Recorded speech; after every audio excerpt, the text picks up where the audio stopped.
times an hour here, but we'll be here throughout the night taking your questions, listening to your comments, getting to as many of them as we can tonight.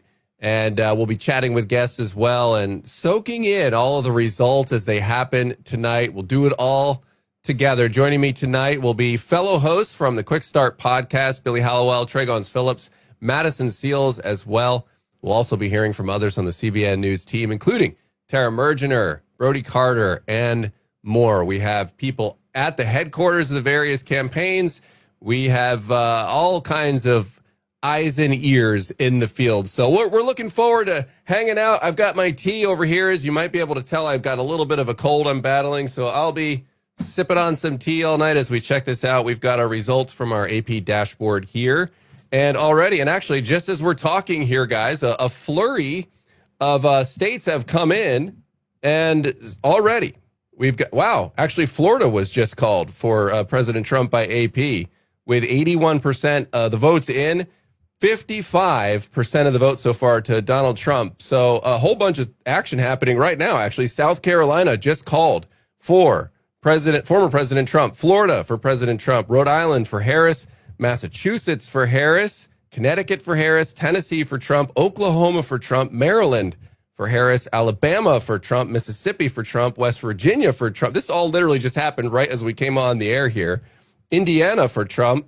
Vermont for Harris, and Kentucky for Trump. So right now it's 95-35 is where it stands. You can see that's our dashboard there. We'll be checking in and looking on that. And I actually really like the dashboard this year from AP. As you can see, they've got the Electoral College votes there in blocks. And when they're solid, red or blue, that's when the state has been decided. When they're kind of like, if you look at Georgia down here, where my pointer is, this is my laptop right here that we're looking at. You can see it's not done yet, but it's leaning one way right now, Georgia, and there's still a lot of the heavy Harris counties that have to come in on Georgia. But you can see right now Trump has the lead 55-44. But that's how it shows you. So when you're taking a glance at that, when we've got that up, that's what that means. So if you look at like Texas right now, this is Harris is ahead in Texas, but there's only 8% in. So surely we know that one's expected to turn around. But you can see right now, as far as what's counted in, slightly shaded blue. Same phenomenon is happening. Well, California hasn't started their votes yet. Obviously, that's not happening till later. All right, well, let's welcome in Billy Hallowell, Trey Gons-Phillips. Gentlemen, appreciate you being here tonight. A lot of activity so far already.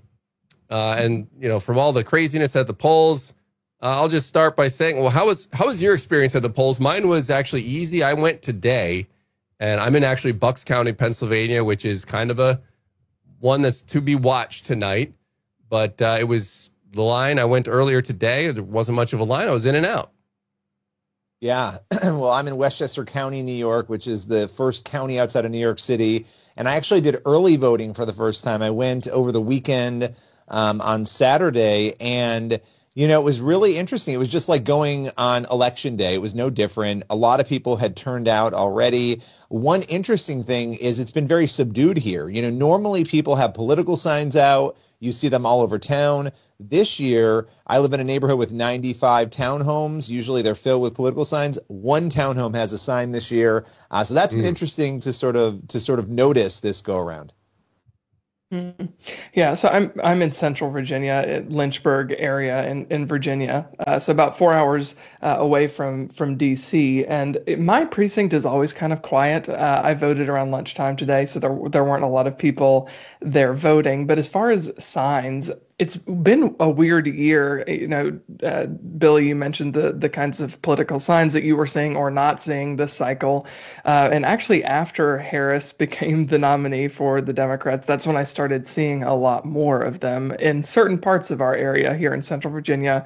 But then also a lot of Trump signs. I would say it's been pretty evenly split. I don't get any sort of idea about where our area goes based on the signs, just because there's been so much diversity. But prior to Biden being removed as the nominee, it was all Trump. So Harris certainly electrified at least some parts of the area here in Central Virginia. All right. Well, we appreciate you all just coming in now. I see more people coming into the chat. I want to just, hey, if you're watching this chat right now, part of the purpose of this stream is we want to hear your comments. We want to relay as many of them as we can. And if you have questions, we'll try to answer them. If we can't, we'll go to our expert like David Brody, who is on the Faith Nation stream right now on CBN News. But let us know in the chat where you're from. Maybe say a little bit about your voting experience if you did early voting, if you went today, what was going on at the polls. I mean, we know so far one of the big stories today, guys, is that some of these polls have been extended here in Pennsylvania. A couple of counties have extended their times because of various issues they were having with the polling machines. Obviously, that is a huge thing this year.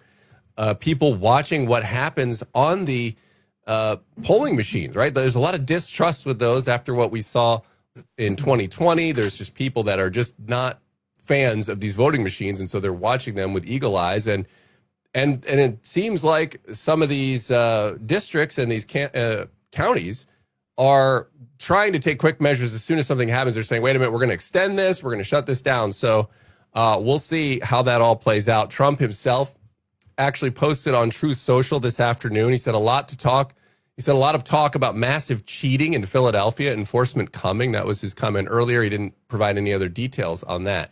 So there's a lot of that going on, and we'll continue to watch the states. As we mentioned, a flurry of them came in.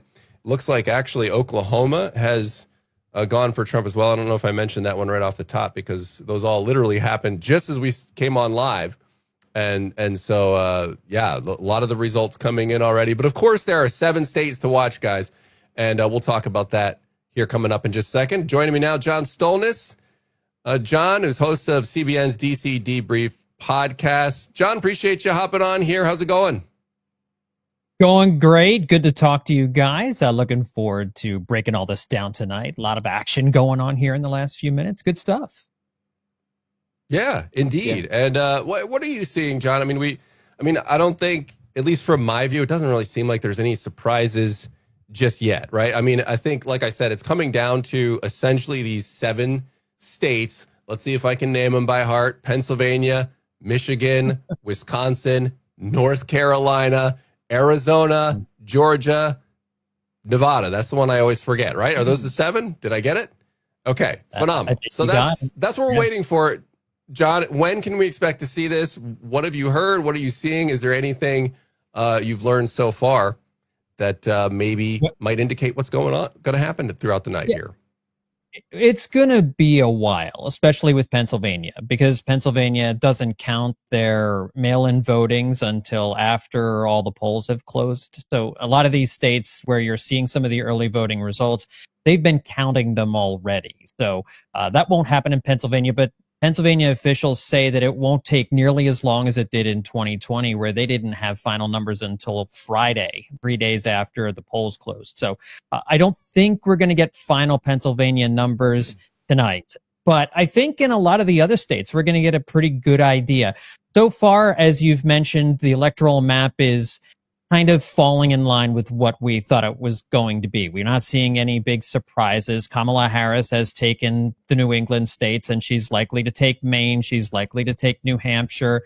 She'll take New York when that comes along. So far, North Carolina appears to be interesting. Just 7% of the vote in so far, but she has a 54 to 44% lead in that battleground state.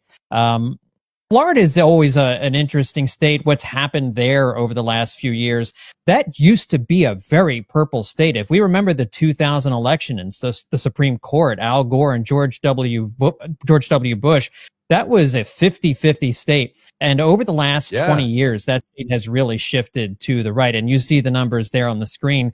Trump is dominating Florida, his home state there. But we're just starting to get early numbers in places like Michigan. Only 2% of the vote in Pennsylvania, just 5% of the vote in. So we'll just kind of take a look and see how these battleground states go. And of course, the ones out west, we won't know for a few hours yet, for sure. Do we know what that shift in Florida? Do we know what has caused that shift in recent years? What has made, because again, going from such a swing state into what we have now, which is a guaranteed red state almost. Do we know why that is? No, I think there's, the population has been shifting. More people have been moving down to Florida to take advantage of tax rates that are cheaper than in other parts of the country. And I think you're just seeing a shift of people coming from other parts of the country moving down to Florida, and that's reshaping the electorate a little bit. I think that's really all there is to it. And I don't know anything really other than that to explain such a dramatic shift, but it really has been a dramatic shift over the last 20 years since that 2000 election. But it's a good question. I'm sure there are more reasons than just more people, different people, conservatives moving to Florida, but you really have seen a population increase there over the last couple of years. It's one of the things Governor DeSantis was talking about. A lot of people during the coronavirus were moving to Florida because of the way they approached shutdowns and the like in Florida. John, election integrity has, of course, been a huge subject ever since Donald Trump kind of entered the political fray. And I am looking at some numbers that were just released by Pew actually in October that said that 48% of all voters have confidence in poll workers, but 62% of Harris voters and only 36% of Trump voters have confidence in poll workers. What has been, what are you seeing on the ground? What have you heard from people as you've been reporting on this? Are conservatives just as uncertain as they were of poll workers and the electoral process in 2020, or is there more confidence now? Because I know, too, the Trump campaign pushed to have a lot of Trump supporters working the polls this cycle. Yeah, I think you're right. There is that inherent distrust, and that goes back to a lot of the claims made during the 2020 election. And even in 2016, the election that Trump won, there was some doubt that he was sowing doubt, and his supporters were doubting the process, the polling places, integrity, and the like. And I really think it's important that some of the claims that Trump has made during the course of the day here, I know you guys were talking about it right before I came on, about Philadelphia and Detroit. Philadelphia officials have come out and said there has been no such police activity at any polling places in Philadelphia. Detroit officials have said the same thing. So it's really important when you're going to make a claim that it's legitimate, that it's real, and to do your due diligence, because you certainly don't want to scare people or make people doubt the integrity of the election. There's no doubt that issues happen. I mean, in every election, you're going to see some ballot boxes go down. You're going to see some people try to take advantage of the situation, but I don't think there's any reason to believe here in the 2024 election that we're seeing right now, at least what's in front of us, that there's any reason to doubt that the vast majority of these polling places and the election workers are legitimate. And I know both sides have lawyers out at these polling places. The polling place I was at today, they had poll volunteers, but then they also had people then who were observers, who were watching to make sure that everything was on the up and up. And I think you're certainly seeing that in the battleground states, in places with really heavy voter turnout in Philadelphia, some of the college campuses where people are waiting in line for 2 or 3 hours. So again, it's always something to be aware of, always something to keep an eye on, but also really important not to worry people for no reason. All right, we appreciate you all being here. Yeah, I'm sorry. Go ahead, Crutch. What were you going to say? Okay. All right. Yeah. So appreciate y'all being here for our coverage here on CBN News. We are watching the results as they come in. And, guys, a lot of people, well, first I wanted to check in. I want to make sure people are realizing in the chat that we are going to monitor the chat here. I see a couple people from Canada checking in and watching where they're at, some from North Carolina.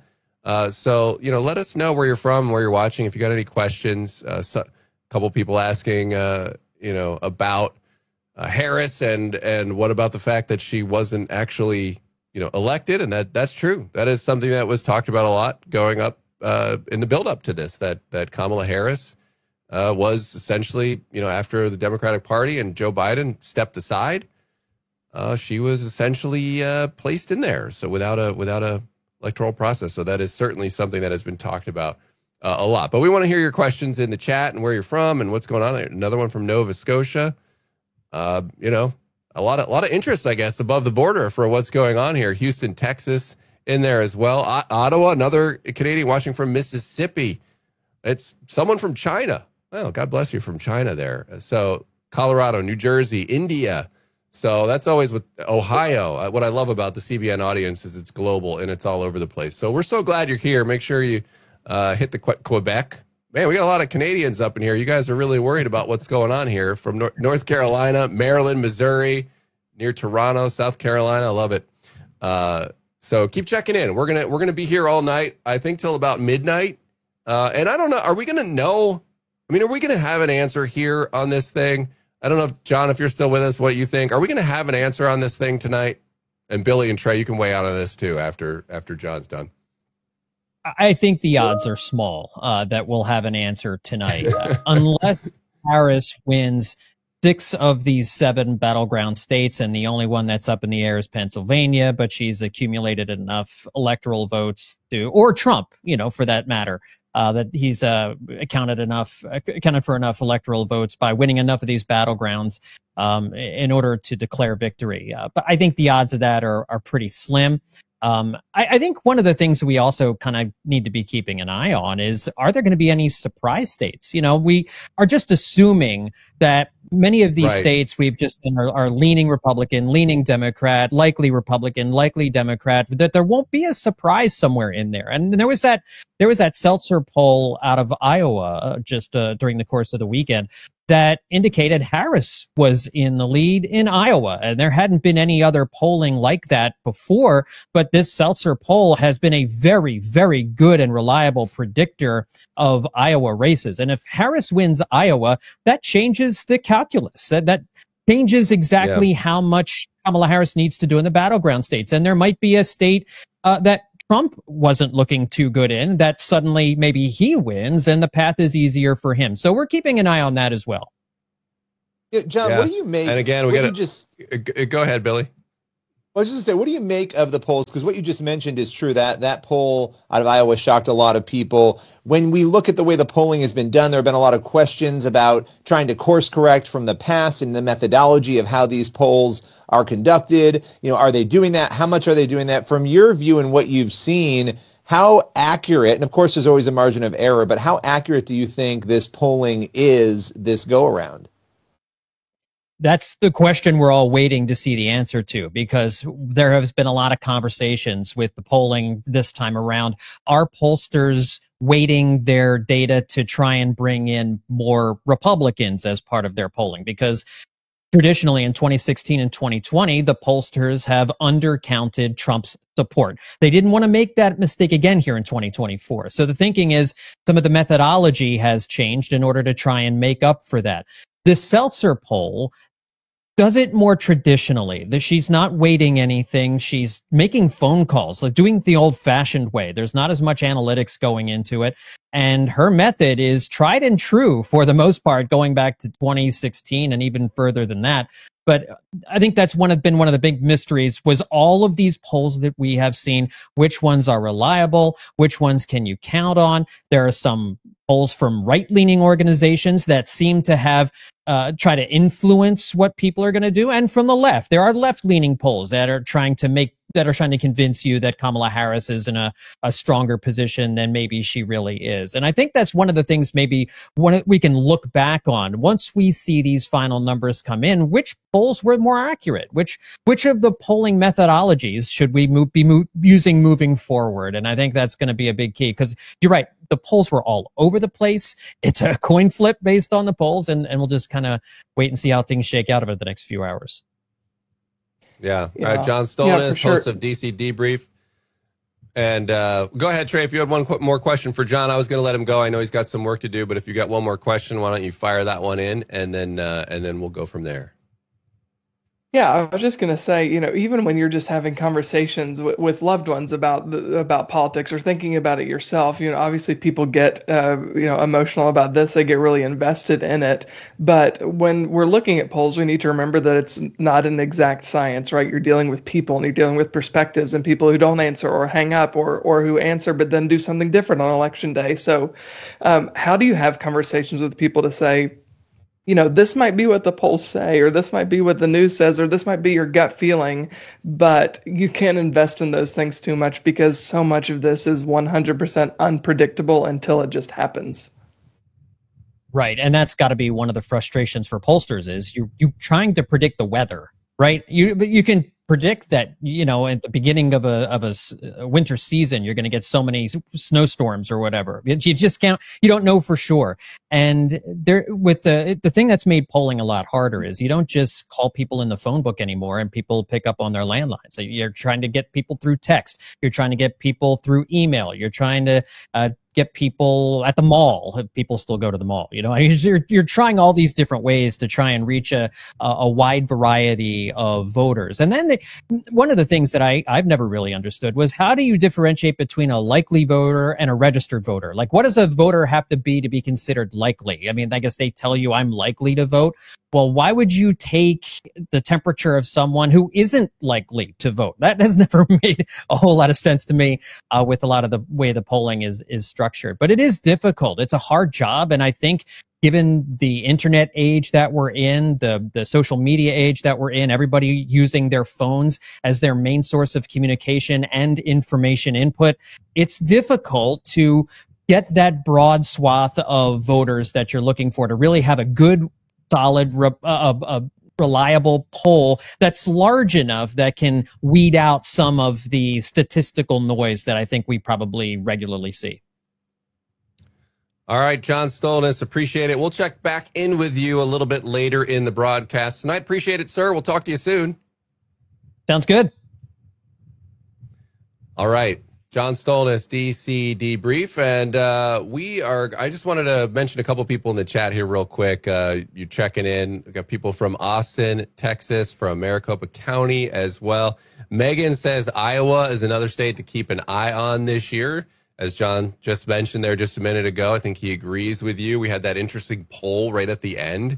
So appreciate you tuning in, Megan. Gail said watching from North Carolina, just curious how things are going. Well, right now, no big surprises so far, but the night is still early. It's still young.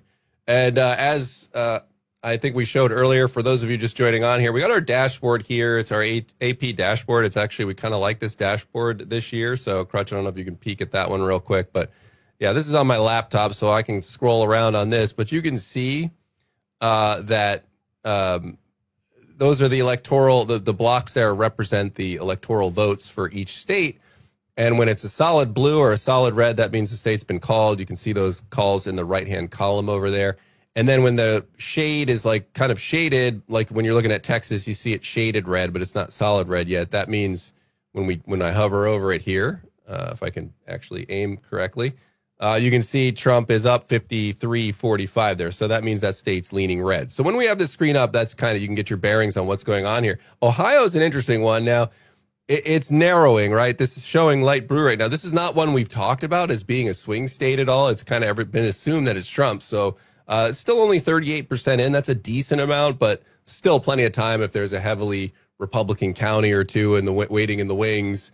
Those numbers can change. So very close right now at this point, and Trump has narrowed that early gap there from the last time that this thing was updated here. So same thing with Pennsylvania, still early on, only 8% of the votes tallied so far. So won't know until later. And then when we're taking a real close look at what's going on there. So appreciate you all being here. Keep sending your questions. We will get to as many of them as we can, but I like seeing where everyone is from. And there's a lot of comments coming in. The polls in Pennsylvania were very close, and I'll get back to that in just a moment, but we want to take a live look in on CBN's Tara Mergener here, who's reporting live. Let's take a look. Going into tonight. Well, they're not as enthusiastic, I feel like, as they might be, but I think overall they're very excited to see the results. Everyone's pretty well ready to have this election come to a close. They're hoping for victory. I did bump into a campaign official today earlier, and I said, what is the mood behind the scenes? He says it's cautious optimism. They are concerned about some of this election stuff going on, some of the alleged fraud that's happened and some of the stuff going on at the polls. But overall, they are hopeful. After for 2020. It's not quite as certain as it was in 2016, but I think overall they believe he will prevail tonight. All right. Tara Mergener from a mellow or subdued West Palm Beach for now. Thank you so much. We'll check in with you a little later. David Nathan, you just heard. All right, that was a live look in on our CBN's Faith Nation coverage right there. You can check them out. They're streaming live as well, too, if you want to head back and forth for what they have going on there, breaking down some numbers as well. David always does a great job breaking down the numbers. But as we were looking at the Ohio guys just a moment ago, it's now flipped. I said Trump was narrowing that gap. He's now just pulled slightly ahead there. You can see that change to red as I'm looking at my laptop over here. And also, too, I mentioned this at the very top of this broadcast here, also battling a cold. So, doing the best I can with that. I've got my cup of tea and my handy Proverbs 16:9 mug here as well. So we are all battening down the hatches here and getting ready for these results to come in. Really, this is all coming down essentially to 7 states, as we talked about, unless, as John said, there is a surprise flip somewhere else. If things play out as we expect, it's going to be those 7 states. Which way do they go? And actually, guys, Billy Hallowell Tragons Phillips with me. When I was looking at the experts and what they predicted, there were some final predictions made here heading into election day. And one of the ones we look at a lot is the Real Clear Politics average, because it averages all of the major polls. And usually it's fairly close. Well, it ended up in essentially a dead heat. It was tied yesterday, ended up with Harris being up 0.1, which is essentially a dead heat. But in the battlegrounds, Trump was up 0.8, and he was up narrowly, but he was up in all but 2 of the battleground states in that RCP average. But then when you take a look at these major analysts out here, Nate Silver is an interesting one because he's a data guy. He's got his own models that he runs, and he ended up just going with Harris at the last minute, 271 to 267. But he added a caveat here, and it was a big caveat, that he ran his model 80,000 times, and Harris won 40,012 of those, which is essentially saying this is a coin flip. And Stu Bergier, who's a friend of ours here, he has something called PulseCast, which is another system and a model that he created that basically pools together all of what these analysts and pollsters are saying. His was essentially a coin flip, too, at Trump with a 50.24% chance of winning. So there were a bunch of others that threw their hat in the ring, and, some went Harris, some went Trump. So it just, you have people, and it just seems like, it really seems like it's actually in coin flip territory, and it wouldn't be shocking either way. So, guys, your reaction to, we've been talking a lot about the polls because, we're waiting for these results to come in. And, the polls, this could be either a day where they have some vindication, or it could be a day of reckoning for them. Yeah, no, look, there's new data that we're going to be getting too, right? The exit polling. And so while we're waiting for those final numbers to come in, we're going to have a chance to sort of understand what the voters are saying. And so it's easy to overread into some of that data, but we're starting to see some of that come in. And to your point, Dan, this has really been a coin toss. It's been a total toss up. And the one interesting thing about the swing states is that Trump was pretty consistently up in the average on those in the RCP. It was, 0.8, 0.9, 1.1, 0.8. It would go back and forth. But there really hasn't been a time in recent memory that he's been down in those. So it will be interesting to see what happens. But we actually have some of the Pennsylvania exit polling data here and some really interesting things. I have it in front of me. 2/3 of voters, according to CNN, said that abortion should be legal in most or all cases. That was a big stat to come out of there. So the majority of voters in Pennsylvania wanting to see abortion legal.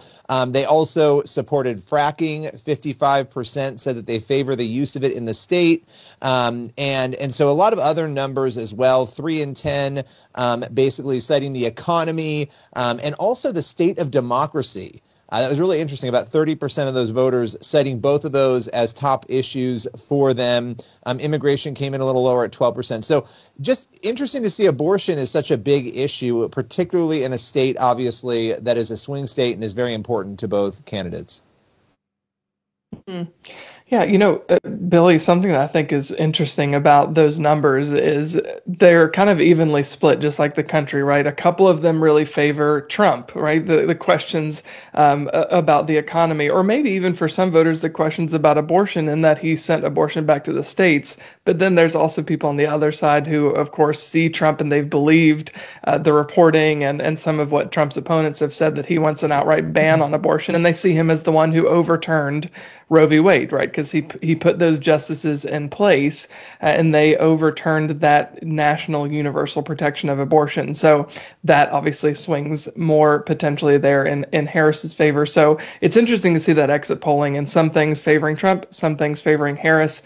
And I think, too, if you just back up and we look at this election, from 30,000 feet, the fact that Kamala Harris, who didn't win a primary, who had a failed presidential candidacy, way back when, she's now the nominee for the Democratic Party. And then on the right, you have a president who won an election, surprisingly, in 2016, lost an election, and then has been indicted and is, a convicted felon. Make whatever you want of that, whether that's political charges or not. Either way, he's a political felon. So you have somebody who really didn't earn the nomination in a traditional way, and then a convicted felon as the nominee on the other side. And they're neck and neck, right? You would think that this would be like a clear runaway victory for one or the other due to those issues. But the fact that the country is this divided on two very non-traditional and candidates that I would say 10 years ago, 15 years ago, we would never be looking at this kind of an election. But it just shows, I think, how fractured our politics is. And the assassination attempts, right? Throw that in, and you've got, yeah, even more of a mix there of crazy things. Well, guys, I just with some breaking news here a moment ago, and this is kind of funny to me in a way, because Arkansas has gone for Trump. And when you look at our handy map here that has the tallies in there, 0% of the vote is in, and it's like we already knew this one was going to Trump, so they're just kind of like, all right, guys, we know this one's Trump, so we're just putting it in here. But no, I mean, for whatever reason, the numbers aren't there. Obviously they've counted to make sure, but no surprise there. Arkansas. Also, no surprise that New Jersey has been called for Harris. And so, again, not surprising. We're all sort of sitting here waiting with bated breath for some of the bigger states here. You can see Ohio, as we talked about. Trump is just kind of sneaking ahead in that one with 40% of the vote, and still a long way to go, but he's up by about a point there in that one. Pennsylvania still holding on in that early number there at 8% of the votes in. And those are the big states. Pennsylvania, Michigan, Wisconsin, North Carolina won as well, and we see with 14% in, again, there you see it, a dead heat, essentially, 49.5. Trump's up by 14 votes right now, 16 votes. So very close in North Carolina in the early going. Georgia, another big state this time around. Trump, with 52% in, still has a sizable lead, but as we noted earlier, some of the big Harris, counties, the ones that'll go Democrat, yet to be counted yet, so that should narrow. We'll see what happens there. And then, of course, Arizona, Nevada as well. All the important states that kind of nobody really knows which way it's going to go. They all ended up toss-up, which is really remarkable when you think about it. Just the odds out of all the people in the country for it to come down to this razor thin of a margin, it's really, the odds against that are quite astronomical. So, again, appreciate y'all being here. We are so glad you're hanging with us as we watch all these results come in. We're going to be here for the next few hours as we see all of this come in. And we're going to talk to Madison Seals, who's part of the Quick Start team. If you're not listening to Quick Start, by the way, we would love to have you join us. It's our morning podcast that we do. It's myself and Billy and Trey, and Madison contributes as well. And we're there every morning going through the news of the day from a Christian perspective. The Quick Start podcast, we'd love to have you with us. It's informative, a lot of fun, and we get through a lot of stories in a concise manner. So we'd love to have you with us. But Madison has been kind of monitoring a lot of the ballot measures that are going on this time around in this ballot, in this election. And so there's some important ones out there. And actually, she's here right now. So, Madison, can you hear me? Are you there? I can. Can you hear me okay? I can. We're so glad you're here. And I know you're keeping an eye on these ballot measures. So what's kind of the landscape looking like this time around with the ballot measures?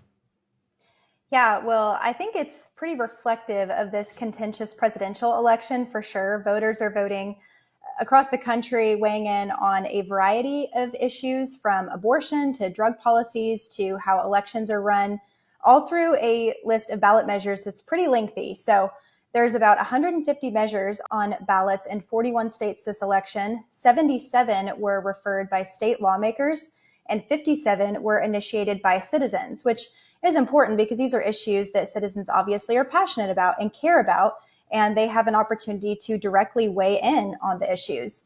And one thing to note is that ballot measures have become a bigger issue in recent elections, especially as advocates are pushing for state-level abortion legislations. And this is especially following the overturning of Roe versus Wade back in 2022 by the Supreme Court. And CBN senior medical reporter Lori Johnson is actually covering many of those abortion-specific ballot measures in our main coverage tonight. But we'll talk about a few of those here and some other issues that the public has voted on tonight. So here's a little bit of a breakdown of all the different issues. There's 14 on criminal justice reform. We have about 39 for democracy-related measures like elections, government, and the judiciary. There's about 9 on economic justice, 13 on education, 5 on the environment, 31 on fiscal policy, 8 on healthcare, and 11 on reproductive freedom. And if you're in Colorado, you had the opportunity to vote on 14 ballot initiatives, which is the most by far.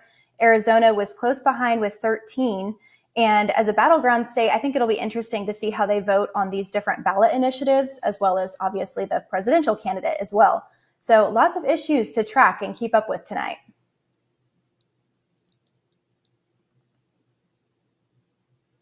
Yeah, I was going to ask you. Indeed, I was on. Yeah, go ahead, Billy. I was on mute. I was going to ask a little bit more about Florida, because I've heard quite a bit, obviously, about the abortion measure there. And, we've spoken with some people in the pro-life movement who have really warned that if Florida falls on that could mean something really big on the abortion issue for other states, that other red states might start to become more lax and embrace abortion more. What are you hearing about where things sort of stand there, what the implications are?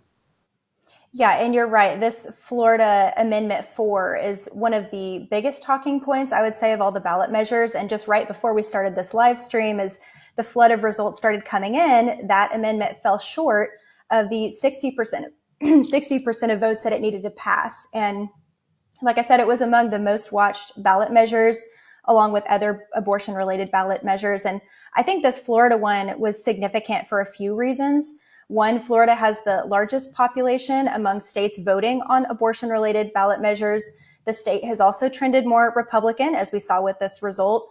But what really set the state apart was that Florida requires a 60% vote to approve constitutional amendments. And so we're seeing things like Florida Amendment 4 falling short by just a few percentage points because of that. So I guess you could say this is a victory for pro-lifers in the state who won by a very, very small margin. Madison, what would you make of the people on the right, the pro-life crowd, who really are they may still be voting for Trump, but they're kind of, plugging their nose and they're voting for Trump because they see his decision, even though Roe v. Wade being overturned was seen as a victory by so many on the pro-life side, they see him passing it down, passing the buck essentially to the states and making it a federalist issue. Was actually a big loss and does open the door for bigger issues down the line with pro-life or with protecting abortion or outlawing abortion, because there are going to be measures like this. There have been measures like this that have passed in other states that really enshrine abortion as a constitutional right there. So what have you heard from some pro-lifers about how they're really viewing this election and the problems that they're potentially seeing with where we are with the overturning of Roe v. Wade? Yeah, well, I think you're right. This has been an issue where I think a lot of pro-lifers have felt like they've had to bite their tongues a little bit in voting for the former president. I think a lot of them have kept in mind the fact that he nominated 3 Supreme Court justices who ultimately did lead to the overturning of Roe versus Wade and sent the issue back to the states. And that has been one issue that he's been very outspoken about, is that he supports the state's right to choose. And there are a lot in the pro-life movement who would disagree with that, who are in favor of a federal abortion ban. And the former president has made it very clear that he would not sign a federal abortion ban. However, he has said that he would not, or he has expressed support for the Florida for restrictions and limitations and against the Florida amendment that was, ultimately didn't pass tonight. So it is one of those issues where that we can fight this battle at the state level. And we're going to keep, encouraging the former president to see this issue from the perspective that so many do, which is that human beings matter from the smallest stage of their life in the womb until they're born. And, when we can get into the conversation about fetal viability in a little bit, because those words are being tossed around a lot with a lot of this legislation. And when you have vague phrasing like that, it makes it very difficult to actually shape legislation that has any protections for unborn life. So I think that's an important element of this that, again, like I said, we can get into that a little bit more later as well. Yeah, and next time we talk to you, Madison, we'll get in a little bit about the marijuana initiatives that are on there. And I just find it interesting because several states have these. And look, I grew up in the just say no era to drugs. And, I learned it by watching you, Dad. And now we're like, hey, let's just make it all legal. It's like we just gave up on that whole thing. Let's go ahead and make it all legal. It's just kind of a wild turn of events here. And I mean, personally, I think a sad turn of events, but that's just my 2 cents on that one. But Madison, are we seeing, I know it's early, but are we seeing any results on some of these bigger initiatives coming in yet, or is it still too soon? Well, the biggest one I would say were the ones in Florida. And I think the biggest reason for that is that 60% margin that they had. And so we saw a couple of those votes come in. It looks like there's quite a few that are still being voted on, even if the presidential race has been called. We're still waiting on some of the amendment results to come through. So hopefully I'll have an update on some of those here in a little bit. We are getting results much quicker than I think many of us might have expected. So that's good news, but a lot to keep up with for sure. All right. Well, Madison Seals, appreciate you. She's watching those ballot measures tonight, and we'll check back in with you a little bit later in the broadcast, but thanks for stopping by. Appreciate it. Thank you, guys. All right. Some breaking news while Madison was breaking down the ballot measures. Delaware and Illinois have gone to Harris. So, again, no surprises here yet. We're all still waiting. We're buckling up. I know, real shocker there that Illinois and Delaware and New Jersey all fell for Harris here. So, again, no surprises as of yet. I'll peek in on Ohio here, and Trump is expanding his lead, 43% of the vote in, and he's got a 51.3 to 48 lead, so that was widening. I remember we were chatting about that one, and he was behind, and a few percent come in, and now he's ahead. So we'll see how Ohio plays out. Ohio expected to be for Trump, judging by all the polls. I mean, it was a swing state just, an election or two ago. And it really wasn't talked about as a swing state this time around, but we'll see if that lead for Trump continues to grow and he holds that. Obviously, a must win for him in all the calculations that have been made at this point. I'll peek in on North Carolina here, where we've got 21% of the vote in, and Trump is maintaining a 5% lead at this point in time. So significant amount in, 21% is not nothing, but still have a long way to go. At that point, again, all depends on which counties have been counted or not. But right now, as it stands, Donald Trump, former president, 101 electoral votes, and Kamala Harris, 71. Again, appreciate y'all being here in the chat. We're buckling up here. There's almost, we got like 4,600 people here watching along, and we appreciate that. Make sure you guys hit that like button. There's a lot of options out there. We're so glad you're here. Make sure you hit that like button, because what that will do is it will make the stream appear in the algorithm. It's sort of like an algorithm buster if you can put that and click that like button and get that like number up. That will help it in the algorithm. More people will see it and more people will join along. And, it's a lot more fun when there's a lot of us here. Let's all be honest about it. I'm trying to monitor the chat as best as we can. And just checking in from all the people here. And I'm trying to see where people are from here. I know I asked you that earlier and we got a lot of different places. It was great. But we'll keep looking for questions or any comments you have in the chat that we can bring up here. But as we are standing right now, guys, with no big surprises yet. We are all waiting. We're 45 minutes into our coverage. Polls started closing a little bit ago, probably just before we came on. A flurry of them happened right when we hopped onto the air, but no surprises just yet. So we're gonna hunker down, and we are gonna go ahead and just see what happens here. But like I was saying, some of those experts, the polling experts predicted. Really, what I kept coming back to me, guys, when I was looking at all this stuff is that nobody really. It's just too close to call, right? Like it's just. And you want to hear something funny? I actually asked ChatGPT. I went onto ChatGPT earlier today, and I said, ChatGPT, look at all of the polls, look at all the commentary, look at everything going on, all the information you possibly could look at, and just give me a guess. And and it went through and it listed all these things, and it said something to the effect of, well, all the experts saying this and that, and there's this poll and there's that poll, and it's too close to call. And so then I tried to egg it on a little more, and I said, yeah, that's true. It is pretty close. But I said, if you really had to guess, and it's okay if you're wrong, don't worry about that. If you really just had to make a guess, what would you say? And actually, I should get it up here because I don't want to say it wrong. I want to see what. Here we go. Oh no! Don't tell me it. Don't tell me it didn't save that one.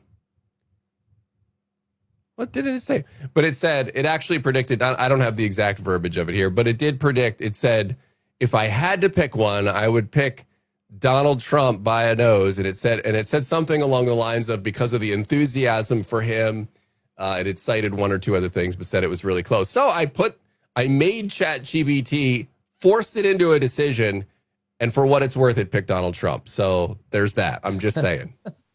I did, I tried it. I mean, and the AI did it. I mean, it is what it is. Speaking of enthusiasm, it's interesting because, obviously ChatGPT is not the expert on all things election, but when you look at what's going on, apparently there are long lines, particularly with young people. And one of the Harris team's strategies from what we're seeing is to deploy celebrities. So they're connecting celebrities in to either physically visit these locations to keep people in line, or to call in to keep people in line, to encourage them. I know Walz himself apparently was calling students at a Pennsylvania polling location, calling in to try to encourage them to stay. So, on one hand, it's showing a lot of people are showing up and there's enthusiasm. On the other, it's showing people aren't going to wait forever. If the lines are too long, they may dissipate, they may leave. So it's just interesting. It's hard to sort of judge where things are, but hey, people are showing up to vote for both candidates. I think, too, I know, Dan, you said there aren't any surprises yet, and I think that's true. I don't think there are really any surprises yet at this point, but something that is interesting to look at is the polling or the numbers coming in from my home state here in Virginia, which has been in many, many elections past, really since Obama has been considered a pretty blue state. We used to be a purple state, but, we've been solidly blue. But right now, Trump is leading. He's leading by about a point, and I was just looking at some reporting from the New York Times, and they're not necessarily nervous about Kamala Harris not winning Virginia or even New Hampshire, but their reporting is suggesting that she's a bit nervous because she's not leading, even at 40%, 42 or 3% reporting in on Virginia. She's not leading at this point the way that Biden was even 4 years ago.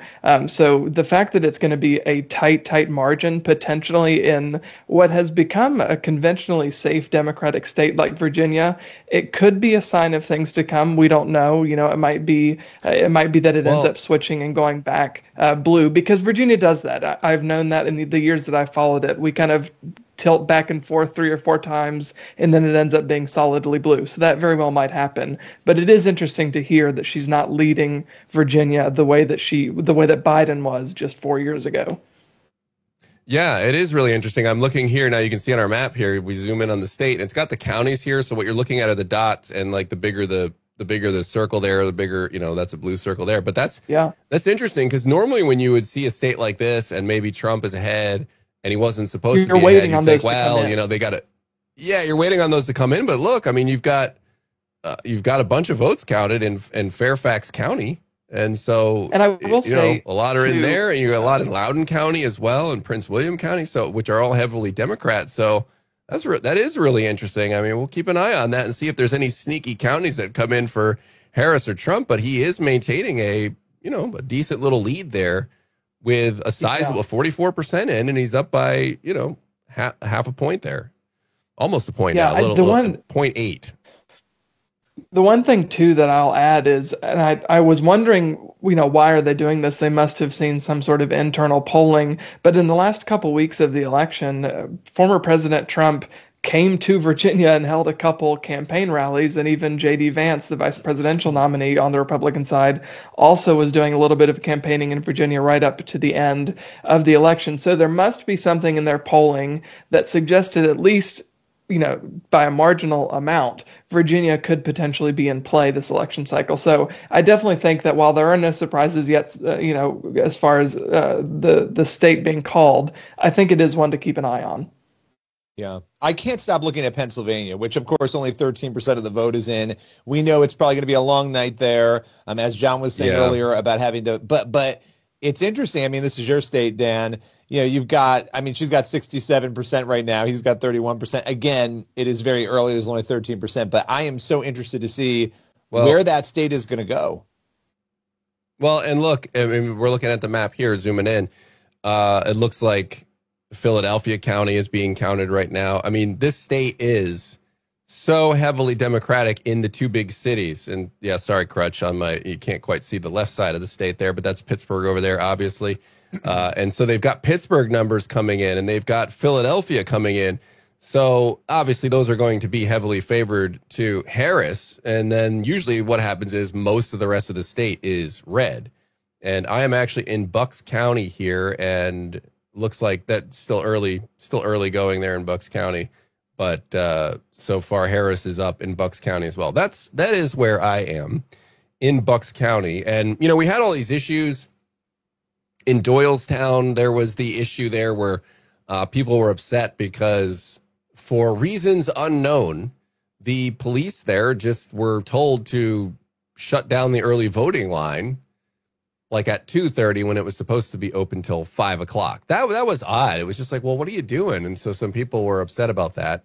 And they ended up, extending the early, like the early voting registration times to be able to do that for another day or two, I think is what they extended it. But so there was some controversy there, but Bucks County has been pretty hotly contested here in the last couple elections.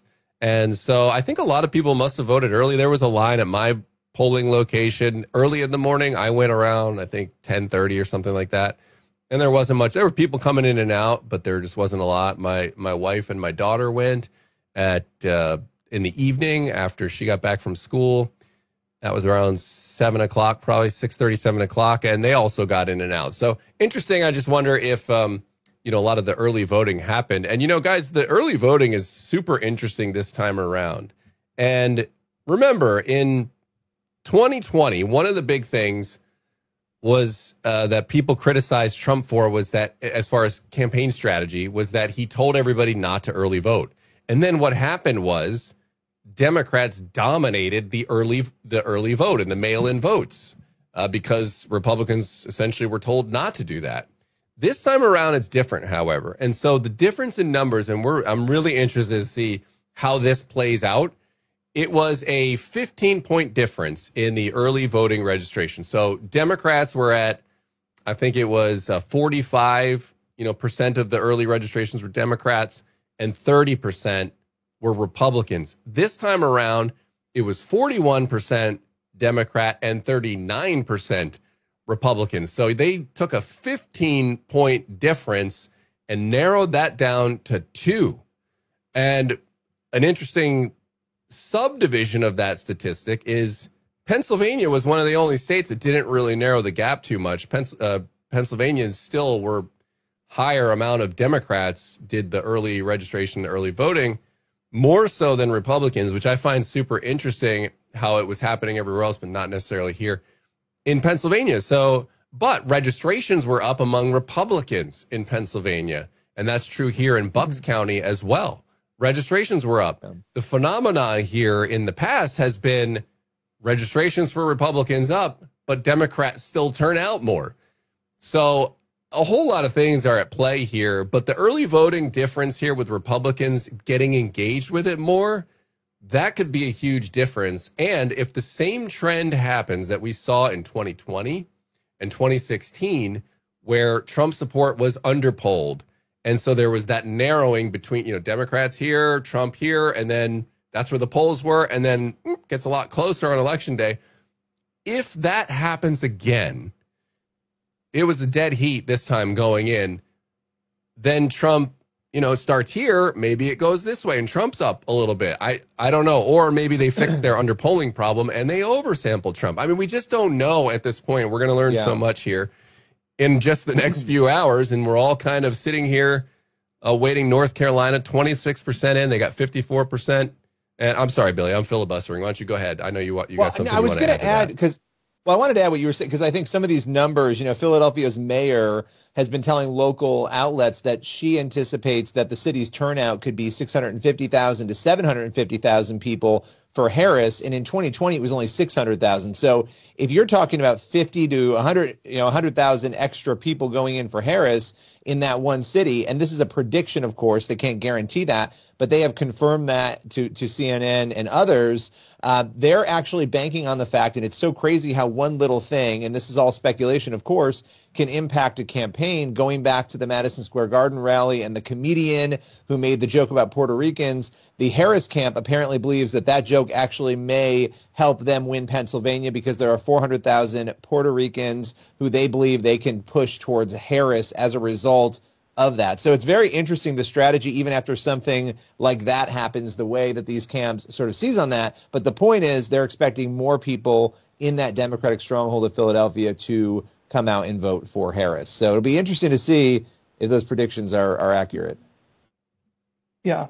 Yeah, something that I think is interesting is, you have to remember that this is all relative, because we're having this conversation about Trump, and we know that Trump is brash and Trump speaks his mind and he says whatever he's thinking. But with all of those things in mind, and the fact that he is a non-traditional public figure / politician, he's been more measured and more reserved, I think, in the 2024 race, and more disciplined in his messaging than he has in the past.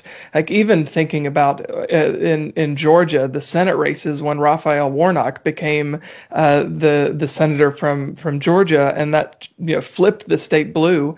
A lot of the reporting and analysis from the time was that happened because of the GOP, at Trump's behest, the GOP saying over and over and over again that our political system is rigged and that the political system doesn't work. And I think that dissuaded some conservatives and even independents from showing up to vote. So the fact that that's been largely absent, up until the end here, but even still not to the same effect and to the same amount that it was in previous years. So that messaging has kind of gone by the wayside. Like I said, for the most part, not entirely, has been interesting. So to look back at the Madison Square Garden mistake, was it a mistake? We don't know. We're going to have to see if it ended up being a political mistake that cost a lot. But it's interesting that decision to bring in, a roast comedian to a political rally was a decision. Whoever made that decision, we don't know.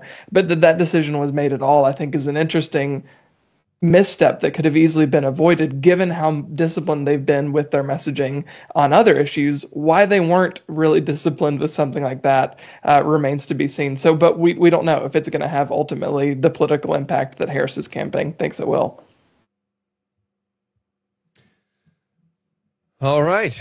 I'm sorry. I was just looking to try to reload my tea here. If you may have noticed, I'm battling a little bit of a cold, so my strategy right now is I guzzled some Dayquil earlier. If you've got any other better suggestions, I'd love to hear them. And now tea is my only other my only other safeguard here at this point, and my only other strategy. So, any other home remedies you got? I mean, put them in the chat. I'd love to hear it, because this is we have to be on. We're on here for the next like 3 hours, and so I mean, this is about the time when the coughing fits start to kick in. So, I'm doing the best I can here, and so I would love to hear your home remedies in here and what you do. There's got to be some great. I mean, look, there's 6,500 of you on this chat, and I would love to hear some of you've got to have great solutions. I mean, we're going to the brain trust here. Somebody tell me, raw honey with milk. Okay.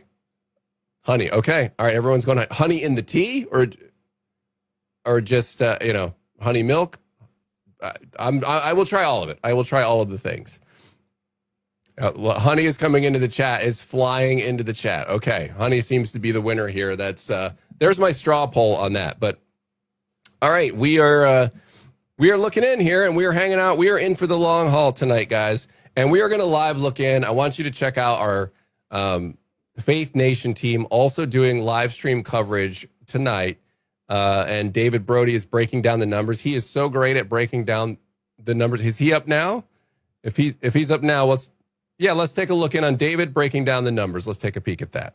This was Senator Joe Manchin, a Democrat. His seat, Republicans have won that. That is +1 for them in the fight for control. If Trump wins the White House, then Republicans will be in control. If Harris wins the White House, then Republicans will need to get a second seat. One of the states that we're also going to be watching is in Maryland. This would be an upset for Republicans. Former Republican Governor Larry Hogan, which was mentioned previously, running against Democrat Angela Alsobrooks. You'll see he's up 75 to 25%. But notice 1% of the estimated votes counted. This might be different than what you've seen before, where you hear about precincts, the percentage of precincts counted. AP and others have gone to estimated vote. And so I still expect Larry Hogan to fall short. But and the polling has shown Alsobrooks in the lead. Correct, by double digits, because Maryland is still a very Democratic state. Harris is likely to win Maryland by 25 points, and that would probably be too few ticket splitters that are willing to go for Hogan and for Harris. Do you want to also go to maybe Ohio? Let's talk about ticket splitting in Ohio. This is another key race. Hopefully we'll have results later this evening, final results. Democratic Senator Sherrod Brown running even with Republican Bernie Moreno. We've had this race rated as a toss-up. If Republicans are able to win this seat, then they will be in the majority. But what we're also watching is ticket splitters. If we go to the presidential race here in Ohio, Sherrod Brown himself said that he believes that he can win if Harris loses Ohio by 7 points or less. And you'll see right now Trump is up by 6 points with 18% of the estimated votes counted. So it is right on the edge. If Trump can boost his numbers in Ohio, if he does better, then I would expect Sherrod Brown to fall short, and that would be a Republican majority. All along, we have said this is going to be a close race.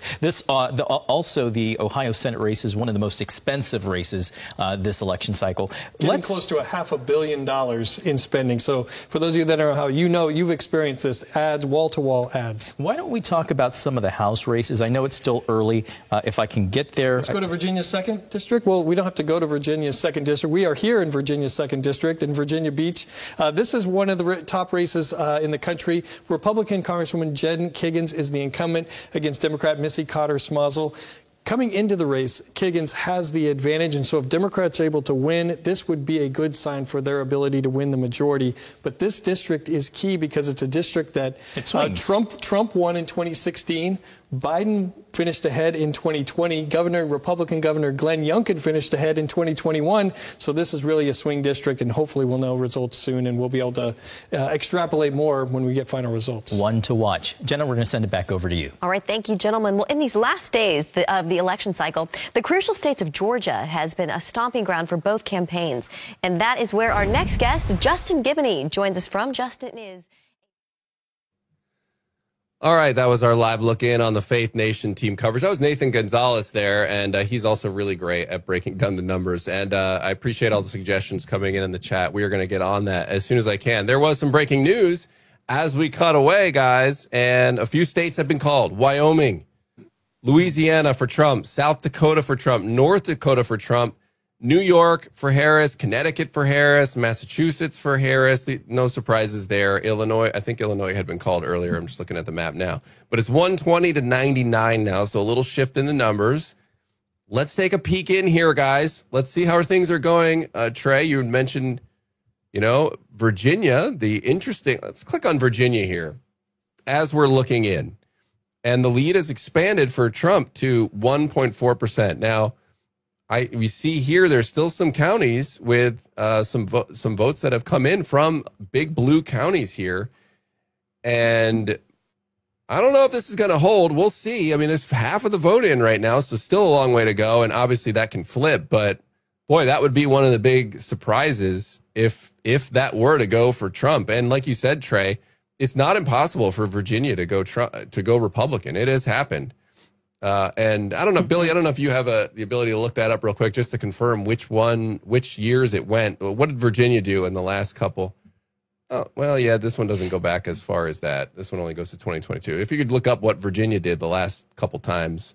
Well, I think because it's kind of escaping my memory, but while Billy's looking that up, I think something that's interesting is, we're looking at the electoral map and saying what's the path to 270 for each of the candidates. And should Kamala Harris end up winning Pennsylvania, but Trump takes Virginia, I wonder if that then opens up a couple other paths for him to get to 270 that he was not previously anticipating, right? So it'll be interesting to see how that shapes out. Again, it's really close, and Virginia could end up, flipping and going back in the direction of Kamala Harris, and we don't know what Pennsylvania is going to do this early in the counting. So we can't really make any sort of prognostication about Pennsylvania, but I think it is interesting to look at Virginia and just to think about the possibility of Pennsylvania going to Harris, Virginia then flipping red. That does open up a few more options for Trump to get to that 270.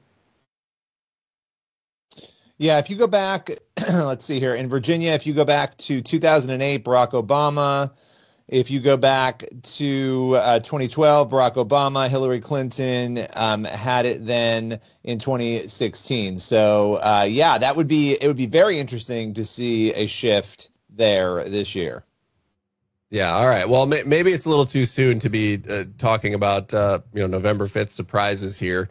I saw a couple people in the chat saying, no, I think Harris is going to win Virginia. And I mean, look, we all know what's going on in Northern Virginia there, and that, obviously a very blue area there. So yeah, Pennsylvania is still really early, 17. And, look, Pennsylvania, the counting, look, something that needs to happen here, and I'm just going to hop on my soapbox. And Crutch, do we have Stolness? Oh, he's coming up in a few minutes. Okay, we're going to check back in with DC Debriefs. John Stolness here in a few minutes. He's watching everything election related for us as well. We'll check in with him, but I just want to get on my soapbox here. And Billy, I know you and Trey will have reaction to this, but something has to be done to assure Americans that the vote is on the up and up. And there's just something about how we've added technology, but made it less secure somehow. And there's just little things, and there's psychological things. Like, for example, we had a paper ballot in my voting location in Bucks County.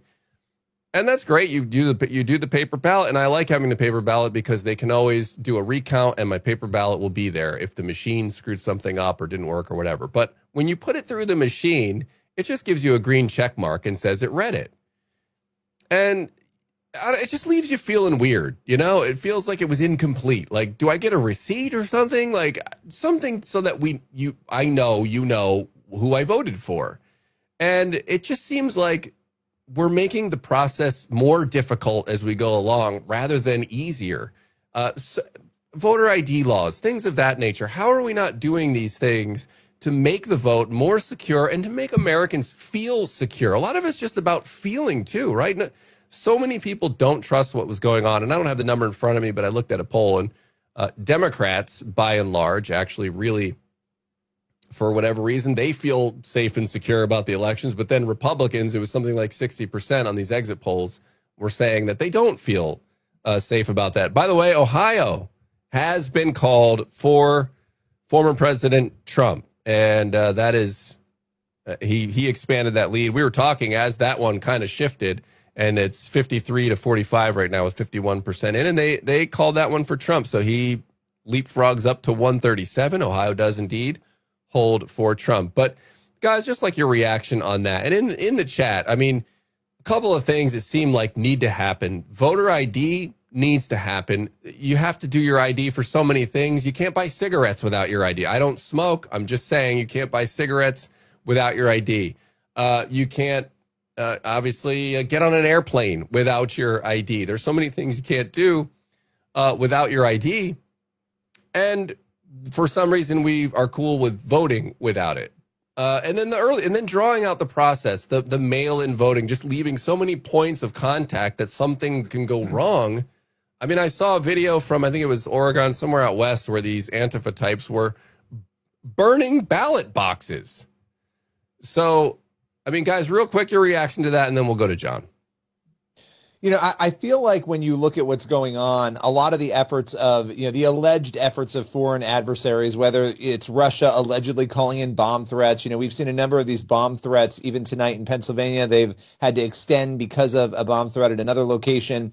The reason that I believe that's done is to sow discontent, to sow, questions about the electoral process. And so when you have a system that has these issues, whether it's, machines that are breaking down and it's great that officials are catching those things. If there are fraudulent ballots, they're catching them, they're fixing it. But the fact that it's happening creates more doubt in people's minds. So I'm not saying there should be doubt. I'm not saying that things are being stolen but what I am saying is that the system should be streamlined.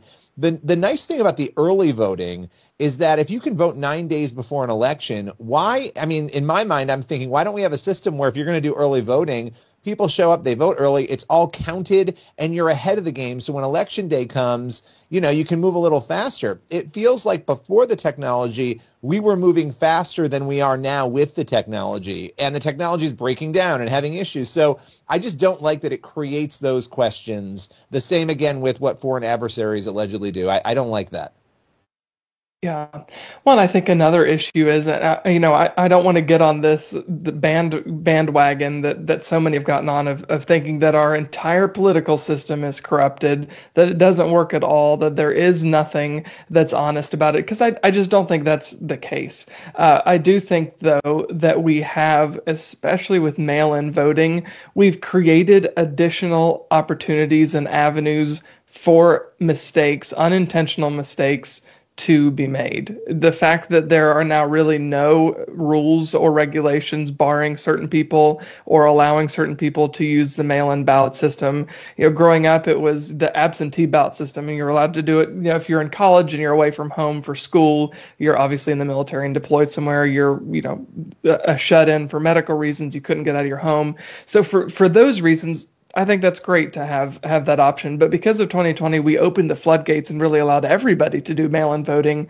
I think that's just so hard to track when you've got the numbers of people that are doing it at the rate that they are now. And that's why so many countries, to Billy's point, that's why so many countries have decided we once did that, but now we're not going to do that anymore, because there are just too many loopholes for accidents to happen, for things to slip through the cracks. And I also think another issue is, and I don't know how to solve this because we live in a country of 50 sovereign states. So I don't want to put a federal system in place that then dictates how every state has to do their electoral process, because that undermines our very system as a federalist society. But I think some states counting their electoral ballots ahead of time, once election day starts, the way Florida does, is more helpful than in Pennsylvania, where they don't begin to count the absentee or mail-in votes until after the polls have closed. And I think that kind of system, just the lingering process, leads to more and more questions and people wondering and feeling skeptical about the integrity of our electoral process. So I think that states need to be doing a better job of, one, being transparent, and two, maybe putting in place laws that are much, much, much more efficient than the ones that we currently have on the books. Yeah, I don't know if the founding fathers would have thought, out of all the problems they could have predicted, that counting would have been the one that we would struggle the most with here in 2024. All right, John Stolnis is back with us. John, a few things have happened since you last came in. Ohio was just called, and there's Texas, ladies and gentlemen. Texas just called here moments ago at 9:12 for Trump. Again, no big surprises here yet. So, John, what are you seeing?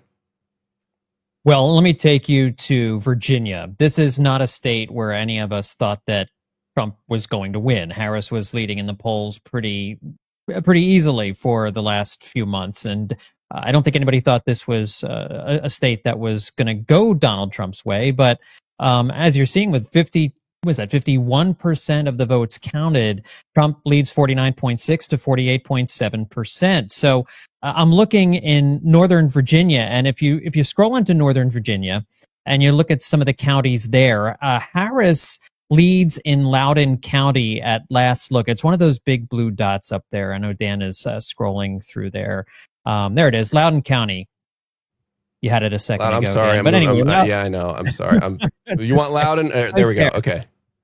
There we go. Loudoun, Kamala Harris leading 56 to 40% in Loudoun County. Now that's a pretty good lead. You would think, hey, 16 points. That's pretty good. Well, in 2020, Biden won Loudoun County by 25 points. So you're talking about a big drop for Kamala Harris in Loudoun County. And then you look in Stafford County. In 2020, Biden won Stafford County in Virginia 51 to 47%. He won by, that's 4 points. At last look, Trump leads 53 to 44%. Okay, yeah, so it's there it is, 53 to 44%. That would mean Stafford County went from -3 for Trump, -3 for Trump to +9 for Trump, a 12-point swing in his favor. John, are you saying, I know you live in the Virginia area. Are you saying that you're a little more familiar with the ins and outs of Virginia than I am? Is this one of those situations where Trump has a shot, or is it just, because a lot of times we see these numbers and we're, those of us who don't know every county by heart and which ones are which, other than the obvious ones like big cities, you think, okay, right, it's gonna switch around. Does he have a legitimate shot here? Well, look at the precincts reporting. You have in Loudoun County, 52% of the precincts are in Prince William County. Kamala Harris is winning handily there. You've got 52% of the precincts there. Fairfax County, you've got 52%. So, there's still time for Harris to build a little bit more of a lead for herself. But I don't see any way in the time that's left for her to make up the ground that it seems like she's lost. Maybe she carves back 2 or 3% more. But it's really, these are surprising numbers coming out of Northern Virginia. And yes, looking at these numbers, it certainly seems like Donald Trump has a legitimate chance of winning Virginia. And that, we were saying the last time I was on, what if a state that was expected to go one way suddenly flips and goes a different way? It throws the whole electoral map for a loop. This could be it. It could be my home state of Virginia here, specifically in the Northern Virginia area, which is solidly Democratic. These numbers show they're voting for Kamala Harris, but they're not voting in the amounts that they were back in 2020 for Joe Biden. And that could end up costing her the state of Virginia. If let's say Trump loses Pennsylvania, but wins Virginia, how strong is his path to victory at that point? Well, let's see, Pennsylvania's got 19 electoral votes. Virginia's got 13. So he basically saves himself 6 votes someplace else. So it would certainly hurt him. He needs Pennsylvania more than he needs Virginia. But if he loses Pennsylvania, Virginia is a surprising consolation prize. And he can underperform someplace else and still have a path to 270. So it definitely helps him. This would no doubt be a big boon for him to get the Virginia electoral votes here if he loses Pennsylvania. And right now, if you're looking at Pennsylvania, I think the way the numbers are coming out, it's starting to look like I think Kamala Harris is going to win Pennsylvania. It's going to look closer than the numbers right there indicate. You've only got 21% in. Those numbers are going to get a lot closer. You can see that in a lot of the rural areas there, we don't have any numbers in for Pennsylvania just yet. You've got a lot of numbers in from Philadelphia and the surrounding counties, Allentown. We're looking at places like Reading, Pennsylvania, a place I worked at for 4 years, a very heavily Latino It's Berks County, Pennsylvania. You see it right there. Trump right now leading 52 to 47%. That's a hard-fought county just northwest of Philadelphia. And then you look near Pittsburgh and the western part of the state. That certainly is an area where Kamala Harris hopes to make up a lot of ground, but there's just not a lot of places in Pennsylvania that are reporting yet. So those numbers are going to get closer. But given the turnout in Philadelphia, it sounds like the turnout is much higher than anybody was anticipating. I think Harris is more likely to win Pennsylvania. And in that case, Trump kind of needs Virginia. I think that could save him if Trump is able to pull out a win in Virginia. There's still a path for Harris to win that state. As you can see, it's razor thin right now, but I don't know. It's very dicey in Virginia for Kamala Harris right now, and we weren't expecting that. Yeah, and John, I'm just thinking. Go ahead, Trey. Sorry. Well, I just want to say, ask as a fellow Virginian, I just have figured, Virginia's going to be a safe state no matter what, and it very well could still swing in Vice President Harris's direction. But I wanted to ask you, as somebody who's been familiar with the political beat here in Virginia, what is it you think that has dissuaded people who are typically Democrats from going out and voting for Kamala Harris the way they did for Joe Biden 4 years ago? Do you think that there's a similar tenor that Youngkin was able to strike that led to his victory? Do you think that some of that same culture is happening now in the 2024 election? I'm just trying to figure out what it is maybe that the Harris campaign did or missteps they may have made that led to this being as close as it is. I think it's coming down to the economy. I really think in Northern Virginia, you're seeing more Trump Republicans who are asking themselves, do they trust Kamala Harris with the economy? And we've seen from exit polling that more Americans trust Donald Trump with the economy than they do Kamala Harris. And I think that's what's really driving these numbers here in Northern Virginia, because this is not these areas are typically a lot of government employees, and you don't typically vote for a Republican who wants smaller government and fewer government jobs in Northern Virginia. So you may be seeing a diversifying of the populace in Northern Virginia as well. But for the most part, I think these are really based on the economy. These are people who these are the suburbs of Washington, D.C., and these are the areas that Kamala Harris needs to win and win strongly in other states as well. She needs to win these suburbs, especially in Georgia. She has got to come through in the Atlanta suburbs and in some of the other suburbs there of Georgia as well. So in Northern Virginia, I really think this comes down to the economy, and it's. I don't know that she's certainly underperforming, surprisingly, here in those counties. What was interesting? I saw an NBC, and I mean, to take this for what it's worth, but it was an NBC exit poll, and they said that voters, along with the economy, and I apologize, audience, you can really tell I need that honey and tea really quickly. We got 2.5 more hours to go here, and I don't know if I'm going to survive it if I don't get that honey and that tea real quick. I know. But the exit polling was interesting because they said, yeah, the economy was a top issue, but leapfrogging ahead of it was democracy. And that's what Democrats have been harping on here in the last couple weeks, I guess, maybe a week or two. And I just thought, man, that's really interesting, because I can't be the only one out here. I mean, economy was still high, but I'm like, I can't be the only one out here who's, paying all this money for groceries and gas. And then seeing those job numbers and such, it was surprising to me, but I guess not entirely surprising, given that, kind of how the Democrats have been hammering at that issue. But did you see that? And have you seen that anywhere else, or was that sort of an outlier maybe? Yeah, I think that was sort of an outlier, but I really don't.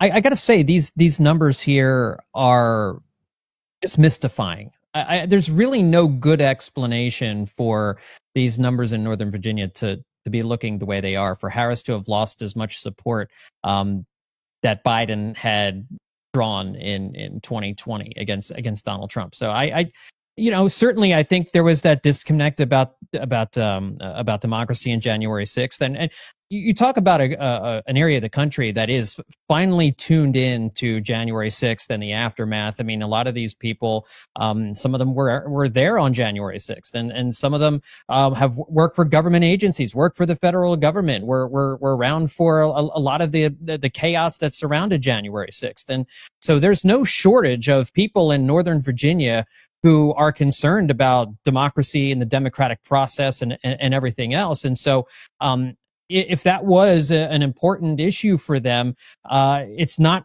showing it in the numbers here. They're not matching up. So, yeah, I agree with you. I think it's maybe I thought it was a miscalculation on the part of Kamala Harris and the campaign to be focusing as much on democracy, the threat to democracy that Donald Trump posed. Whether you believe it or not, that's not where the voters were in a lot of cases. And I think a lot of the polling that we've been talking about on the campaign catch-ups over the last few months, you know, how much of that is reliable? That was a question we kept asking ourselves over and over again. And maybe it wasn't. And that's why I'm not really taking the exit polls really seriously. I mean, they're small slices of the larger electorate. You know, we're getting the raw numbers here. The people of Northern Virginia are telling us something, and it's very interesting.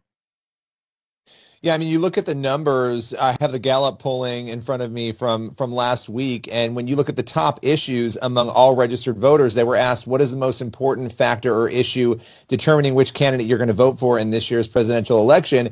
And by far, it was, and again, these were open-ended, questions, but the economy and then immigration, then came abortion and the preservation of democracy. Among Democrats, though, it's interesting. Abortion and the preservation of democracy were the first two that were most cited, but among Republicans in a much stronger fashion, it was economy and then immigration. So it does seem, to your point, John, that the country has been focused very much so on the economy and on that immigration issue as well. Again, they came up as the first two top issues.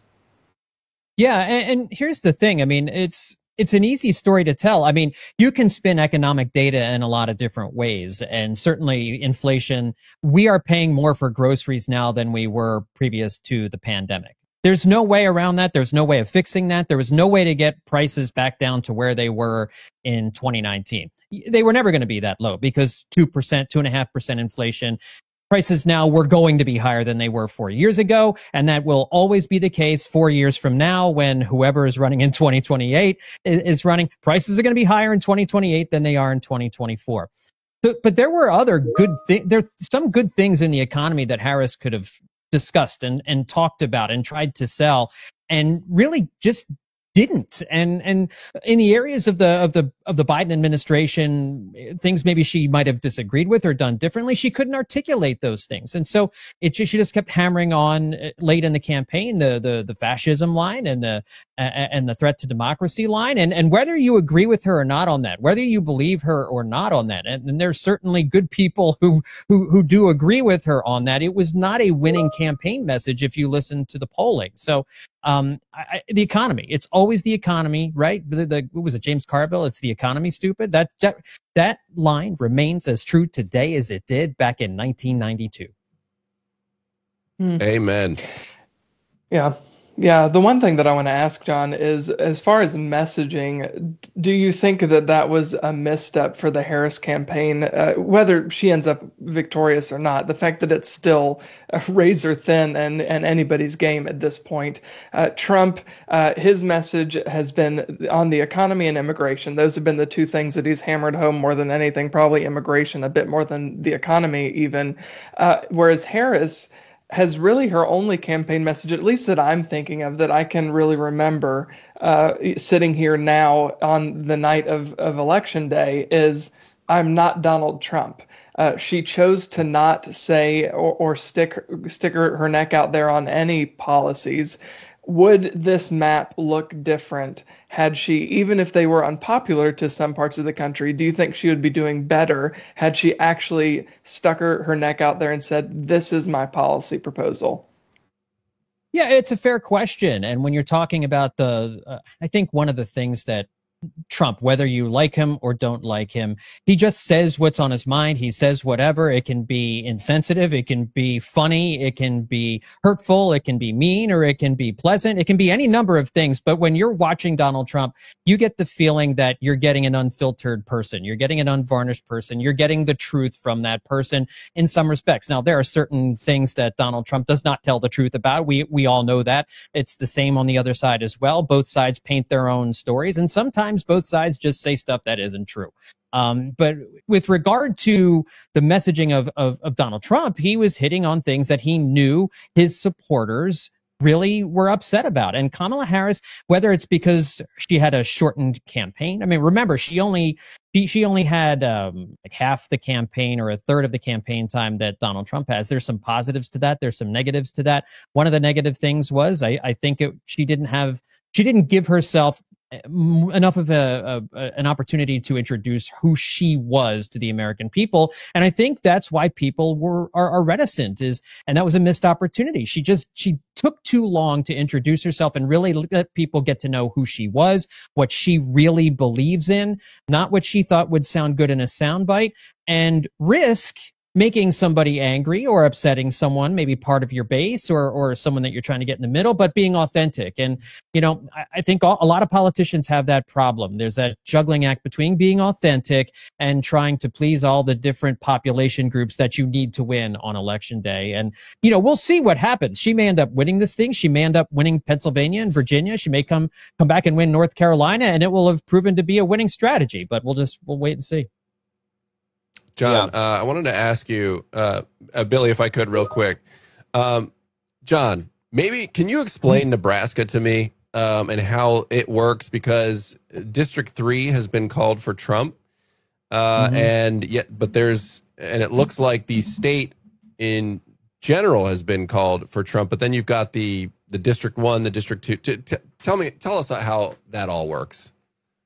Okay, yeah, I'm a little fuzzy on this too, but I think okay, all right. So, but there are portions of Nebraska, certain counties that have their own electoral vote.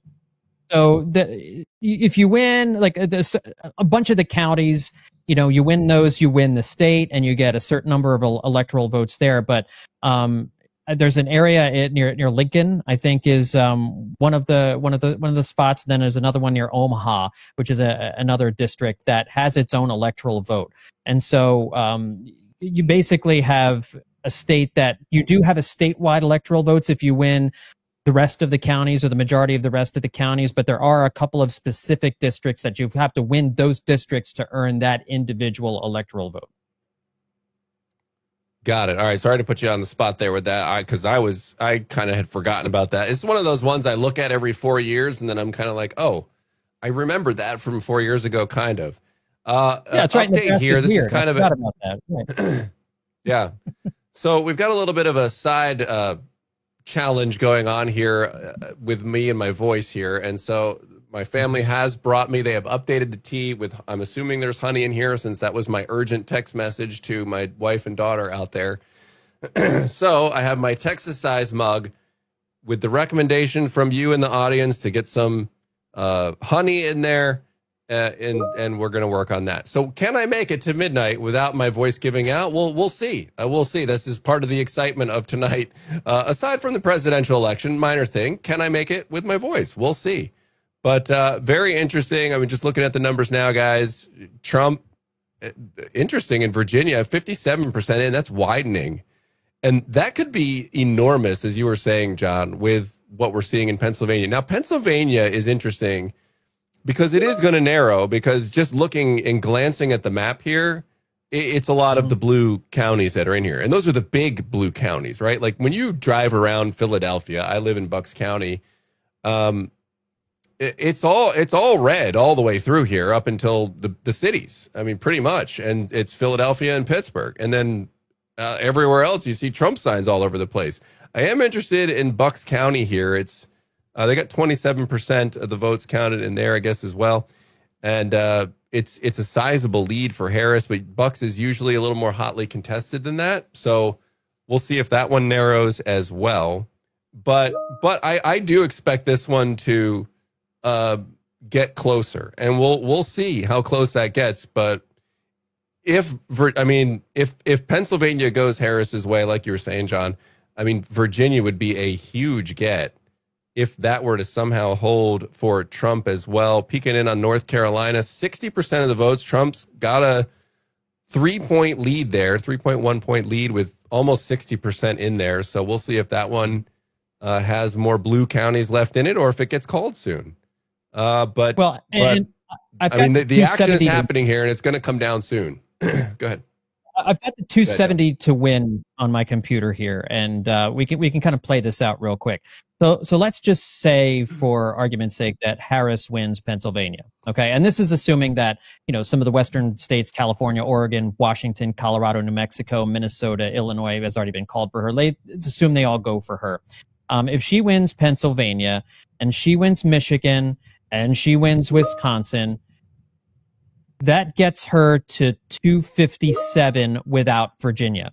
So keeping Virginia, if she wins Virginia, then she gets to 270. The blue wall, winning the blue wall, that automatic blue wall, that Pennsylvania, Michigan, Wisconsin, that only guarantees her 270 if she wins Virginia like we were expecting. But if she doesn't, if that goes to Donald Trump, all of a sudden now she's up 257 to 243. And then you're looking at North Carolina, Georgia, and Nevada deciding this thing. Wow. Yeah. Wow. So, super and Georgia interesting. right And now certainly leans towards Trump. So I think, if Kamala Harris wins Pennsylvania, Michigan, and Wisconsin, Trump wins Virginia, and he wins Georgia, then this is coming down to North Carolina. Really, it's coming down to North Carolina, because at that point, Nevada doesn't do anything for anybody. It comes down to North Carolina. And and that's where a lot of this is going to be happening. And right now, Trump leads North Carolina by 3 points. So, Virginia could absolutely swing this thing. If she wins the blue wall and loses Virginia, and that costs her the election, there's going to be a lot of people wondering why the campaign didn't spend any time in Northern Virginia, how the polling could have been so wrong in Northern Virginia, and a real deep dive into what was going on in the Washington, D.C. suburbs. Wow. And what's interesting is that we're going to probably know, I mean, just judging by how fast these are coming in, and 60% in North Carolina and 70, I mean, Georgia's, I'm guessing, going to get called pretty soon here, because you're talking 70, unless there's a massive Harris County coming in, because he's got a 5.5 point lead here right now with 76% in. So they're not calling it yet. So I'm assuming they've got some Democratic counties coming in, but that's 76% in. That thing's got to be close to getting called. Yeah, Fulton County is at 76% of the votes counted right now. So is Cobb County. These are all suburbs of Atlanta. DeKalb County is at 76% of the votes. So is Henry County, Clayton County. These are all counties that are going for Kamala Harris right now. And these are the big ones around Atlanta. Chatham County, which is in Savannah, is actually going towards Kamala Harris, but that's a very small area. So the big spots are about 3/4 of the way counted in Georgia. So I don't know that there's a big swing coming there. I want to ask somewhat of an uncomfortable question about Harris. And I think it goes back to what you were saying before. She spent a lot of time, as Trey was saying, talking about women's rights, abortion issues. How much, look, she was a unique candidate for a number of reasons. She ran, obviously, last cycle in the primary, didn't get very far. I think she was the first candidate out. And a lot of her positions were seen at the time as much more progressive. How much do you think, from an analysis position, her decision to focus on certain issues and not her past record was really maybe more of an effort to not draw attention to some of those positions that have been called out, whether it was defund the police, some of those things, trying to sort of move away from that? Obviously, she was probably trying to do that, I would assume, to perform well in the general. But at the same time, some of that authenticity, I think, was probably lost because she couldn't actually pivot back to some of those things that, at least at that point, she seemed to care about.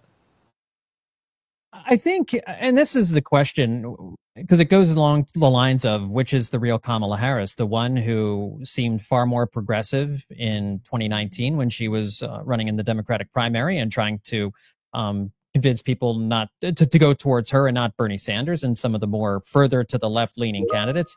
And the Kamala Harris we've seen now, which is more of the California prosecutor who's tough on crime, who is kind of walking back some of the fracking and some of the other issues that she's kind of taken a more moderate position on.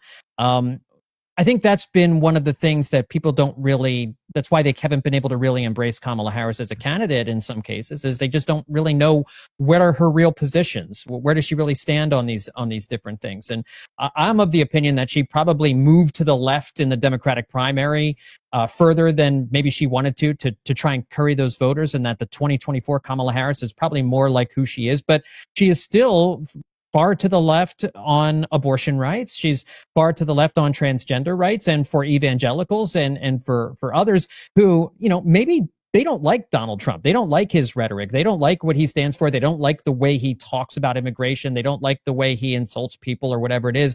But if your alternative is Kamala Harris, who you can say a lot of things about her, but one of the issues she's most comfortable talking about and positions she's most comfortable articulating is the abortion issue, then she's not wanting to walk that back. That is a position that she firmly believes in. She strongly believes in it. And that is a position for a lot of middle of the road conservative voters, evangelical voters that might consider voting for a Democrat. Just was absolutely a no-go for them this time around.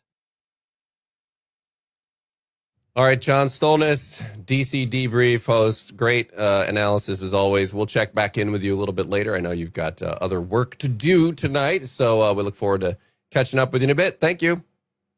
Sounds good. All right, gentlemen. We are in it here, like we said, for the long haul. And man, that is really interesting. Guys, that was fascinating. Hearing John break down those numbers and looking at that. And, like I said, I think we could find out about North Carolina and Georgia pretty soon here.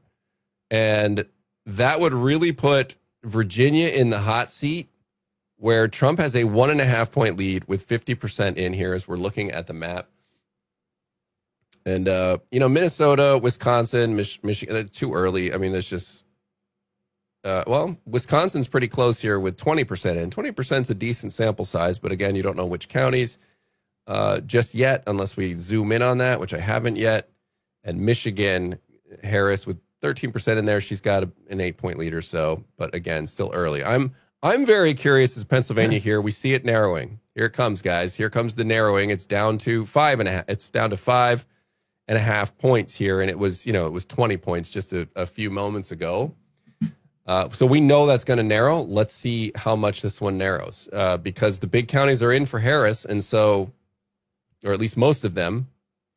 And so off we go. Let's see. I want to take a look at Bucks County. Yeah, Bucks County is still starting to narrow, but not quite yet. But very interesting if the dynamic plays out that way, and because and too early to call Pennsylvania here and to say, yeah, she's got a big enough lead here with the rest of the counties going. I think that's going to narrow, and I think, again, that we're not going to know Pennsylvania here it might not be tonight even, unfortunately. I hope that's not the case. I kind of, like I said earlier, I pine for the days when we were able to count in one day. But, man, that really interesting turn of events here, especially if we get North Carolina and Georgia here soon, and then Virginia goes, and this thing's coming down to Nevada. Wow. I think the possibility of Trump getting North Carolina, Georgia, and then sweeping in there also Virginia, that gives Trump a significant, I think, tailwind behind him. Right now the numbers for Virginia are at about 60% in. Let me see, 58% in, and Trump's at 50%, Kamala's at 48.3. So he's looking pretty comfortable right now in Virginia, which is just, I think, potentially will be the biggest surprise of the night, if and when they call that for Trump. But I certainly think, even with, like you said, Dan, the numbers are still unclear as far as Pennsylvania. It's starting to narrow, as you said. But seeing Trump performing where he's performing, and definitely if Virginia, North Carolina, Georgia are all called for Trump, that certainly, I would imagine, is going to make the Harris campaign start to feel a little bit nervous. Well, there's another factor here, too. The NBC News exit polling, it found that 51% of suburban white women, right? When we talk about women and Harris and the gender, that's been a big piece of this conversation, obviously.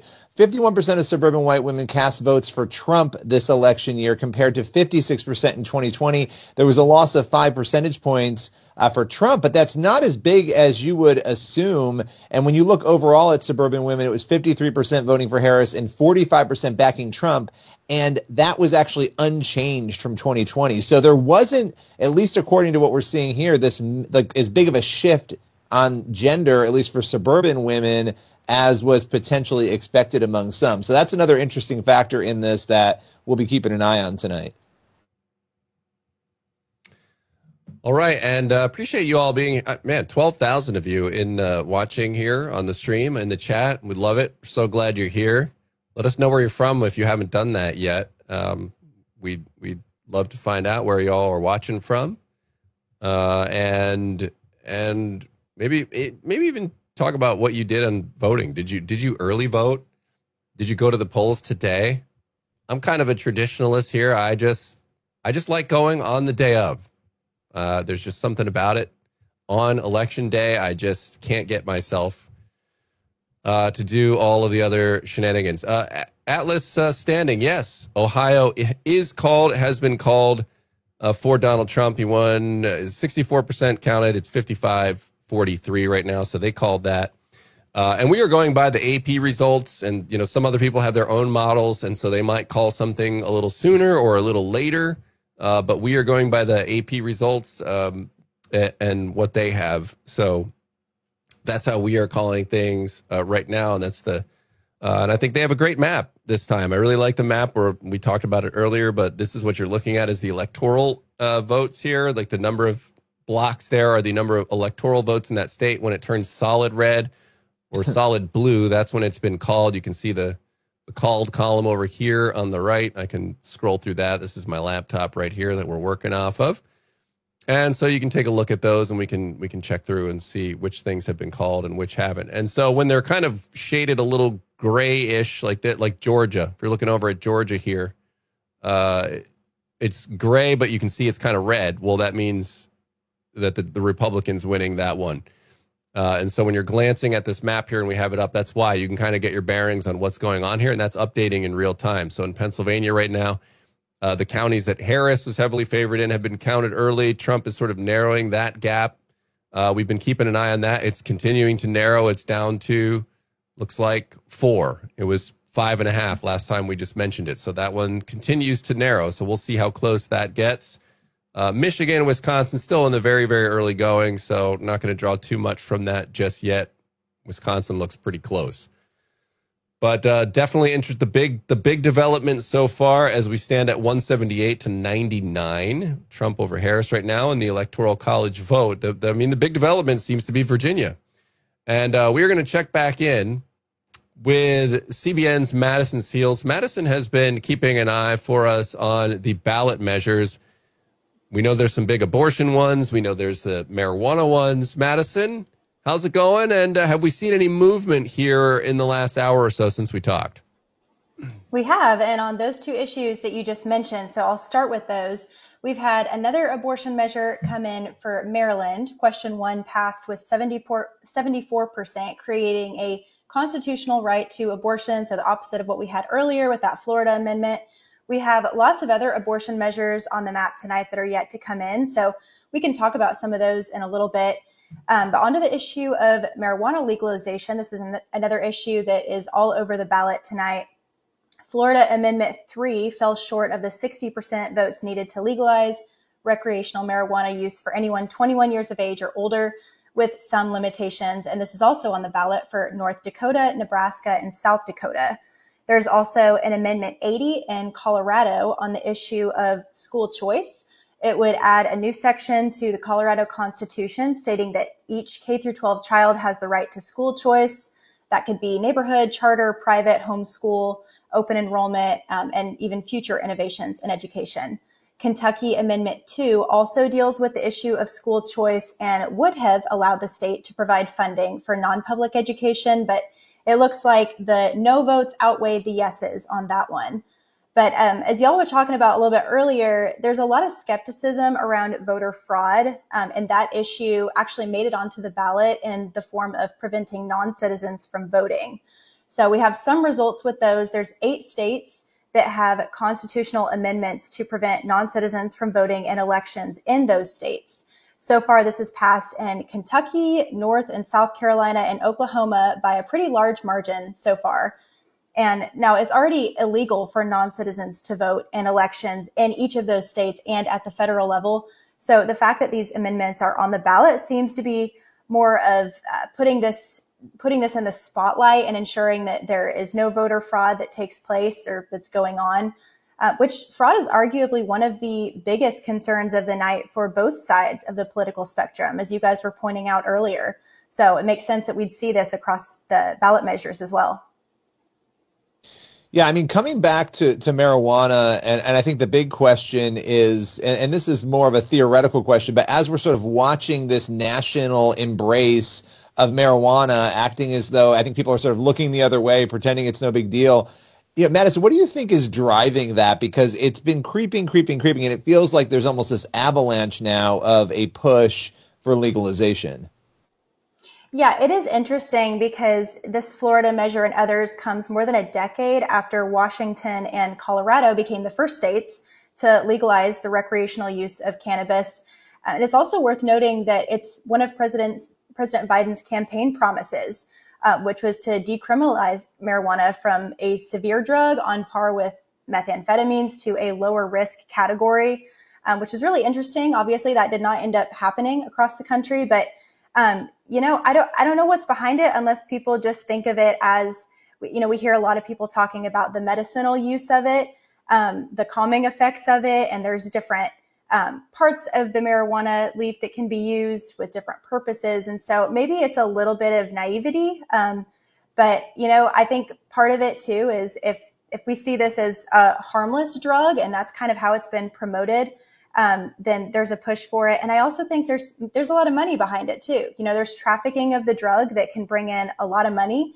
And if this is legalized, one of the things that was interesting about this Florida amendment is it would have allowed people to carry, I believe it was 3 ounces of the drug on them, which was 3 times more than what's allowed in California. And, I lived in Washington, D.C. for a while. I remember walking through clouds of marijuana smoke, and it's not pleasant. I can't imagine what it's like in California, or if this amendment had passed in Florida, what that would have been like. So it affects a lot more than just the people using it. And I think there's a lot of money behind it as well. And that's why there's government interest in this. Yeah. Madison, one thing that I want to ask you is just as far as all of the ballot measures that you have been keeping your eye on, are there any that have really surprised you that you were just not anticipating? Like the one in Florida, I was not entirely shocked by their vote on the abortion amendment. So a lot of them have kind of gone the way I was anticipating. Have there been any that you've looked at and thought, wow, this is actually trending in a direction that I was not expecting, or maybe even went in a direction you weren't anticipating based on your studying of some of these measures? Yeah, that's an interesting question. I think one of them was honestly seeing marijuana on so many ballot initiatives. That was a huge one. Yeah, for and then sure. also just the issue of voter fraud. I mean, let me find the number here that I mentioned off the top. But democracy-related measures like elections, government, and judiciary, 39 ballot measures were representative in that category. So that is clearly one of the issues driving ballot measures, one of the issues that people are most concerned about, more than, at least when it comes to these ballot measures, more than the economy, more than criminal legal reform, even more than reproductive freedom. The biggest one was democracy-related measures. So I don't think it should be surprising when we see all of the talk leading up to this election tonight about ensuring that voting booths are safe and secure and that the voting processes are safe and secure. I think people are taking this to ballot measures as well, kind of getting at a grassroots level, trying to ensure that the policies in their state are protecting citizens' right to vote and making sure that non-citizens do not have access to vote, which, as I mentioned earlier, is already a law, but there's a spotlight that's being cast on that for sure. And actually, just in the last couple of weeks before the election, the Supreme Court got involved in an election dispute that dealt with this same issue. And I believe we've talked about this, on the podcast as well. But the court's conservative majority allowed Virginia to remove 1,600 possible non-citizens from voter rolls, which surprisingly stirred up a lot of controversy both inside and outside of the state.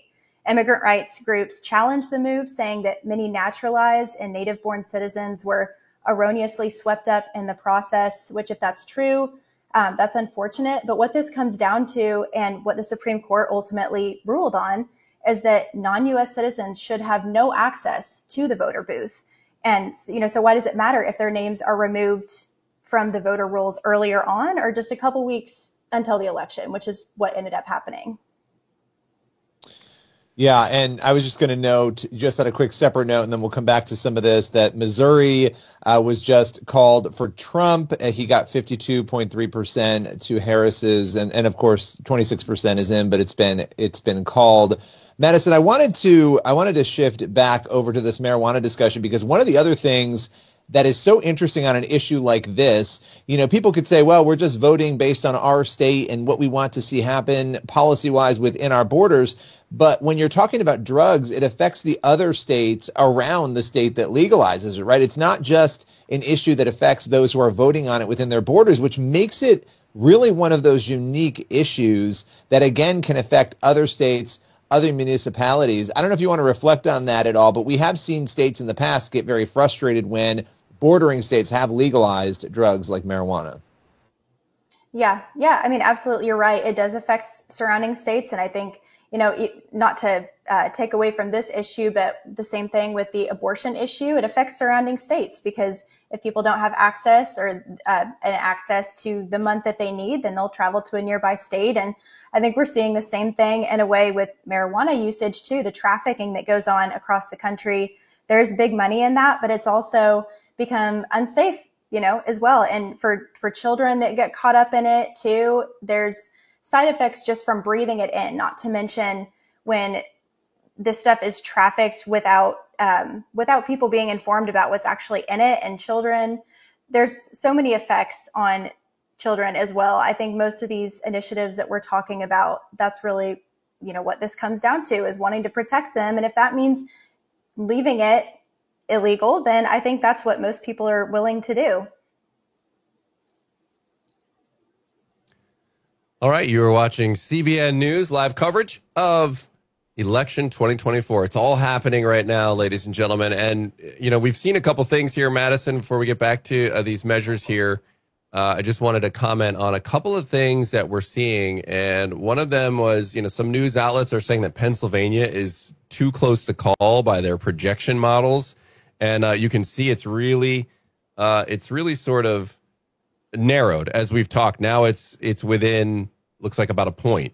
If you remember when we were talking a while ago, we saw the Philadelphia county coming in. Now, when you're looking at these maps, by the way, and you're looking at these counties that we have here, when it's a bolded color, that's when they've kind of finished up. So like Philadelphia County here, looks like it's bolded, looks like it's done. So, but if it's kind of shaded there, like you can see down here, they're not quite bold yet. They're still counting. So there's still a ways to go on those. So you can see like Bucks County, for example, here, 56 to 42. That was a lot bigger just moments ago. So you can see that's kind of what you're looking at here as we're scrolling through the map, and as I'm scrolling through the map on here. But Madison, what else do you got for us here on the ballot measure front?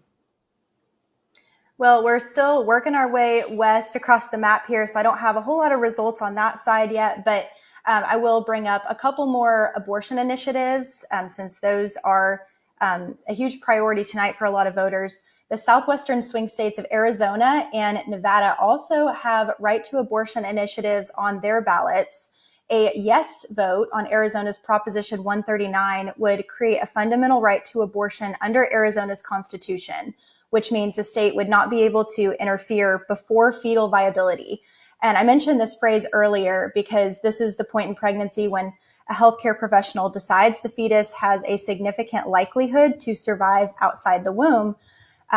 But this phrase is very broad. And one of the things that this issue brings up is that this technically means that current laws protecting infants from dismemberment in the 9th month of pregnancy could be ignored by healthcare professionals. So that's one issue that's going to pop up in multiple of these cases. Nevada's Question 6 initiative is very similar to this one in Arizona. And Nebraska is interesting because it's the only state that has two competing constitutional amendments on the ballot. Initiative 434 protects unborn children from abortion in the 2nd and 3rd trimesters. except in the case of sexual assault or a medical emergency. Initiative 439, however, provides a fundamental right to abortion until fetal viability. Again, viability is decided at the discretion of a healthcare provider. Last one I'll mention on abortion right now. Amarillo, Texas, and San Francisco, California have local abortion measures on the ballot, asking the question, can government penalize individuals for leaving places where abortions are legal or restricted to get an abortion elsewhere? That's become kind of a new territory in the abortion argument, so it'll be interesting to see how voters vote on that one. Yeah, it really will. Madison Seals from CBN's Quick Start. Appreciate your analysis, your time, and you're looking into those ballot measures. And we'll check back in with you here in a little bit to see how things are progressing. Appreciate it, Madison. Right. Sounds good. See you guys. All right, gentlemen. A lot going on, even just as Madison was talking there, obviously with those ballot measures, and Florida making their decision on theirs as well. Saw some people in the chat commenting on that. We're also seeing some things here, guys, that Virginia, as we've been noting, that Trump holds the lead right now. It's 61% in, so there's still 40% of the vote out there. We saw some of those Northern Virginia counties coming in, but some of the outlets are saying that Harris, and I saw some people in the chat mentioning this too, perhaps you live in Virginia and kind of know the lay of the land there, but that Harris still has a chance at Virginia. So, man, this is going to come down to the wire, guys. I mean, this is what everybody thought, and we're seeing that play out right now. Pennsylvania narrowing, Virginia very close, and that could, as John Stolness was talking, that could really change things up. And we've got a couple of states that just came in right now. Again, not big shockers.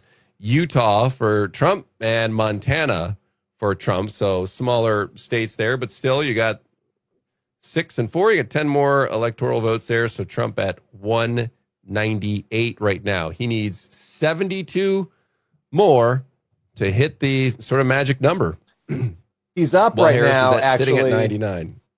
Pennsylvania just Go ahead. shifted. Pennsylvania It just did. shifted. 43% of the Wow. vote is in, but Trump is now up by about 0.5 percentage points at the current moment. Again, this is shifting, and that's why they're saying it's too close to call. And to your point, Well- Virginia, the New York Times is saying Virginia will, likely go to Harris, but we'll have to wait and see there. Who, the New York Times said that it's also likely to interesting. Harris? It's a projection. They're not calling it. It's just, they're still saying that it's leaning towards Harris still. Right. And what they're doing is they've got a whole room of people that are sitting there looking at every county and really, kind of seeing which ones are left, and they're really running the numbers and then going towards it. So, So we'll see. We'll see if she does make up that gap, but interesting. And Pennsylvania flipped right back. So, if they're saying it's too close to call in Pennsylvania, then what's happening is they've run all these projections and they're like, well, it's still going to be really close after all that. So you can't say, well, Blue County here, so she's going to make up X percent and then get ahead. They just can't tell. And that's kind of what we thought. So brace yourselves, ladies and gentlemen. This could be several days if it continues to play out like this. It's going to be a rocky road. Something interesting just to look at back in Virginia is the fact that, Tim Kaine is a well-known political figure. He's kind of like the furniture in Virginia. He's just a fixture. He's always been part of the political makeup of Virginia, but a relative unknown. Nobody knows this man. The Republican, Hung Cao, they're neck and neck with each other. It's 50.9% for Tim Kaine and 49.1% for Cao. So even if he ends up losing the Senate race, Cao ends up losing the Senate race, the fact that he's been this competitive as a no-name candidate up against Tim Kaine, who everybody in the state, everybody in the Commonwealth of Virginia is familiar with Tim Kaine, the one-time also vice presidential candidate with Hillary Clinton. So it's interesting to see. It certainly is, and I just want to, again, acknowledge everyone in the chat. I've been watching the chat and enjoying that as well. Glad you're all with us. We've got almost 12,000 people on this chat. Listen, we have 2,100 likes, and so what I'm hoping for here is for you all to help us sort of beat the algorithm a little bit. It's a fun game we like to play. And if you smash that like button and just keep hitting it, there's 12,000 of you. It looks like we got 2,100 likes at the moment. If we can get that number up a couple thousand for whoever hasn't hit it yet, then maybe more people, will see it. The algorithm will kind of upgrade this video in the search, and then more people will be able to come and hang out with us, and it'll be fantastic. And who knows, maybe somebody will hear about Christ for the first time because they joined CBN News. And you want to hear something funny, and Billy and Trey, I know you know this is true. We've all seen this, and Crutch, who's producing, Dan Crutchfield producing the broadcast. A really funny thing that happens sometimes is people search for like CBS News, and then they land on CBN News because they're like one letter off. And this is a perfect opportunity to tell them about Jesus. So we're sitting here doing this election coverage, and the gospel's going to get in there, and we're going to talk about things that matter to Christ. We're going to talk about salvation at some point in the broadcast, and we're going to pray. We're going to close this thing in prayer later on tonight.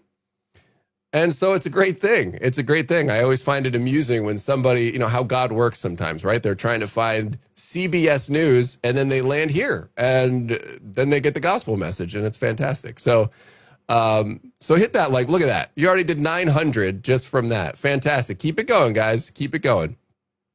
And and I'm checking in with everybody here watching in Finland. And we have some people from Brazil. This is incredible. I love the CBN audience, you guys checking it. Southern California. Deborah says she's praying. We're praying for you in Southern California, Deborah, not for the weather, because you have a lot of that. There's a lot of other things going on in California that we're praying for you over there. Watching from Ohio, voted early last week. Roger Hartman, appreciate you being here. Greetings from Germany. Well, hello, Pauline in Germany. Curious as what everyone's saying over there in Germany. Michael Yo, you smashed the like button. I hope you didn't actually smash. It's like a figure of speech. I hope you didn't actually smash the things, but thank you for smashing it. Appreciate that. Who else we got here? Philly K, I saw you mention this earlier. Philly K said that they live right now in England, but they're from Pennsylvania. And so then they did the voting thing that way. And I find that very interesting. I mean, that's an interesting setup. From PA, but living in England. If we had more time sometime, I'd be interested to hear that story. I'm curious. It just seems like an interesting combo there. Watching from the Philippines. Hello there. Kim, watching from Tennessee. Welcome. Glad you're here. North Texas, Kentucky. Airborne, Josh. Are you in a plane right now? That's cool. If so, checking out the broadcast from a plane. I never get good enough Wi-Fi. Even when I buy the Wi-Fi on the plane, it still can't stream anything. So congratulations if you got that. Minnesota. That's one we haven't talked about a lot yet. It's been early. Only 2% in. Trump right now up, but obviously too early.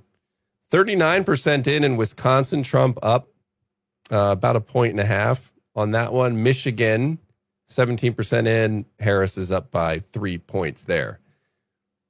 The other great thing we've got going on right now, the challenge is to see if my voice can last another 2 hours here, battling a cold. And I have downed my Texas-sized mug of honey tea here, and I'm going to reload that here in a few minutes. Watching in Connecticut, New Zealand. That's fantastic. Georgia, Maui, Hawaii. Okay, now they're just trying to make us jealous, right? They're in Hawaii, and we're here in the mainland, not in a tropical paradise. All right. Well, glad you all are here. Appreciate it. If you have any questions, shoot them in, and we will try to answer them for you. And yeah, and so I wanted to, Billy, Trey, you guys, we caught up with Franklin Graham, and so we want to have that conversation and show that conversation with you. Franklin Graham, obviously, well known, and Samaritan's Purse and all the other ministries that he's running, and he has thoughts on the election. He shared them with us. We want to play you a couple of minutes here of that conversation. We will continue with the results coming in, and we'll react to Franklin Graham and what he has to say about this election. You don't want to miss this. We'll be back in just a second. Here's what Franklin Graham had to tell us. Well, it's election night, and a lot of Americans have a lot of issues on their hearts right now. What is your biggest concern for America in this moment? That somehow our nation would turn to God. God's the only one who can fix this country. Donald Trump's not going to be able to fix it. And there are problems he can address and I think fix, but what we've done is we've turned our back on God as a nation, and we've accepted things, moral issues that politicians have made political, like abortion, homosexuality, these types of things. The church has kind of caved on. And so our hearts have to be changed, and only God can change those hearts.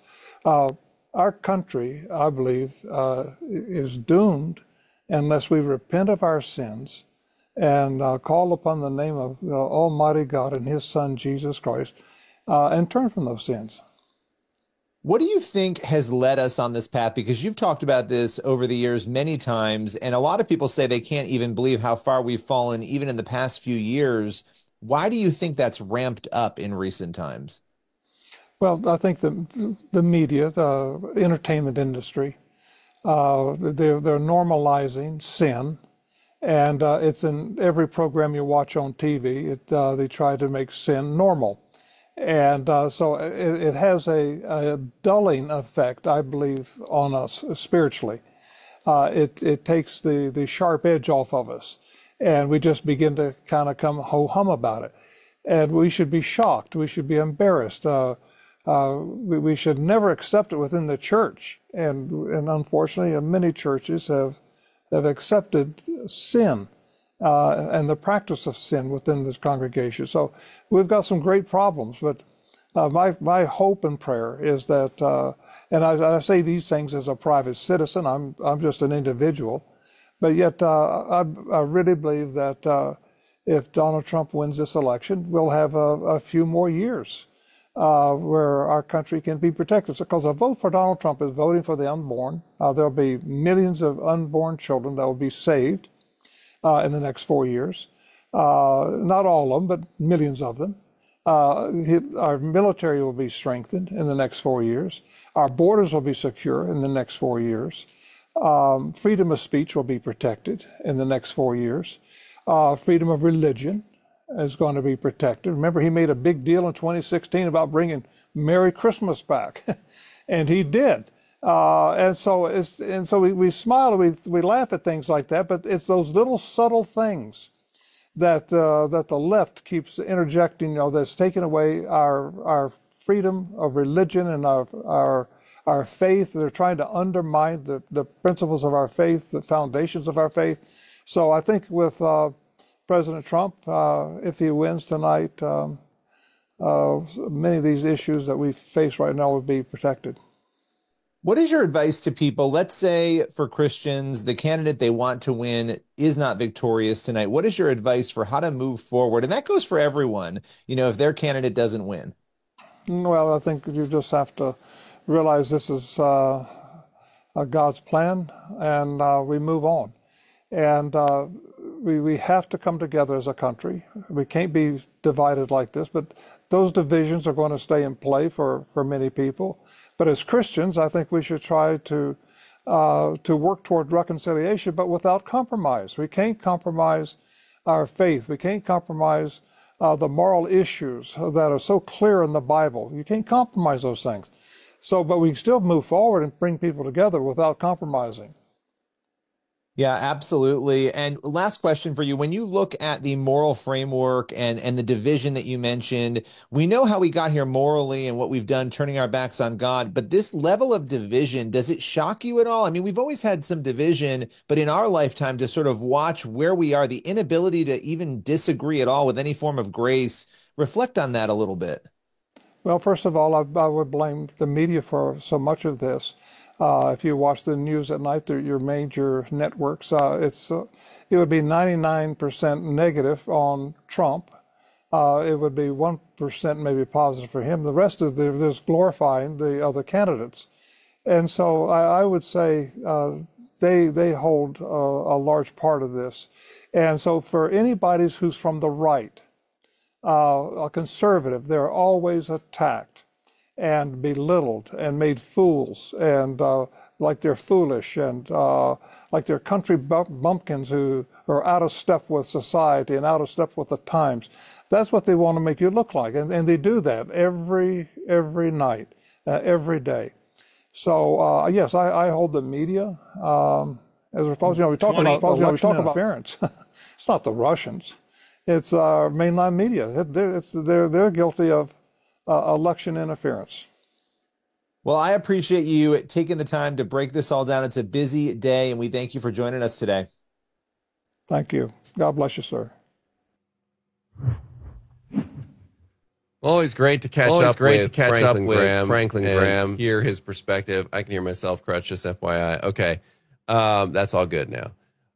So always great to hear his perspective. And Billy, Trey,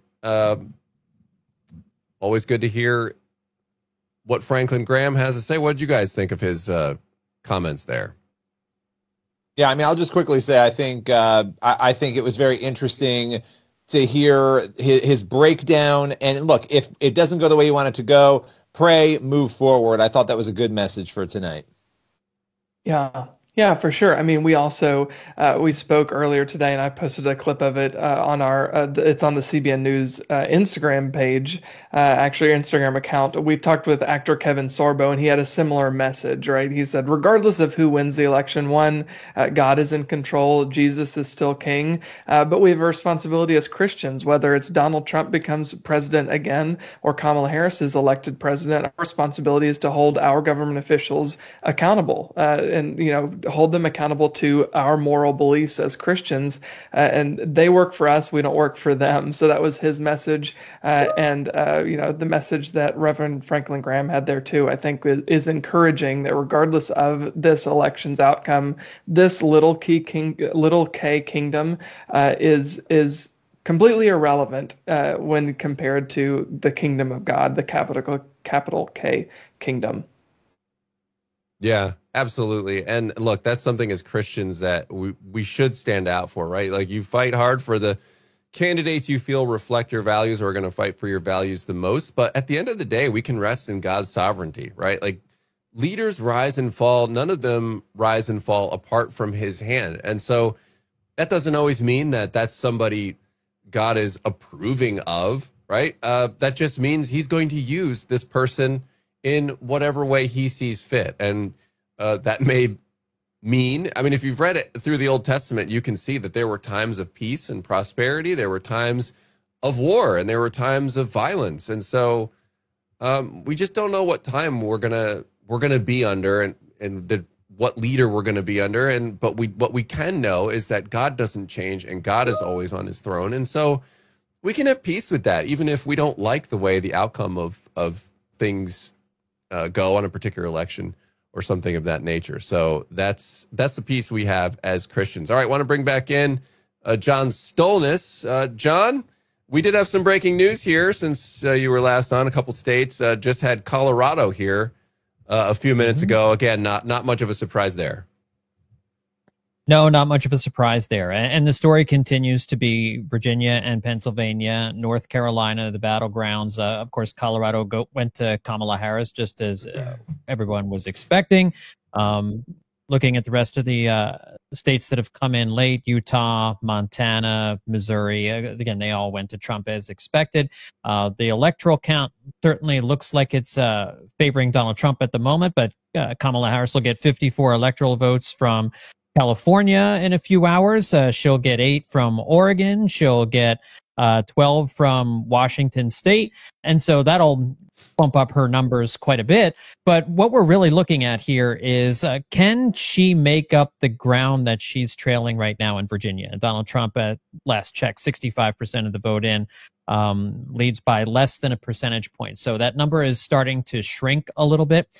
It's widely been known, and I was kind of doing a little bit of research on this since the last time we chatted, what some of the truths are about Virginia. And one of the truths about Virginia is that Fairfax County, which is one of the, I think it's the largest county in Virginia, they usually report late. Like they take a while to get their vote in. And a lot of times that number, the the gap that Democrats have in Virginia is supported by a late run from Fairfax County.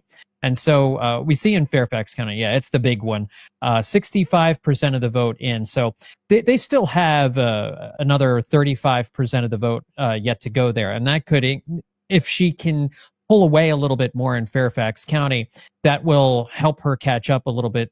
And also the city of Richmond. The city of Richmond has been a little bit late. They typically are among the last to get their numbers in. And in the city of Richmond right now, they're at 66%.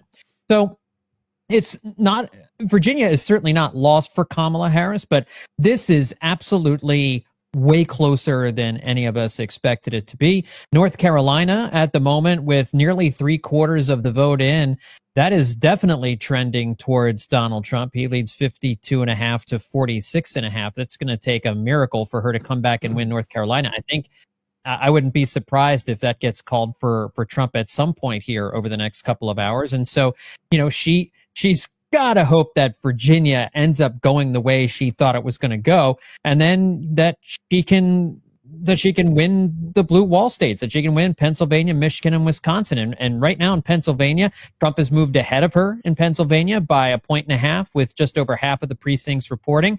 But the thing to remember, I know I'm bouncing all over the place, so I apologize, and we can talk about any one of these different things. That's great. But with Pennsylvania, we are not going to know the story of Pennsylvania for a couple of days. I know you guys were talking about the delay in the ballot counting. I'd be remiss if I didn't mention that it was a Republican legislature that put the rules in place that said they're not to start counting the early votes until after Election Day was over. And so that's partly on the Republicans, and I think there is certainly a streamlined process that they could do this better, because it shouldn't be that we're waiting a day, 2 days for all the different results to be tallied. Certainly there are other states that are doing it differently than Pennsylvania is. So we won't know if it's going to remain this close.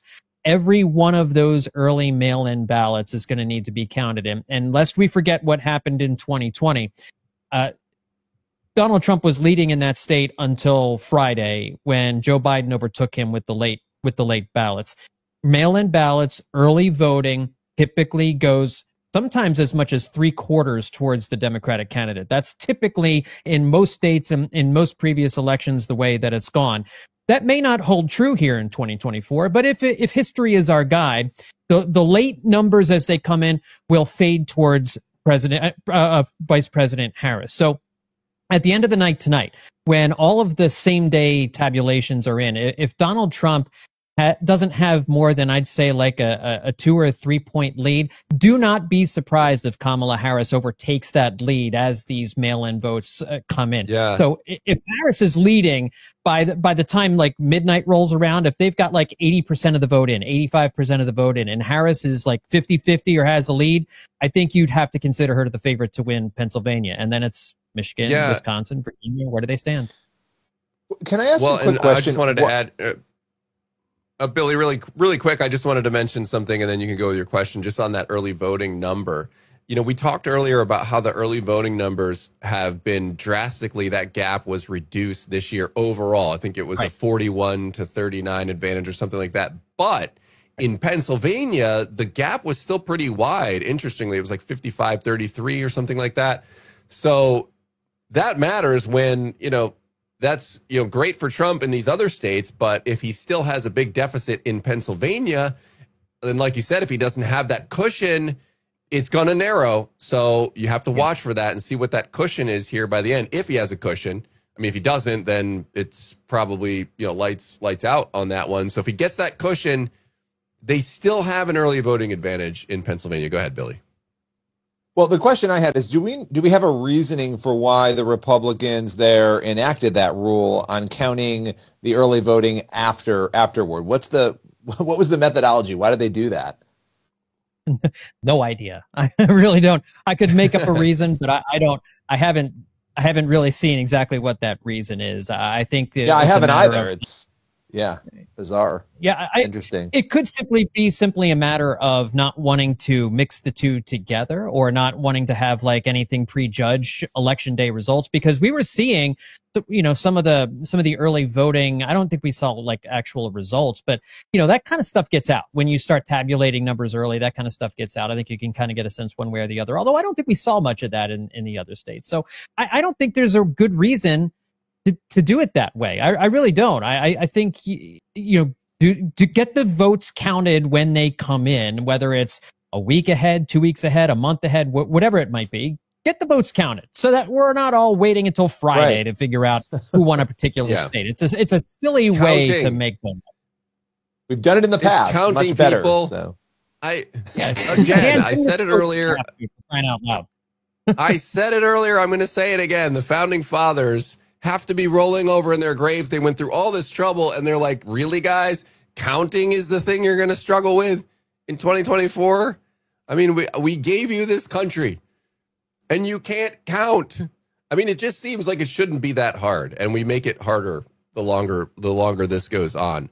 But hey, some breaking news here while John was talking. This is a big shocker to everyone here watching in the stream. The District of Columbia has gone to RFK Jr. No, I'm just kidding. It went to Harris, obviously. So, yes. So that, again, not a surprise there, but we're at 198 to 112. And you're right, John. Like, I mean, that California blue bomb of California is sitting there. And that one's going to come in and bring this thing right up to closer. Trump's magic number is 72 here. I don't know if you've been tinkering around with your 270 to win, John, to see what the situation is there. And there goes Virginia, by the way. It just flipped on the counting. So there you go. What people are saying, that late vote coming in. So let's look into this. Let's see exactly where the numbers came in here. Fairfax County, still just 67%. Looking at Arlington County, maybe that's the one that just came in. I'm going to click the geographic thing here. Let's do this. Let's see what happens on that. Okay. Let's see what we got here. Okay, so there you go. So Fairfax County is at 68% of the vote in, but if you go to the right and down a little bit to Arlington County there, up and to the right is Arlington County, 68% of the vote in. I think that's where you just got a big tranche of numbers come in. And she's leading 77 to 21 there. I don't remember exactly where that was before, but I think that's a county that just came in, is what it looks like to me. And that might have been what bumped her up, because she just made up like 2% in that last dump. Yeah. Yes, she did. And so that again, this if you want me to zoom around on another one, for sure. But again, that puts the spotlight right back on Pennsylvania. And if the networks are all saying, and they're looking at their analysts and they're saying too close to call, high chance that this thing is not going to be over tonight. And that's going to be. Let's see how this goes. It's going to be quite a week. Let's just say, let's play this out. Let's say Virginia continues to go this way and it ends up in Kamala Harris's side. So let's give her Virginia, and we're going to give her. Let's say, okay, so she's got Virginia. So if she wins the blue wall, if she wins Pennsylvania, Michigan, and Wisconsin, she wins the presidency, provided there's no other surprises someplace else. She doesn't need to win North Carolina. She doesn't need to win Arizona. She doesn't need to win Nevada in that case. If she wins Pennsylvania, what about Georgia? If she wins Michigan, she doesn't need Georgia. I don't think she needs Georgia anyway. I'm doing the math here. Yeah, so that gets her to 248. So she holds Virginia. She holds Virginia. She wins. Let's just give her 3 out of the 4: Pennsylvania, Michigan, Wisconsin, Minnesota. Right, let's just say even 3 out of those 4. That gets her to 270. She wins. She doesn't need. That gets her to 270. Yep. Yeah. She doesn't need North Carolina. She doesn't need Georgia. She doesn't need Arizona, and she doesn't need Nevada. So let's say she wins Virginia, but let's say she loses Pennsylvania here. Let's give that to Trump. That puts her at 251 and Trump at 265. So now she's got to win Michigan and Wisconsin. And both of those states are absolutely still toss-ups. If she doesn't win North Carolina, if Trump wins North Carolina, it's over. He gets to 280. So if he wins Pennsylvania and North Carolina, it's over. If he wins Pennsylvania and Nevada, it's over. He gets to 270. So again, Pennsylvania that's why they've lived in Pennsylvania. It's it. Like if Virginia goes to Kamala Harris, as we were all expecting that it would, it really does come down to Pennsylvania, because I don't think she has a chance at winning Georgia and North Carolina. You know, Governor Josh Shapiro predicted on Tuesday that the counting won't take nearly as long as it did in 2020. You know, when it took as long as it did. So it'll be interesting to see if they can figure this thing out a lot quicker and they don't leave us on skates here the whole time. I'm sorry, Trey, go ahead. Well, John, I was just going to ask you, when it comes to like the newspapers, several of them choosing not to make a presidential endorsement, and then even the unions choosing not to make presidential endorsements. When it comes to states in the Rust Belt, especially states like Pennsylvania, how much does that factor in? Does that make a huge difference for or against Vice President Harris in this election? Yeah, that was a big controversy among the media in terms of the newspapers, and I don't think regular people really care about that. I mean, I just don't think people were looking to the Washington Post to decide what they were going to do in terms of the election. I mean, you can certainly, I think it's your job as an editorial board, or if you're going to have an editorial board as a newspaper, to, you know, lay out the pros and cons of each particular candidate. But I don't think that because the Washington Post or the New York Times or whatever else, because they say we endorse Kamala Harris or we endorse Donald Trump, that is going to really sway the election one way or the other. Now, I will say that in terms of local politics, I think if you're talking about a member of Congress, or if you're even talking about a senator, your home paper of record, the paper that, you know, you read every day, that's kind of connected to your community, I think that has more of an impact than maybe say like the Washington Post or for a presidential endorsement. But I don't think that, I think that was a lot to do about not a whole lot. I think if you want to be an independent source of news, then you really don't have any business endorsing one political candidate or the other. I certainly understand the position that Jeff Bezos' critics were coming from, knowing that he has connections and interest in Washington, D.C., and that might have factored into it. But at the end of the day, too, you know, I agree with the point that if you want to be an independent news journalism outlet, then you probably shouldn't be endorsing a candidate one way or the other. Well, what do you think about the unions? I think that one probably has more of an impact, especially in a place like Pennsylvania, where a union is refusing to make an endorsement when historically that goes to the Democratic candidate. Right. I do think that hurt Kamala Harris in some spots, because they refused to make an endorsement. But I mean, you also heard from, I think there were a number of union organizations that weren't necessarily the top guys who, I didn't know what they did was they took polls of union workers, and I think the majority of them were, especially, and I think it was in the state of Pennsylvania or the United Steelworkers, whatever it was. I forget which one it was, so forgive me, but they were heavily voting for Trump. I think he was like 3/4 of their vote or whatever it was. So it certainly hurt Kamala Harris, I think. If not in the polls, then certainly her campaign took a hit there. But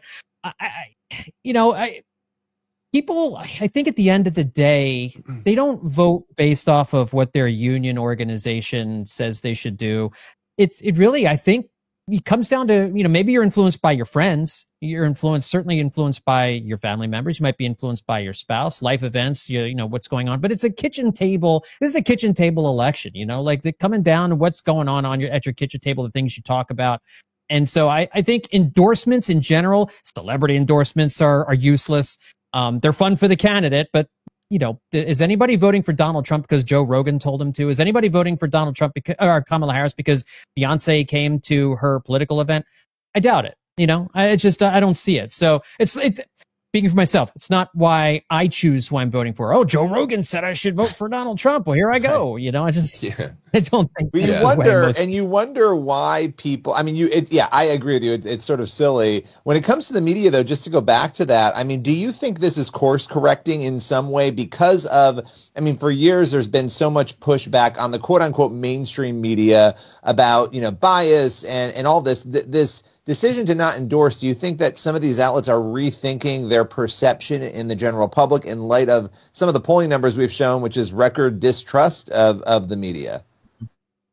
Well, I think that Jeff Bezos, in his article defending the decision, said that very thing. He said, people don't trust us, but we've lost the faith of the American people. We have to earn it back by not appearing to be acting on behalf of one particular side or the other. And again, does he mean that in his heart? I don't know, but it certainly resonates, I think, with a lot of people that I know who want the media to be an independent arbiter of facts and news and information, and to treat the candidates on both sides fairly and equally, to hold each to the same standard. If this is unacceptable for one candidate, then it's got to be unacceptable for the other candidate.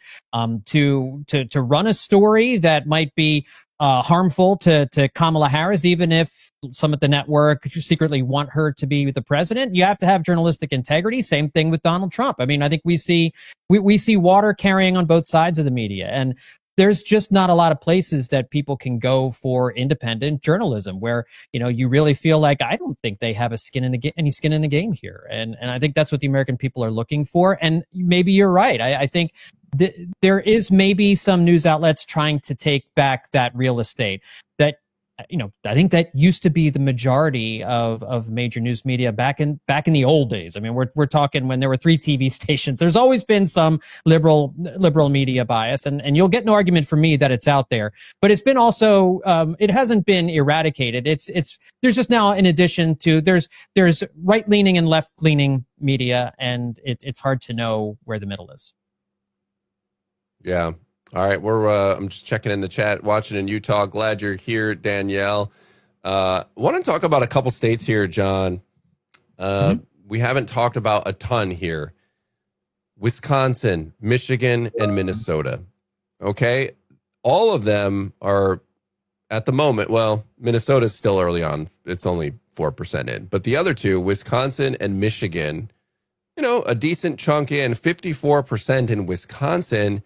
And Trump currently has a 1-point lead there. In Michigan, Harris has a 0.2 point lead there with about a quarter of the vote in right now. So these two states, because I'm doing my tinkering on 270 to win as well. And, right now Trump's lead, by the way, in Pennsylvania is almost 3 points now. We were talking about that cushion that he's going to have in order to withstand the barrage of the Democratic comeback on the mail-in ballots where they have an advantage there. So right now he's got a little bit of a cushion. We'll see if that increases. Yes. But let's just say he loses Pennsylvania. Maybe I'm just having something a little bit different. If Trump wins, okay, so the way I have it right now, I'm giving Trump Nevada, Arizona, North Carolina, and Georgia. They're looking closer to done deals here at this point. 84% in. North Carolina did narrow a little bit, but it's still 2.5 points with only 16% left, and 88% in Georgia, and it's a 3-point lead. So those are looking close to done deals. So I'm giving him those two for now. Giving Virginia to Harris. Let's give Pennsylvania to Harris. At that point, it's 270 to 268. The way I have it right now, and then. So if you give him either any one of those 3, Michigan, Wisconsin, or Minnesota, it flips and he wins. So what is your take on those 2 states, on Michigan and Wisconsin? And I'm not sure what I have wrong on my 270 to win to think that Kamala only needs 3 out of 4 of those, because in my estimation, she needs to get all of them. To win, if these other states break the way we were saying. Who do you have for Trump? I've got that again for me. You have Nevada. I gave Nevada. I did give Arizona, which that's kind of a early 50% in, and that's a dead heat. So maybe you didn't give Arizona to him. I just did. So, I mean, I guess I could put that to her and see what happens. No, I was trying to keep up with who you were giving everything to there. I think you gave Nevada, Arizona, Georgia, and North Carolina to Trump, those 4 states, right? And you gave Virginia, I did, yes. Pennsylvania to Kamala Harris. To Harris, and Pennsylvania to Harris. In that scenario, he only needs to win one of the... Does that make sense? Yeah, are you getting that too? Right. Yeah, Trump's at 268 under that scenario, and Kamala Harris is at 245. So yeah, he needs to win either Wisconsin or Michigan. Yeah, that's the thing. If Trump sweeps the Sun Belt state, if he loses Pennsylvania, right? If he sweeps the Sun Belt states, North Carolina, Georgia, Arizona, and Nevada, then Kamala Harris has to win all of the blue wall states and Virginia. She's got to win Pennsylvania, Michigan, and Wisconsin. Now, here's the thing. Those blue wall states, Pennsylvania, Michigan, and Wisconsin, they have all voted exactly the same in every presidential election since 1992. There has not been a presidential election since 1992 where one of those 3 states voted differently from the other. So it's like they're triplets. They almost always all go together. Yeah, isn't that a crazy stat? Even in 2020, I didn't know that. When Trump beat Hillary Clinton, they all flipped red, and then they all flipped back to blue in 2020. It was just one of those crazy things. And so you're right. If Donald Trump wins the Sun Belt states and Kamala Harris wins Virginia and she wins Pennsylvania, all he needs is either Wisconsin or Michigan. Harris needs them both to win. And so that's why I think you've been seeing so many people thought that the odds were in his favor, because there seemed to be a few more pathways for Donald Trump to win the election than there were for Kamala Harris. But I think one of the things we're seeing in these results so far right now, Dan, in Wisconsin, where again, like you said, it's a 1.5 points right now difference between the 2 candidates. In Michigan, it's less than a point between the 2. I think the pollsters got it right in the months leading up to this thing. I mean, we talked about it being a coin flip election in Pennsylvania. It's 3 points for Trump, but I think it's going to get closer when the mail-in ballots are counted afterwards. Like, this is a coin flip in these battleground states, especially Wisconsin, Michigan, Pennsylvania, the blue wall right now. It is anybody's ball game in these 3 states. It's unbelievable. I mean, like we said at the beginning of the broadcast, it's just unbelievable that you could have this many millions of people in the country, and then it comes down to this. It's coming down to coin flips. I mean, this is absolutely insane. But PA really, guys, does make the difference for, I think, either candidate. Because it's 19 and the other ones are a little bit smaller, that if it does go, if Trump were to get it, his path is so much easier. I mean, even if he loses Arizona, he can lose Michigan, Wisconsin, and Minnesota and Arizona, and he'd still win. So Pennsylvania is where it's at, guys. Yeah. And also Iowa and Kansas, sorry, Billy, but Iowa and Kansas, AP just called both of those now for former President Trump. So he's now at 210 by their count. Yeah. So the magic number for Trump is now 60, and the fear mongering, Billy, on Iowa. There was that last minute poll. We remember that one. Everyone kind of pointed at that. I mean, I don't know that people were kind of like, oh, interesting, but maybe a little bit of concern from the Trump camp, but not a ton. Yeah. Yeah. No, I was just going to say, I think this underscores, though, and obviously there's always been division in American politics. There's always been division in our media, but I mean, it's like living in 2 different Americas in a lot of ways. There are 2 very, very vastly different ways of looking at the world, and the country is very split in half. When we wake up tomorrow or Friday or whenever Pennsylvania gets it together and finishes counting, we're going to have half of a country that is very upset by the results and the other half that is elated or at least content with their vote. And we've got to figure out how as a country to sort of move forward. And I think from a Christian sensibility to figure out how we can help lead the way in that, because again, if 1 out of 2 people are unhappy with the state of who is running their country, it's just not a great situation to be in. And again, it's a coin toss, as you guys said. So it's kind of wild. Yeah, and also, not that this is Well, sorry, John. I was just going to say, not that, and you can, I want to hear your thoughts on this too. Not that this would be a shocker, but there was that one outlying poll in New Hampshire showing Trump up. New Hampshire has not yet been called. The Republican easily won the election for governor there in New Hampshire. Are there any chances there for Trump, or is it going to go as expected to Harris?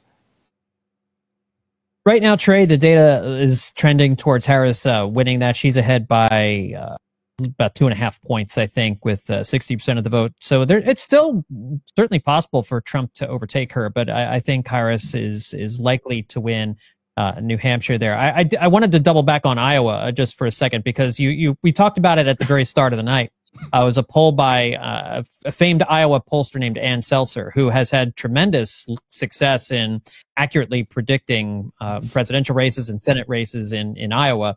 And she'd had a big miss in 2016, where she overestimated Trump's ability to beat Ted Cruz in the primary. Cruz won the Iowa the Iowa caucus back in 2016. But other than that, she's been pretty spot on. And she had Harris +3 in the last week beforehand. With 57% of the votes in, I mean, it's a 14-point lead, or 13.5-point lead for Donald Trump. So I mean, that was a miss. And I give her credit for putting out a poll that was wildly different from every other poll that was out there, and she had street cred, and so that's why last weekend it reverberated throughout both campaigns, because she had credibility. I mean, she's always had very good poll numbers that ended up reflecting what the actual reality on the street was. But it just goes back to some of the issues that we were talking about with polling and the difficulties in this current day and age of getting accurate polling. And so, no, this is not going to be one of those surprise states like we were thinking. Oh, Virginia could still trend that way. Iowa has been called for Trump, and it's not a lot of electoral votes, but that could have thrown a monkey wrench into things. Like 5 electoral votes that they all count to get to 270. That they do. And here we are. It's about, 10:45, about quarter of Eastern time.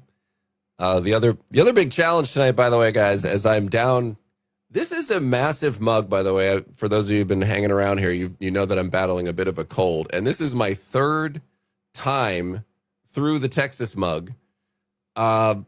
It's a large mug. So, but the honey is doing well. I think the challenge of, is my voice going to hold up till midnight? Approximately when we are going to shut it down for the evening, is, I think, looking strong. If you had Dan's voice to last all the way till midnight, I think you're doing really well right now. But Dan, we are also, tea? Yes. What's your tea of choice here? What are you rocking out there? Is it mint? Is it a chamomile? What are we doing here? I am. I'm really lame. I am just a straight Lipton black tea guy. Like, this is just. Okay. Although actually that's what I normally do, but I think no, yeah, this one's just wow. I just realized something. So my wife and my daughter made this for me, and I just realized they gave me a decaffeinated tea. I don't know if they are hoping I fall asleep or something in the middle of the broadcast, but yeah, I mean, I got to be up till midnight and talk, and they went with the decaf. But I have been doing a bit of like the echinacea and that sort of thing while I'm sick, but typically it's just the straight black tea, from Lipton. But gone with this with the honey in it, and it's been great. It's been helping a lot. So I appreciated all that from the chat. Yeah. Do you do a milk in there? Do you usually do milk with your tea, or is it like straight up with honey and anything else? Because I got to have milk. I got to do milk with. Okay.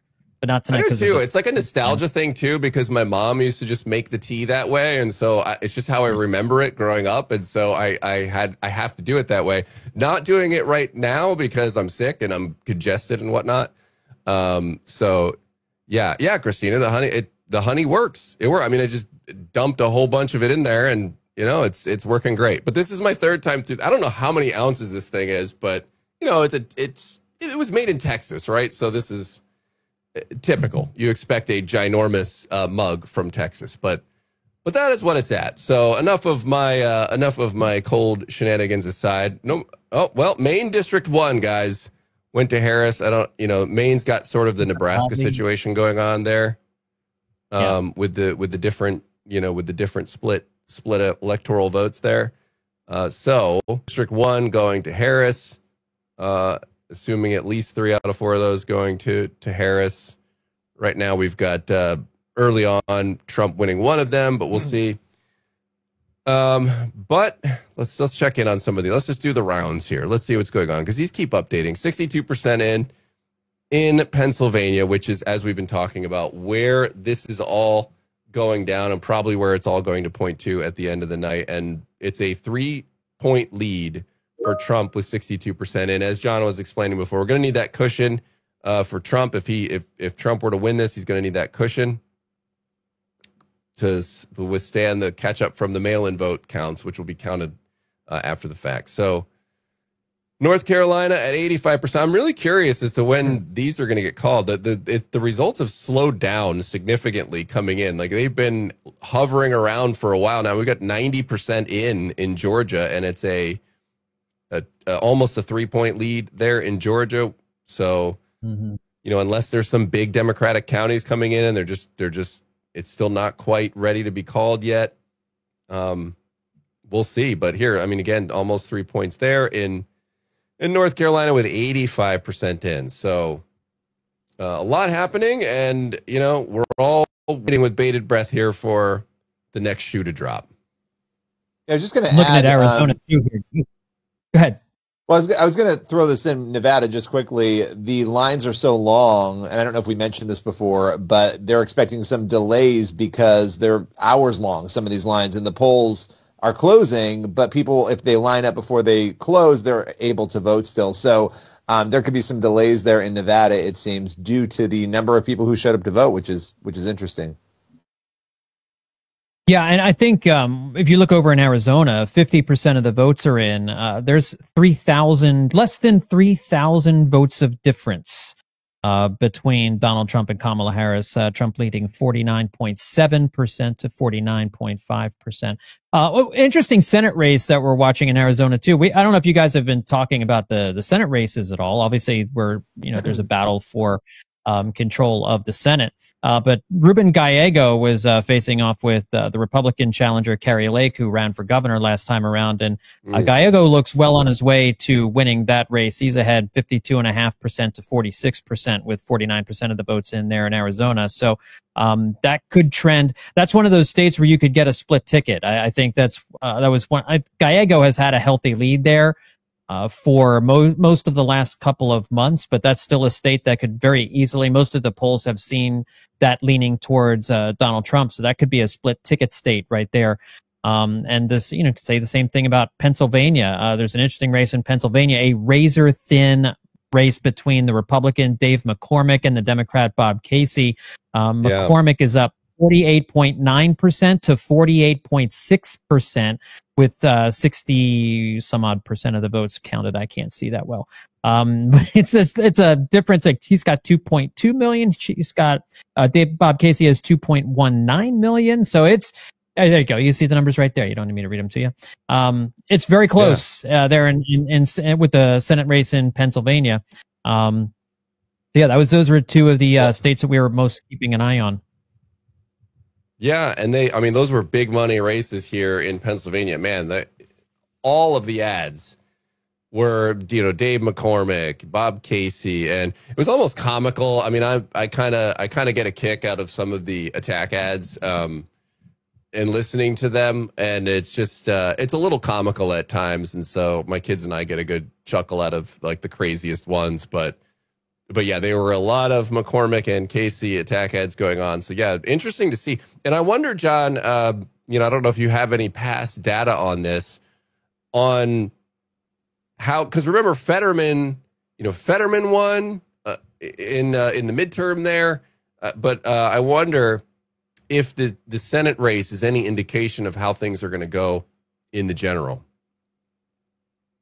You were seeing in a couple of different spots, there's a split ticket. I think people use, first of all, there's a good candidate quality is a big deal in some of these local races. I think Kari Lake, most people realize and admit that she's not a strong senatorial candidate. And Ruben Gallego ran a good campaign against her. He's a disciplined candidate, well-known name in Democratic circles. And that Arizona is a purple state with a lot of middle of the road. I mean, Kirsten Sinema, that seat opened up because she was an independent, started as a Democrat, but really worked with Republicans quite a bit. So that's kind of the vibe of Arizona, the John McCain vibe of Arizona.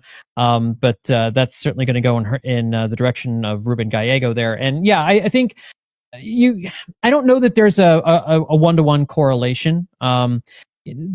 Because some of these guys are just really well known. Like in Virginia, Tim Kaine's going to beat Hung Cao. 73% of the votes are in. He's up 52.5 to 47.5. I mean, he's not going to lose that race. So that's name recognition right there. Now, in a state where you do have a guy with name recognition, Montana, this is seen as the race where there's a Democratic senatorial candidate who is most vulnerable. Jon Tester, who is like a two-time incumbent, he's getting trounced by the Republican Tim Sheehy, 56 to 42. Montana is a very red state. It's pretty remarkable. Jon Tester stayed in the Senate, stayed in Congress as long as he did. And so that's a race where, yes, that's a red state. The senator is gonna be the same party as the president. I mean, that's what the citizens are going to vote on. But you do have some differences in some of these other states. You know, like Wisconsin, that's a kind of a toss-up place. You know, Eric Hovde is a 1-point lead over Tammy Baldwin right now. Hovde's the Republican, Baldwin's the Democrat. But you could very easily see, I mean, that could be a bellwether state where if Hovde ends up winning Wisconsin, it's very likely that the same people who voted for Hovde are voting for Donald Trump. In Michigan, kind of the same thing. You have Senator Mike Rogers, the Republican, is up by 2 points over Alyssa Slotkin, the Democrat. Again, if that goes, that Senate race could go as the presidential race goes. So it just really kind of depends on the state. It happens some, but you also have some states where there is, they go their own way, and a lot of that is because of the name recognition of either the House candidate or the Senate candidate.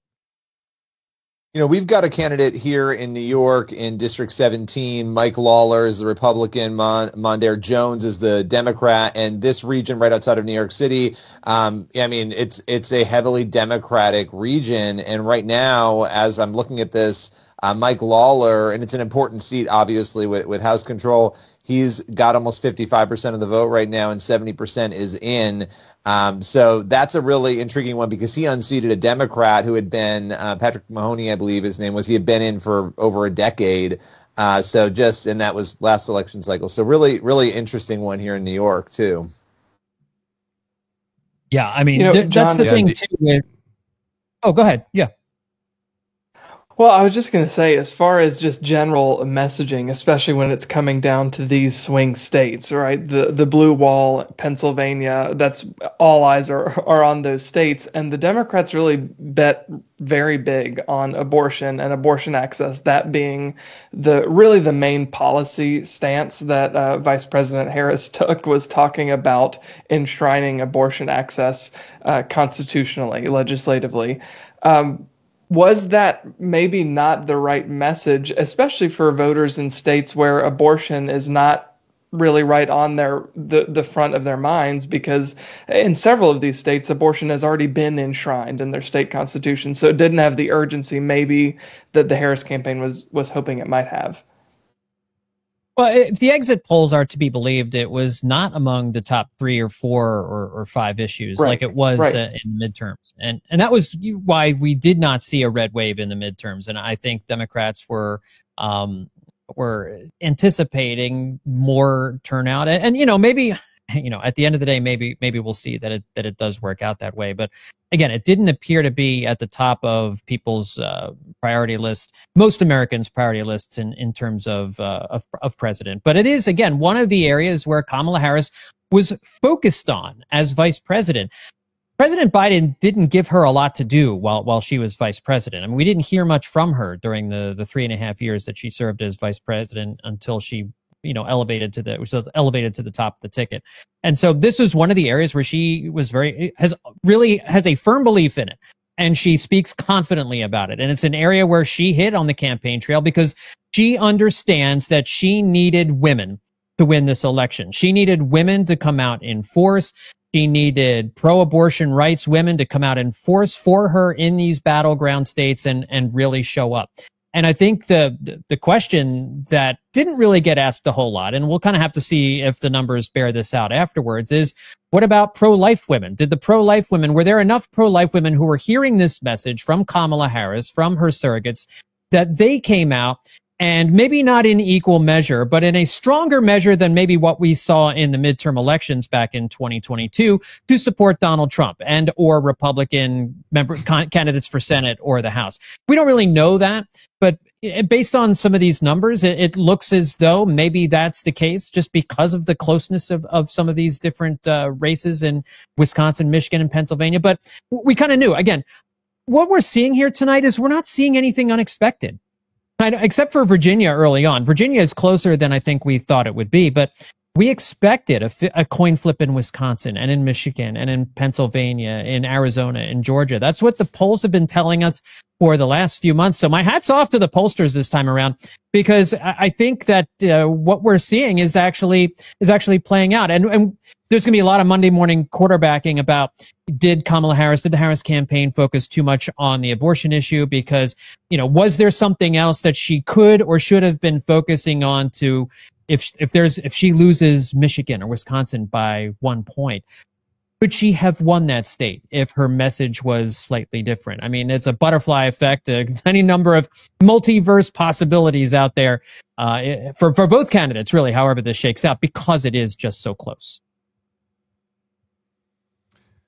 This is like white knuckling it, trying to watch all of these numbers come in. I mean, it's like Michigan. I mean, it really is. I mean, we said it before. I'll say it again. The statistics, it's just crazy that it's this close. It really is. We had somebody in the chat there asking to take a look at the district races in Georgia. Georgia, by the way, narrowed a little bit. It's 90% in right now, and it's a 1.9 point lead for Trump. So still about a 2 point lead, but 10% to go. I mean, crazier things have happened. So we'll see what happens here. But these key races, and I'm just going to read them off. I'm not going to pretend that I know each one of these races, but in District 1, you got Buddy Carter winning that one. District 2, the Democrat wins. Bishop. District 3, Brian Jack wins. And then Democrats won the District 4, 5, and 6 as well. So Democrats taking 4 out of those 6 key races. But then looks like Republicans got 7, 8, 9 District 10, District 11. I feel like I haven't read off the district stats in a while. I kind of feel like I'm in a Hunger Games situations here. District 12, but it's getting late in the night. You'll have to forgive me. 11 o'clock. We got 1 hour to go. Will the boys make it? All hopped up on hot tea and honey, guys. This is what happens. I am. What did they put in this tea? I have no idea, but caffeine, but something else. Right. Yeah. I don't know. But all right, so there you go. There are some of the key races there in the district, and it looks like we have a couple of small. Well, Washington came in for Harris, and California. There we go, guys. There's the big blue bomb, the big shocking success of the night. Right, California. They want Kamala. So there they go. But Trump's at 214 now. That magic number at 56? Yeah. Math is hard. Okay, yeah, 56. So Idaho going to Trump, and then Washington as well as California heading to Kamala Harris. So as the night rolls on, but I just keep zooming back in, and I just keep checking in on North Carolina, which is still at just about a 3 point lead, 86% in, and it seems like it's come to like a screeching halt. We've been at 90% for a while now. Be interesting to see if any others projecting out there have had it, have called it, but haven't seen that yet from AP.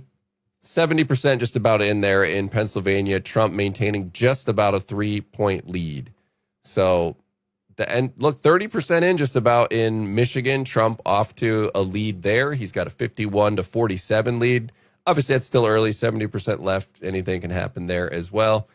Trump with a slight lead in Wisconsin. But, man, that'll be really interesting, John. So which three states? Is it Minnesota? Not Minnesota, too, though, right? Wisconsin, Michigan, Pennsylvania. Is it those three that you said had the phenomena of all going the same? Yes. So if it goes red, they all go red? Is it those three? Right.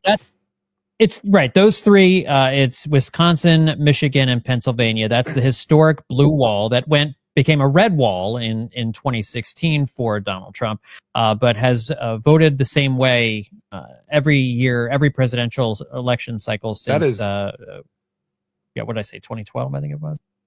Yeah, that's really crazy. It's like they huddle up. 92. Like, all right, guys, what are we doing this year? Let's go. Let's get it. Let's get it. Here, which way are we going? All right, on 3. So yeah, I mean, interesting to watch.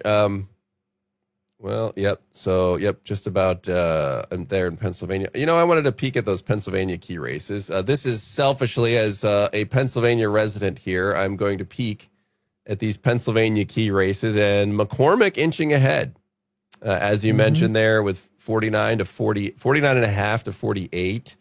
Interesting. Let's look at some of these other districts here. We've got. I'm just gonna skip down and right down to my district. Okay, Fitzpatrick is the one in my district here. He is up by about 10, with 44% counted. But look at District 2 and 3 and 5, all to the Democrat, but unopposed there in District 3.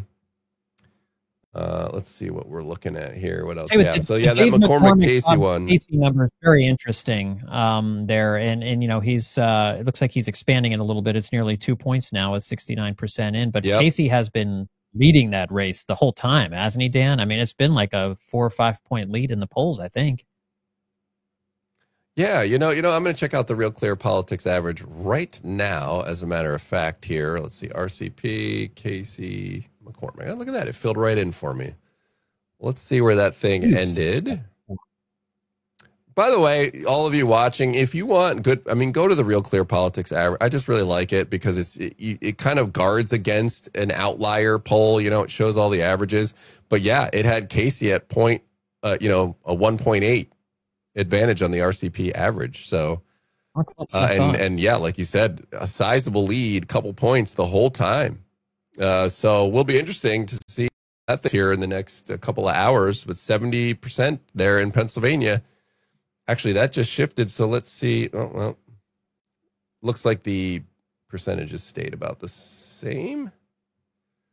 No, Trump has gone to 3. Yeah. Well, Trump now is at 3. Oh, yeah. Yeah, 3.2. So he was just under a 3-point lead. Now he's just over a 3-point lead there in Pennsylvania. Yeah, no, and I think in. Go ahead, Billy.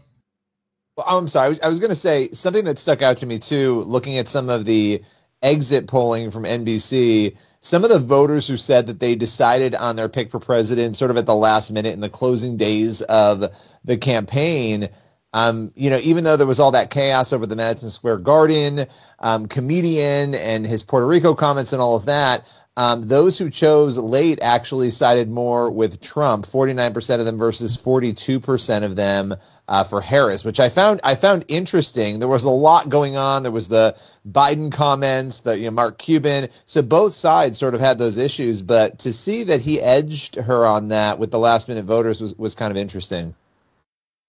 It really was. And I think I saw something too. It was a CNN exit poll that found that only 6% of Harris voters, or it was 3% of Harris voters in the last few days, and 6% of Harris voters overall made their decisions to vote for her within the last week. 80% of each side, Trump voters and Harris voters, made the decision to vote for their particular candidate before September. Like nothing over these last 2 months that we have picked through and gone over ad nauseum. Will this hurt? Will this damage him? Will this do this? Will this do that? Most people, the vast majority of the American people, had already made up their minds as of a couple of months ago, which is, I think, really fascinating. You know, this October surprise everybody was waiting for. It seemed like everybody knew what they were going to be doing. The numbers are even more stark. I mean, people who had their minds made up at the end of October, I think the number was like 90% on each side. So there was a lot of talk about the Madison Square Garden event, whether or not that would hurt Donald Trump among the Puerto Rican community in Pennsylvania. Maybe it did. We don't have those numbers specifically right now, but if it did, at least what we're looking at right now, he's making up for it in other ways. And you're right. Like it just, all the things that the conventional wisdom that these things that are happening late in the campaign, Donald Trump's kind of his lack of energy at the end of the campaign, Kamala Harris doing Saturday Night Live, all this other stuff. Whatever the criticisms are of each candidate, it doesn't really seem to have affected the voting public here if the exit polls from CNN and NBC News are to be believed. It's very interesting in that regard.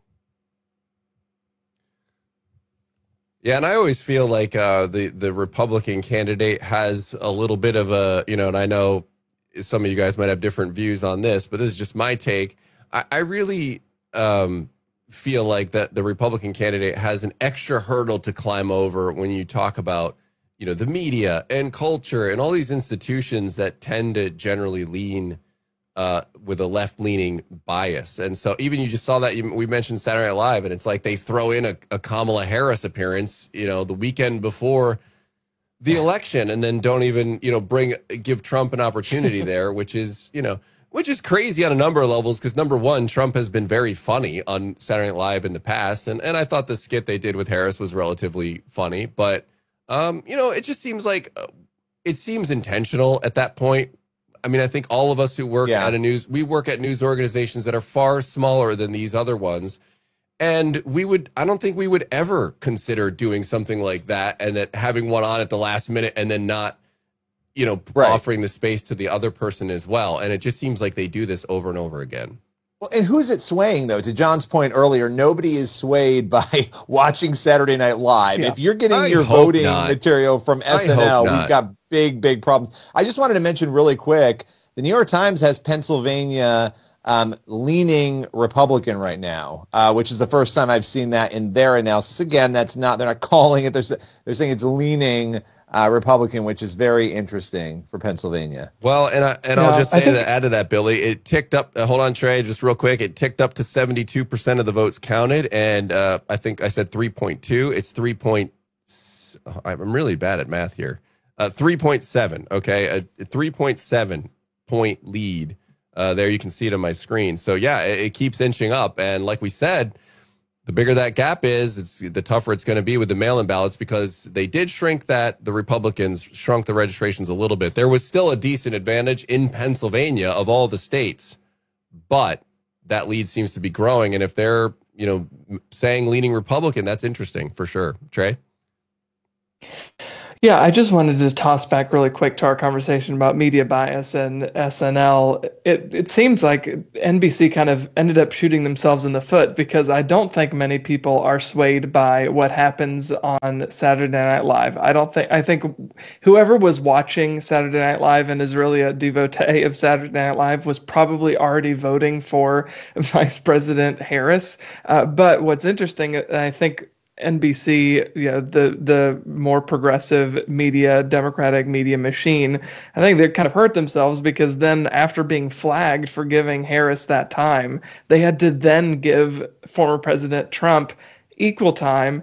And his clips, his ads, 1 minute ads, 2 1 minute ads, aired during a NASCAR race and then during Sunday Night Football. And I think that is much more likely to have an impact on voters than a skit back and forth with Maya Rudolph on Saturday Night Live. So I think it's just funny the way that played out in the final hours of the 2024 presidential campaign.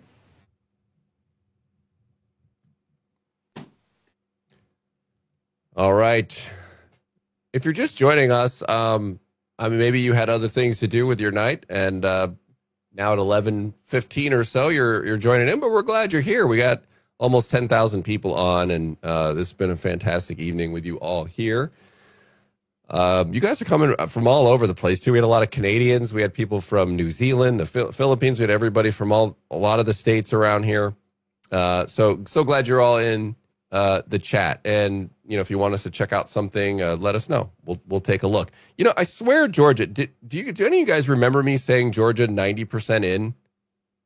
I mean, call me crazy, but now it's back to 88%. So are they like, we didn't like how that came in, let's go ahead and recount this thing? I mean, what's that? I mean, I'm not sure what happened there. Sure. Yeah, I mean, who knows? I mean, that could just be. I'm kidding. I'm kidding, everyone. This is well, that's the thing. You can't do that right in this day and age. Yeah, there's too much anxiety. I'm Can't sorry. do that to us. I apologize. I apologize. Allie Stuckey just tweeted. She said, "I'm tired of waiting on Georgia." I think I agree. I agree with that. Come on, Georgia, let's go. You got it all the way up to 90% super quick, and then it's like they're just kind of like, oh, I'm trying to think of that one bit where.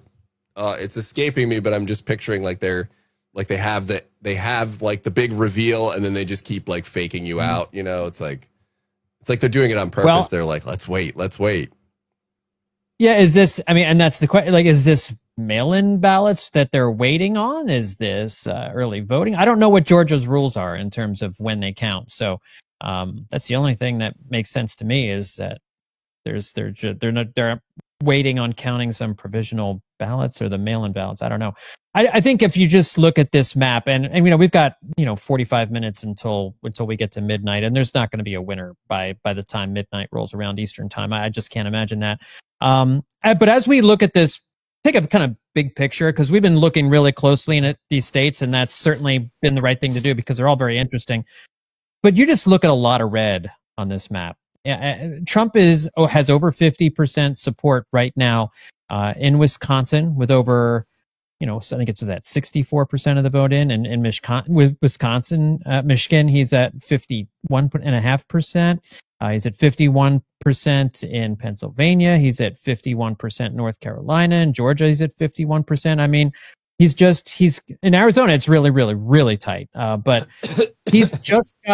he is in the best position right now. Like, if you're Kamala Harris and you're looking at this map, you're looking at these results coming in, you've got to be the comeback kid, and you don't want to play that way. You don't want to, at this stage in the game, have to be hoping for a rally in all of these different states. This is akin, I think, if I'm going to use a sports analogy, like Donald Trump is leading by a touchdown, and the clock's running out here in the fourth quarter. He's leading by 2 touchdowns. And it's not impossible with 4 minutes left to win a football game if you're trailing by 2 touchdowns, but it's really hard. And the math right now is not lining up for Kamala Harris if you're looking at all these different swing states. Like, there's just not, you just kind of, if Harris is going to make a move, you expect these numbers to jump, and it's just not happening. It was kind of like the polling this summer and early in the fall. There were a number of different things. There was no bump after the debate that everybody universally agreed that she won. There was no big bump from that. She's never gotten that big bump based off of anything that she did in her campaign. And now as she needs this bump on election night to kind of get her over the top here, it just, at this stage, it isn't happening. So if you're the Trump campaign right now, I think you've got to be feeling very good at how things are looking. And if you're the Harris campaign, I don't think you're feeling very good. This is very reminiscent to Hillary Clinton in 2016, how these numbers are looking and how this is all shaking out. Yeah, John, I just want to poke the bear a little bit on you and just your football analogy there, and saying, you got a 2 touchdown lead and things are really looking good, and it's going to be difficult unless your coach is Nick Sirianni, and goes. Yeah. I'm sorry. Was this too soon? Was this too soon? I know you. Points and yeah, I get it. Yeah, exactly. So for all the football fans in there, I have to listen. I like sports radio. I admit it's a guilty pleasure of mine. And so I'm not even a Philadelphia sports fan, but I do. Anyway, so I know all of the shenanigans the Philadelphia sports are complaining about it. And John's a big Philadelphia sports fan. So the Nick Sirianni debate will continue. Feel free to drop in there. We could do sports talk for a minute. Should Nick Sirianni be fired, even though, what is the team, 6-2 or something at this point? And they all want to fire him. But it is crazy, though, how he keeps doing that. Like, what? Why is he? I mean, it's like he has one job. He's got the offensive and defensive coordinator. All he has to do is make sane decisions on 4th down, and he does the craziest thing every time. It's wild, but we'll see. We'll see what happens with Nick Sirianni. But feel free to chime in on that if you're a sports fan. But all right. But yeah, interesting though on these numbers, and seeing that now. I mean, like you said, you're feeling good if you're Trump, but. Again, maybe a little flashbacks too, John. Remember, this was the sort of the same thing last time around, that Trump had some of these leads. Now, it was a little different because the experts at that time kind of knew what was coming, oh, this county's coming in and this is coming in, and so it is going to narrow. You're not quite hearing that as much now, at least in the chat that I'm seeing around. So, maybe a little bit different this time. But I bet you there's a little bit of cautious optimism from the Trump team to kind of wait and see how these bear out. Jennifer is asking, can we look back at Minnesota, Wisconsin, and Michigan? Yep, we sure can. It's still early, Jennifer, relatively, but a solid chunk in, right? It's not nothing. So, but you've got 31% in Michigan. It's 51-9 to 46-4. That's a sizable lead there. Wisconsin, 65% in, and Trump has a nearly 3-point lead. And in Minnesota, very, very early there, only 14% in, but obviously some red counties have been counted first. It's a 60 to 37-point lead. That's obviously going to, narrow and change over time here. And here we go. North Carolina has been called finally for Trump. It was looking that way, and that just came in. He's got almost a 3-point lead now. We were kind of 89% in. We kind of been looking at that thinking, John, you said it, I think he was going to need a miracle there. But North Carolina, that's one of the swing states. And I think, is that the first swing state to go, guys? The first battleground to actually to be called? Yes. 1, 2, that's 3, the first 4, one. 5. Yeah, that's the first one. So North Carolina, the first swing state goes to, I'm sorry, say that again, Crutch. Oh, right. Yeah. If we don't include Iowa. Sure. Yeah, correct. I don't think that one was considered one of the battlegrounds. No, we're not counting Iowa. I think there was that poll, but yeah, I don't think it was generally counted. I mean, at least not in the RCP average and in the general consensus. So yeah, North Carolina goes to Trump. Now we're waiting on Georgia, which is back to a 90% of the votes counted, almost a 3-point lead for Trump. So that one also feels like a matter of time at this point. So like you were saying, John, I mean, it's looking, go ahead, Billy, go for it. I wanted to throw out something somewhat unrelated, but really interesting because I'm poring over some of this exit polling, and you may have seen this too, John. But according to NBC, their exit polling, this is kind of crazy. The share of voters identifying with the Democratic Party has hit the lowest mark this century. It is at 32%, down from 37% 4 years ago. The poll also found the highest level this century of voters who identify as something else or independent. So that's interesting. There are shifts going on clearly on both sides of the aisle, but that, they actually called it an ominous development for Democrats, NBC News. So I don't know if you want to react to that, John, but it was interesting to see.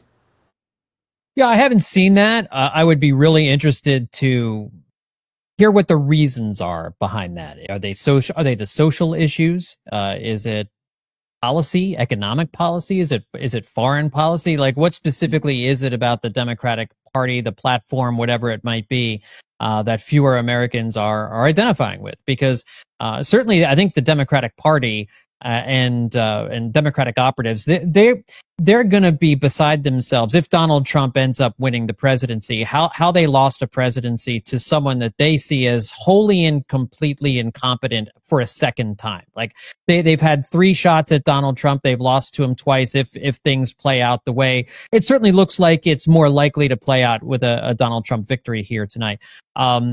There's got to be some soul searching going on. And I think there was soul searching among the Republican Party too after the 2022 midterms. And I don't know what really came of that. I think Glenn Youngkin seemed to, when he won the governorship of Virginia, that seemed to be like a path forward. But then Donald Trump ran a very different campaign than Glenn Youngkin did. And we'll see if Democrats have a bad night here tonight, if Kamala Harris isn't able to mount a rally and come back in the blue wall states and get to 270, what it is that the American people are telling them they don't like about their party, their platform, the things that they believe in. Is it the social issues that I know a lot of evangelicals have problems with?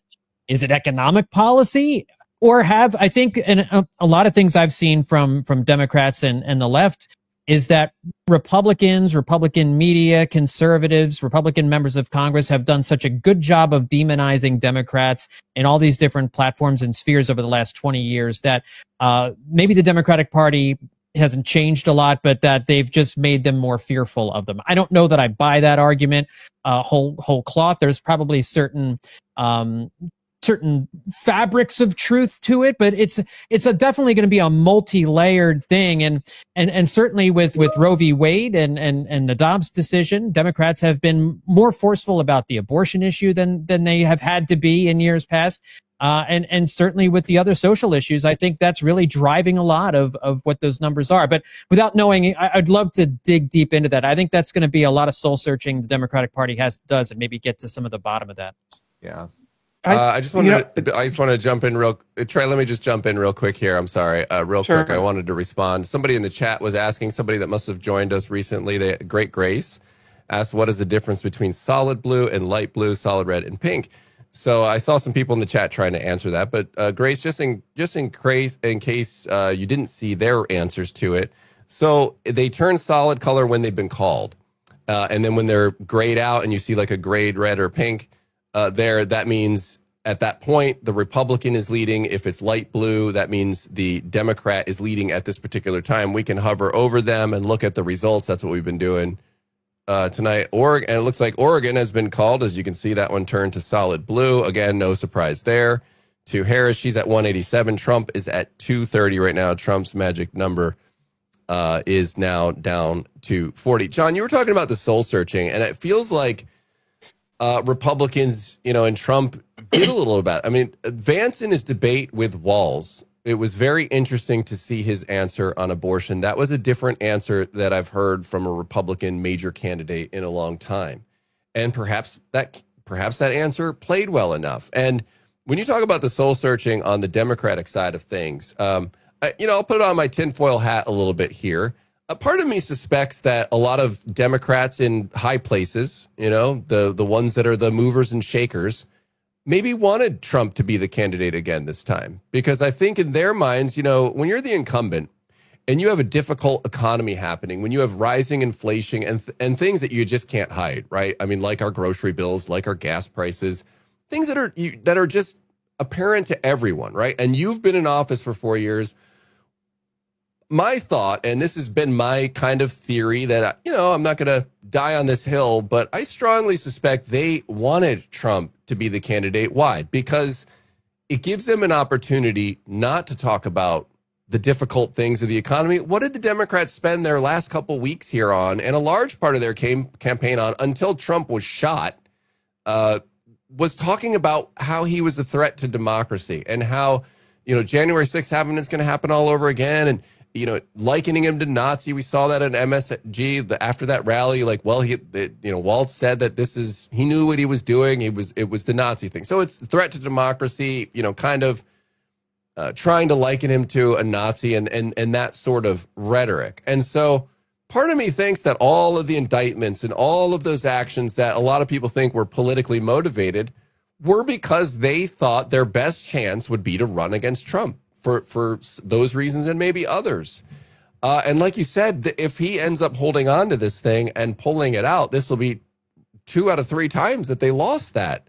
And so, I guess they would have to go back to the drawing board, as you said, and think about, well, what is the message? Billy, you said that poll about that people not a lower amount identifying with the Democratic Party. Well, what are you for and what are you doing? And does anyone really believe, like Harris was trying to be all things to all people, I think, as you said at one point, John, which never works for anybody. Well, just be who you are. I mean, we're seeing all these staged things in the last couple of days. And, like you said, I think someone said it earlier in this broadcast as well. With Trump, whether you love him or hate him, he's saying what he thinks, and I think that's how people view it. They don't view it as it's some message, and I think it's been filtered through 10 things, and these are the experts, what they told me to say. And so maybe part of that soul-searching, guys, is them figuring out, what is the message that is actually going to resonate with people. I don't know if anyone has a response to that or if you want to move on.com. Yeah. I mean, No. Go ahead, Trey. If you want to jump in.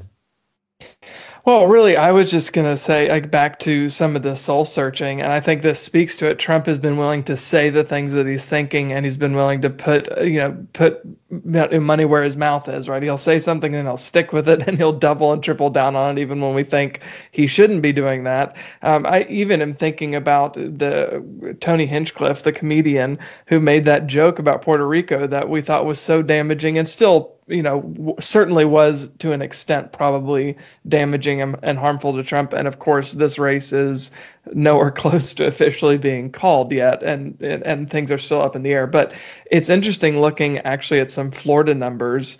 Miami-Dade is historically a Democratic stronghold. All of those Latino votes go to the Democrat. They went to Hillary Clinton in 2016.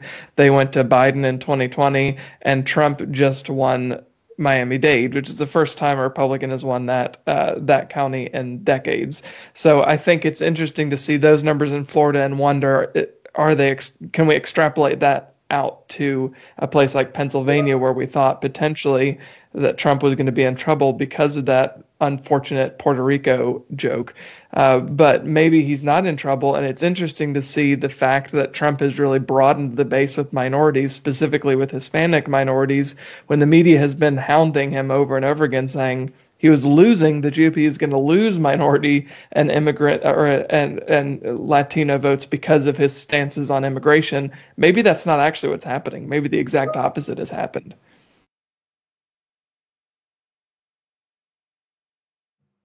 Yeah. Well, I think, too, when you look at the different factors we're talking about here, you have so many things in this election that weren't normal. And when you add all of those things up, you end up with unpredictability. I think that whether people thought these legal, battles that Trump has been involved in were legitimate or not, the whole claim that there's lawfare versus not, I'm not even getting into any of that, but I do wonder how much of that, in the eyes of a country that values freedom and liberty, when you position things in a certain way publicly, when there's opposition to them, how much that even affects all of this. And then you have a candidate on the other side talking about some of the issues that maybe aren't top of mind. And I'm not just saying that. The Gallup polling shows us that. Abortion is the third or fourth issue, right? People, as I think on the whole, we're talking more about economy, more about immigration.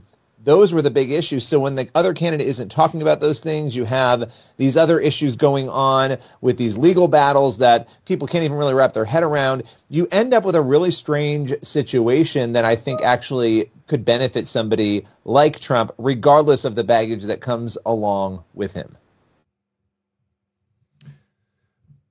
All right. Hey, John, we'll let you go here for a few minutes. Are you going to have time to come back on one more time before the top? Because I'm thinking before the top of the hour, we might see a couple more things, a couple more shoes drop here. But I wanted to get to Chris Mitchell here in just a minute. So you're good to come back on one more time, potentially?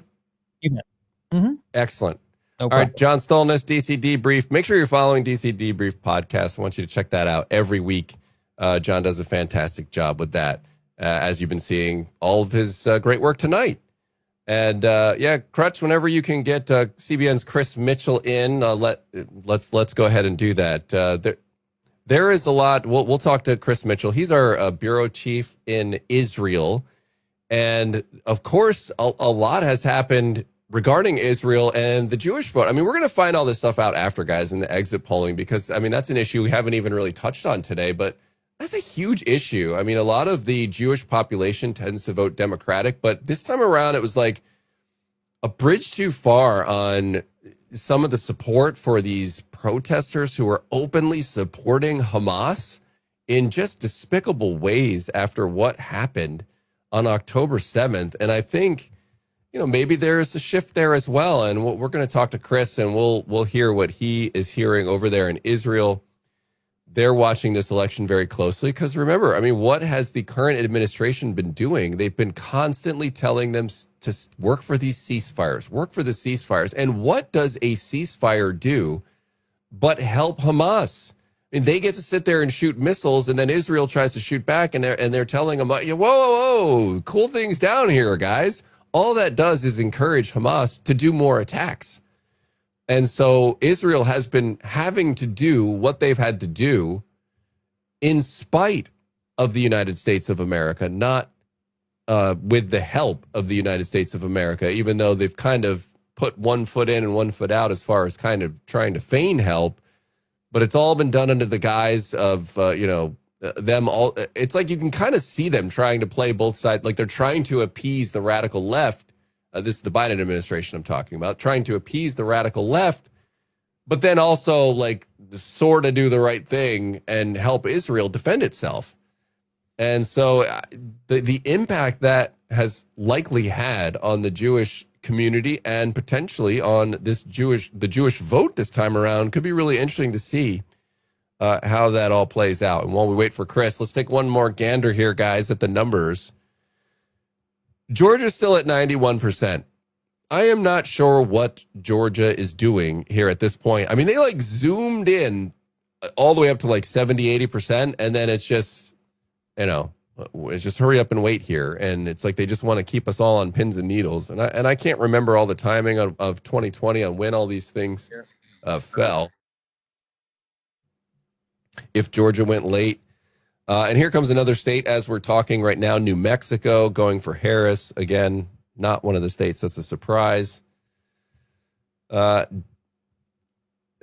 see here. Pennsylvania. We got 77% in Pennsylvania, and it is currently a 3.5 point lead for Trump. And again, I'll keep reminding you, for those of you who are coming into the chat late, that he needs that lead. If Trump wants to win Pennsylvania, he needs to have that cushion because the mail-in ballots are going to skew towards the Democrats, and those will be counted, and that number will probably come in later.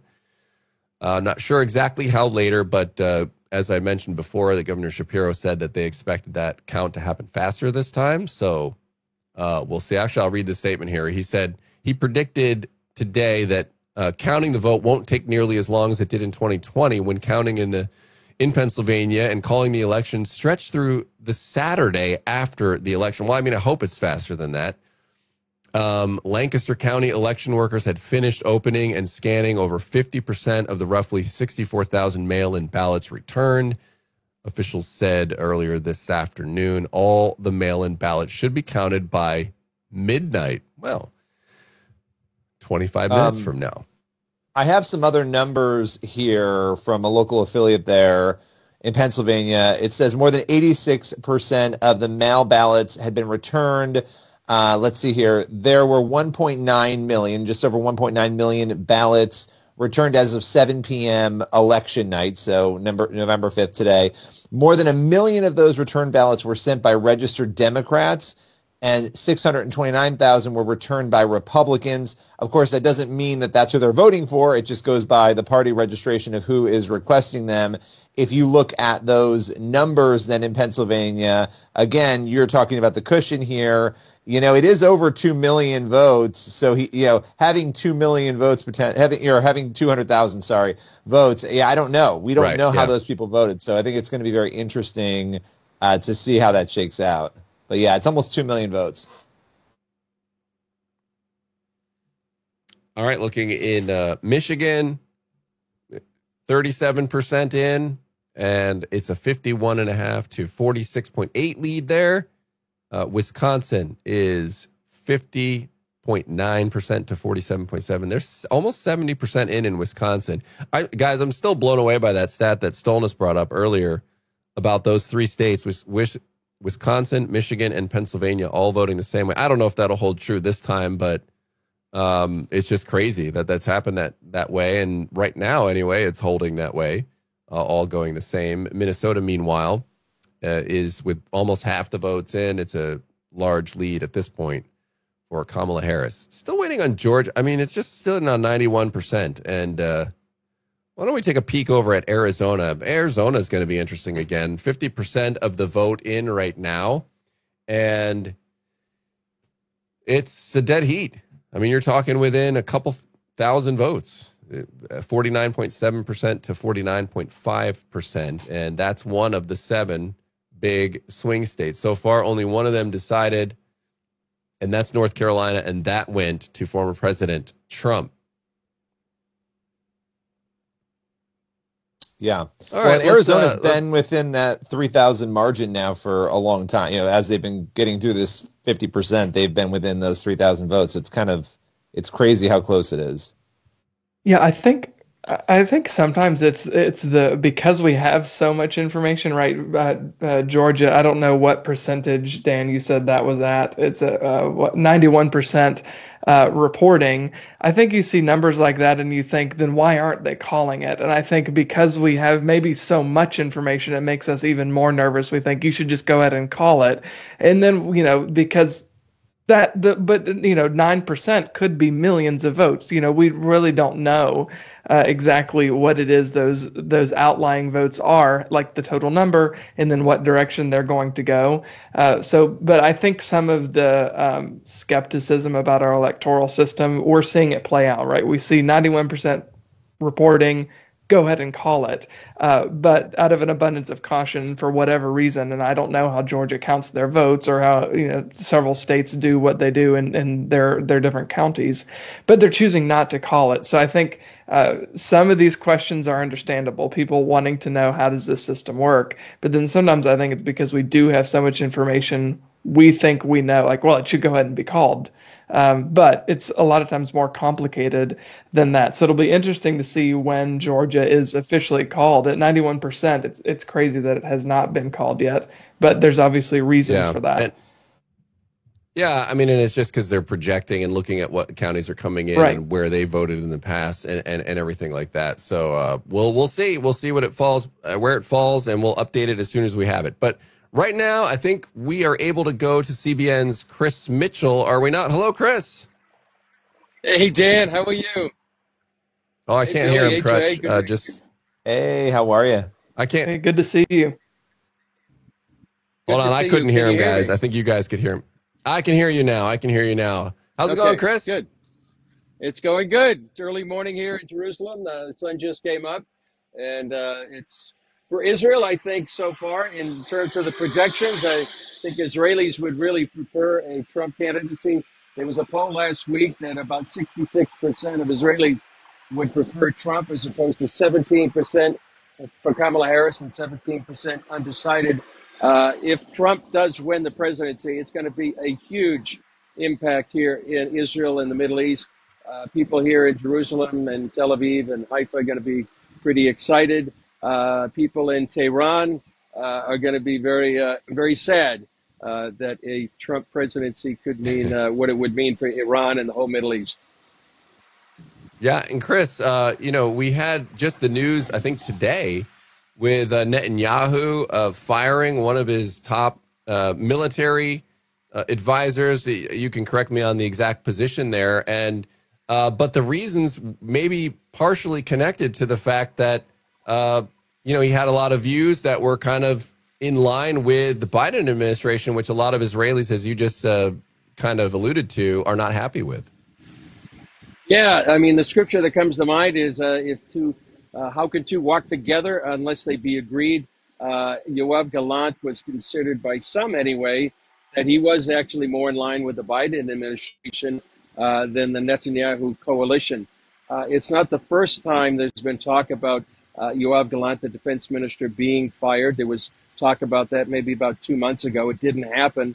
But also there are people in the Likud party, which is the party of Benjamin Netanyahu, and actually Yoav Gallant as well, that he wasn't doing the job, or he wasn't in line with the Netanyahu and some members of the coalition. So not entirely unexpected, and maybe the timing was interesting too, in terms of having right on the day of the election, and so we'll see the ramifications. Israel Katz is going to be the new defense minister, not entirely without foreign policy and defense experience. He was the former minister of intelligence, former foreign minister, and has been an ally of Netanyahu for many, many years.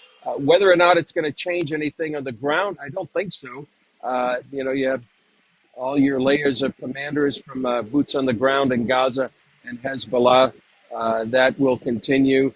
It remains to be seen what Israel may do. They have been talking about a preemptive strike by Israel against Iran, because Iran has been thumping its chest and threatening Israel for a couple of weeks now, and even threatening that maybe it would come on election day in the U.S. And there have been reports of ballistic missiles, drones, UAVs being transferred from Iran to Iraq, where the attack would take place.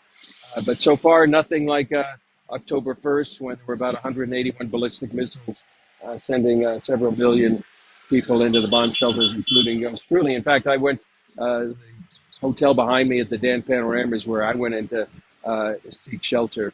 But we'll see what happens. There's a lot of flux, but I think the big news here is not only the defense minister being sacked and replaced, but I think even bigger news is if Trump is reelected as president, it's going to change the complexion of the war, can change the complexion of the Middle East and the relationship, especially between Israel and its nemesis, Iran. You know, just a question for you, because you've mentioned that, you know, Trump, from what you've seen in the polling there, would be the preferred, you know, individual to step back into the presidency.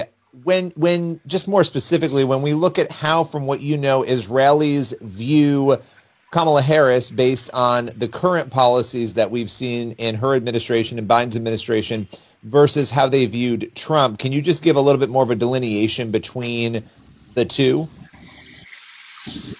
Yeah, I think Trump, you know, has a track record over here from 2016 to 2020. He moved the U.S. Embassy from Tel Aviv to Jerusalem. He was very strong against Iran. They had this maximum pressure campaign of really crippling sanctions. He recognized Jerusalem as the capital of Israel. He declared sovereignty over the Golan Heights. So that's, and just the statements that he made while campaigning and while campaigning to be president, I think really reassured Israelis that he would be a strong ally. On the other hand, you have Kamala Harris, who chose not to be in the chambers at the Congress when Netanyahu spoke to a joint session of Congress. As the president of the Senate and vice president, her role was to sit behind, the visiting speaker. She chose to go to a campaign stop. Also, it's perceived over here that she would be even more harsh against a Netanyahu government. Biden has a long history with Netanyahu and traditionally had been an ally in standing with Israel. But Kamala had a different background and less of a history with Netanyahu. They had a very kind of cold, frosty meeting when Netanyahu was back in the U.S. Several weeks ago. So I think there was a perception here that it would be even harder with the Kamala Harris presidency than even a Biden-Harris presidency, with slow-walking munitions, of really micromanaging the war and putting a lot of pressure on Israel. So I think that would be the sense of many Israelis here of what a Kamala Harris presidency would do as opposed to a Trump presidency. All right, Chris, just breaking news here right now. Here, Trey, real quick, breaking news before you go here. Virginia called for Vice President Harris. So that puts her total at 205, as you can see there, and Trump remains at 230. And Pennsylvania right now, 81% in, and he holds a Trump holds a 3.7%, almost a 4-point lead there in Pennsylvania. Go ahead, Trey. Yeah, Chris, I just want to ask, when it comes to Israel retaliating against Iran, how have you seen that, an awareness, I guess, of that factoring into the presidential election? I know, of course, Israel has to protect Israel and they have to take care of their own interests, but Netanyahu and other politicians there and the citizenry are certainly aware of how Netanyahu and the Israeli government and military responding to its adversaries, how those actions certainly impact domestic politics here in the United States. What's been your take on some of that on the ground there in Israel? Well, Trey, you could go back, I think, to April 13th, and that's when Iran hit maybe 350 projectiles at Israel. Thankfully, 99% of them were shot out of the air or did very little damage. At that time, the Biden administration said, well, you got to win, take a win. And there was a very limited response by Israel to Iran. Less so, less restrained after Iran attacked on the 1st of October. And then there was a more robust attack by Israel on the 26th of October, taking out many of their air defenses and some of their ballistic missile production. I want to make sure I got the gist of your question there, Trey. You're talking about how it impacts Israelis, or the what impact it has on domestic politics there in the U.S. How does Israel retaliating against Iran potentially impact the presidential election here in the United States, because of how tempered and kind of watered down the response from the Biden administration, the Biden-Harris administration has been? And Trump presumably would be much more bullish and supportive of Israel in retaliating against Iran. How do you see some of that factoring in, some of what Israel's doing, factoring into how ultimately the presidential election here in the U.S. could shape out? Yeah. Well, on the Iran situation, I think maybe most Americans would feel like Israel has the right to defend itself against Iran's attacks. For the first time in their long checkered history since 1979, for the first time, Iran hit Israel directly twice. Usually they've used proxies. I think most Americans would say, sure, Israel's got a right to defend itself. I think it's a little more complicated when you go to Gaza, for example, in Michigan, where there's a large Arab American population, and there has been talk that accusing Israel of genocide in the Gaza Strip or not giving enough humanitarian aid to many of the people there inside Gaza. That, I think, plays a little more directly into the politics. I think many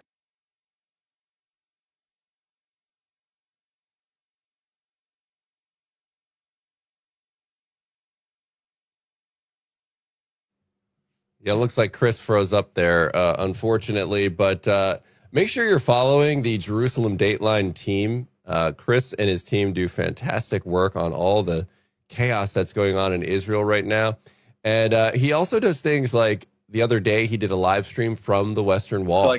And he just walks around and just talks, and it's great stuff. And it looks like Chris is back now. Hey, Chris, you dropped out for just a moment there, but I want to do we got to hop off here in just a second because John Stolnis is coming back in here in a minute, as we've got some states coming in and things of that nature. But I wanted to send everybody your way because I love the live streams you do, the information and the reporting that your team does. It's fantastic stuff. And was just telling them about your live stream the other day from the Western Wall.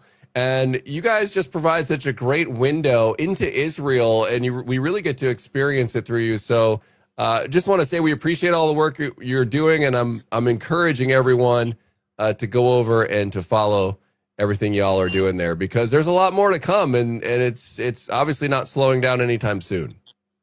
That's right, Dan. Thank you. We look forward to doing much more. All right. God bless, Chris. Thanks for joining us, and take care.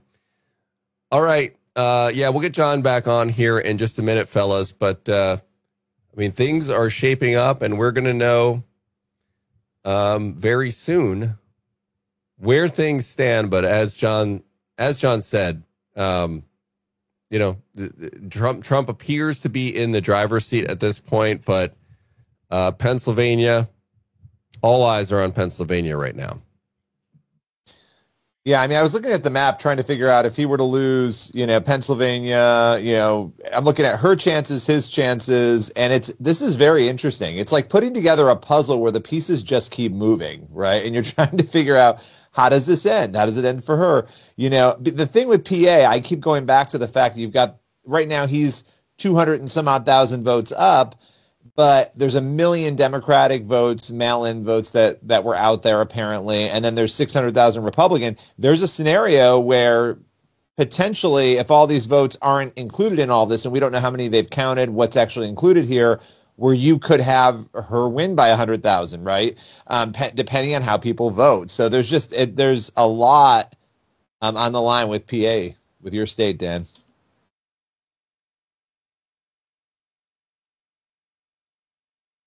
Yeah, it's interesting.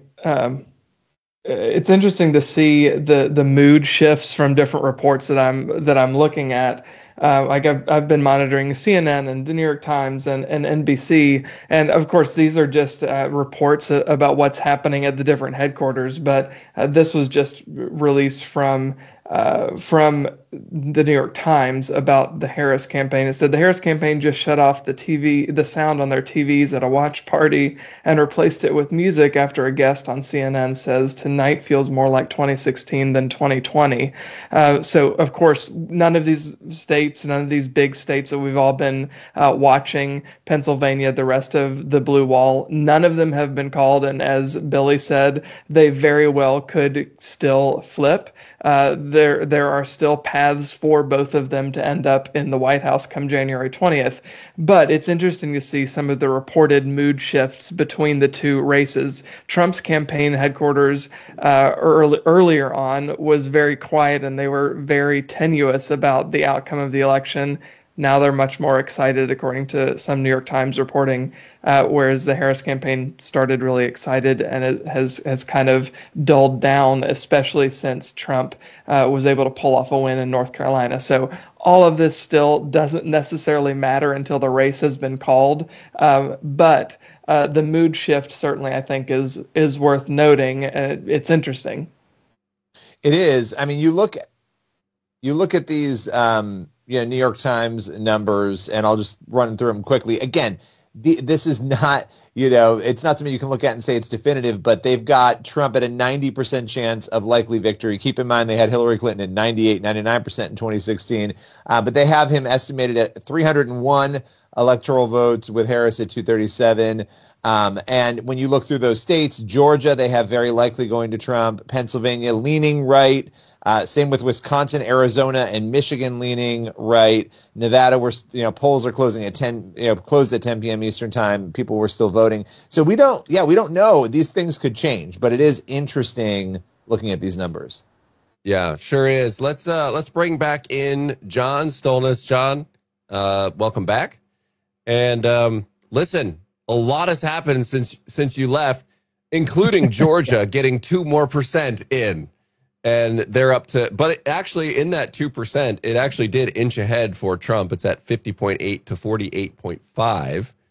And so that's a little over a 2-point lead there. And it was just under a 2-point lead a moment ago. So inching forward to the result in Georgia.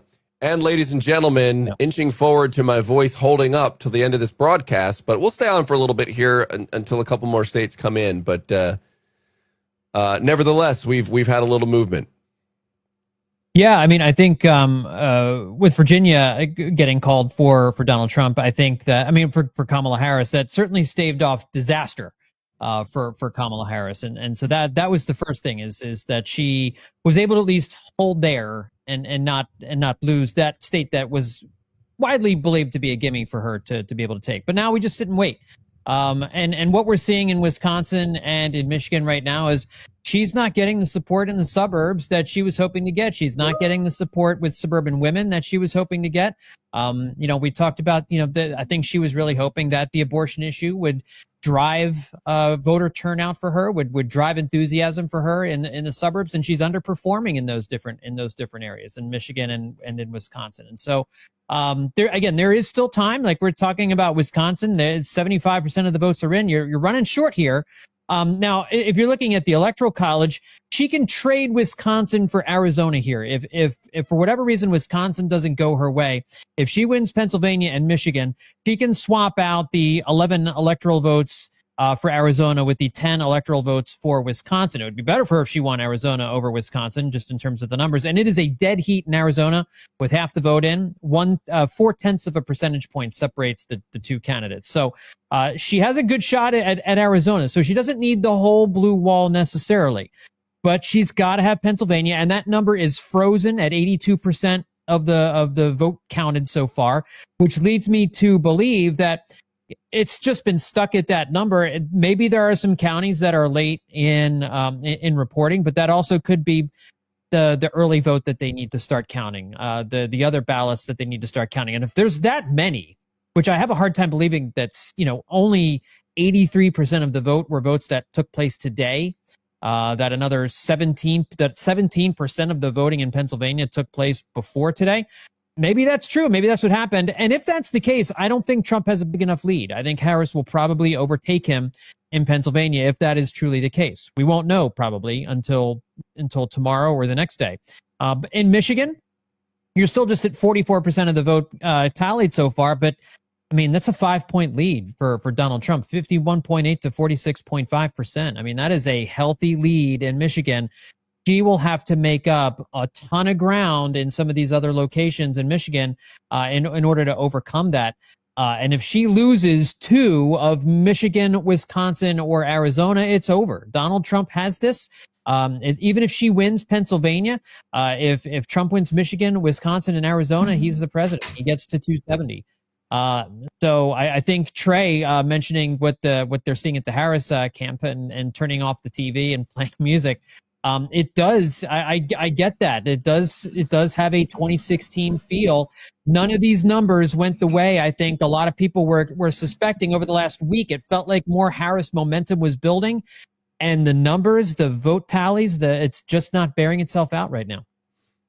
I got to ask you about a factor on that because you brought up something with the polls. And I think, anybody who understands how polling is done, you mentioned before there are some polling firms that are obviously Democratic, there are Republican ones. But when you scientifically conduct a poll, you try to weight it and do everything right as much as you can. And it's complicated. You're trying to create something that gives you an accurate measure of where people stand. When you do that and people aren't answering honestly, you can come away within the margin of error of something that makes sense. But there's been a factor with Trump that some have wondered about. And of course, this is speculation, but that maybe people aren't as honest in this polling. Maybe they're not telling people what they're actually going to do. Maybe they're saying one thing and doing another. What's your take on that, even if it's just happening a little bit, and how it could be potentially swaying, not just this election cycle, but in the past, his support among the populace? I definitely think in the previous 2 presidential elections, Trump supporters were undercounted, and there's no doubt about that. I don't think we're seeing that here in this election, although maybe on a national level. We'll see how the totals come out, the popular vote totals come out at the end of this thing. I think Harris has had a lead nationally pretty much in most of the polling, but it's, again, been 2 points, 3 points. I don't think we've seen much higher than that. And there have been some polls that have Trump in front nationally. But I think in the battlegrounds are kind of, going along with what we saw. And I think Michigan's more of an outlier. And again, we'll see if that vote gets a little bit closer. I think it probably will get a little bit closer with 45% in. I don't think it's going to stay at a 5-point lead for Trump. But again, when you're looking at these polls, all of them were within the margin of error. I mean, Trump at one point had a lead in all 7 battleground states. I remember doing a show with Dan and David Brody a couple of weeks ago, where all 7 battleground states, Trump had a lead, and there was not a single lead in any of the battleground states, according to Real Clear Politics, that was larger than 1.6%. So, I mean, that just tells you that it just depends on the week who you talk to. I think the feeling about Harris over the last week was more just a vibes thing. It was coming off the Madison Square Garden event, and it was, Trump was kind of having a rocky showing at some of these rallies towards as they were kind of winding down, and Harris seemed to have energy, and there was more criticism. But as we saw from the exit polls, it doesn't seem like anybody that changed anybody's mind over the last week. So the feeling that you got, and maybe it was partially media built. Maybe that kind of factored into it a little bit, but I think a lot of these battleground states, the numbers we're seeing shows it is as close as we were all saying it was going to be. When it comes to, John, the support that Kamala Harris has gotten from a lot of establishment Republicans, like I'm thinking even the Cheneys supporting Harris. They viewed that, it seemed like the Democrat viewed that as a huge win for them that was going to sway a lot of independents and even some Trump-wary Republicans. But I'm not really sure, and it doesn't seem like in the numbers that we're seeing tonight that really bore out into actually resulting in any real vote shifts for the Harris campaign. What's your take on that? No, that's a great point, Trey, and I think you're 100% right. I mean, the Harris campaign was trotting out all these former Trump cabinet officials, all these folks who served in his administration, who were warning people that he's not fit. He's a danger to democracy. I mean, his former chief of staff, former General John Kelly was saying he's a fascist. He has fascist tendencies. I mean, all these different things. You had Liz. I think it was a bad idea to have Liz Cheney campaign with Kamala Harris. I don't think that went over very well. It certainly angered the Kamala Harris base. I don't think it necessarily affected turnout, but just it felt like a good argument to make that if you're a disaffected Republican, you don't like Donald Trump, he worries you, turn to Kamala Harris as someone who you can put the Constitution in her hands and we're all going to be safe. Clearly, that message did not resonate with enough independents and Republicans who didn't like Trump to keep them from voting for him, because we're seeing voter turnout was high. It's not like people stayed home out of protest and not wanting to vote for Trump. Trump is getting a large number of votes, obviously, and the tactic to try and trot out Republicans who may have voted for Trump before but were voting for Kamala Harris this time, it's almost as if a lot of voters just didn't believe it, and they just obviously didn't agree. They didn't feel the same. Well, yeah, please. Yeah, John, I was just gonna say, and it puts Harris in a spot, right? Because then she's got to act like she's all excited about this, former Republican war hawk, who they've criticized endlessly. I mean, remember what this party labeled Dick Cheney and his family. I mean, this guy was evil incarnate in their minds. And so now you're supposed to trot them out and tout them and be like, yay, I'm so happy they're here. It feels very weird. And I do think it put Harris in a difficult position, because this is not someone that they're used to celebrating. And so it's just an awkward spot. Yeah, I agree. Yeah. Yeah, it's interesting too with the independent voters, because when you look at the exit polling there, you see that Harris did edge Trump out. It was 50% to 45%. So it wasn't a huge gap, but Harris did edge them out. And among independent female voters, he actually remained steady from where he was in 2020, which again is shocking in light of the fact that for a lot of people, gender was really brought up quite a bit in this race for obvious reasons, that you'd have the first female president. And so it was just interesting to see those numbers, a 5 percentage point difference between, the two candidates when it came to independents.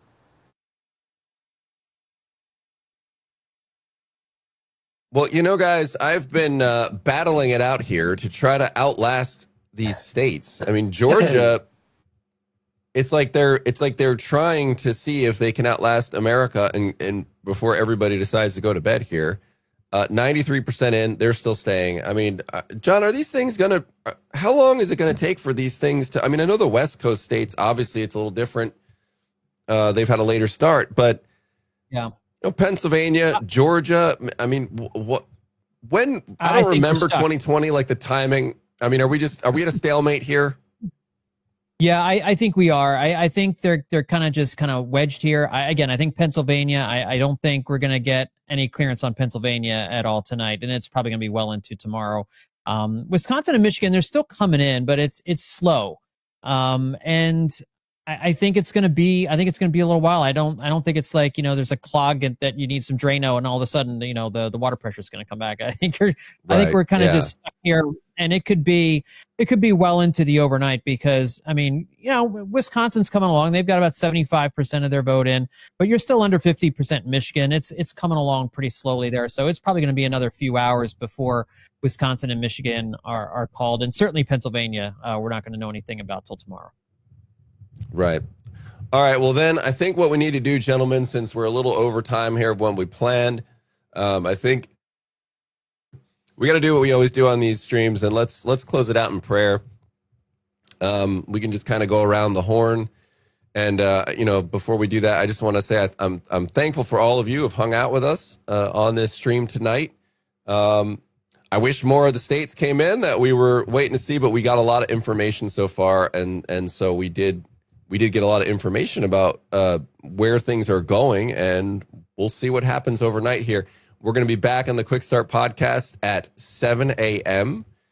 So make sure you're tuning in to that. But I'm just going to kick off a prayer here, guys. We can go around the horn.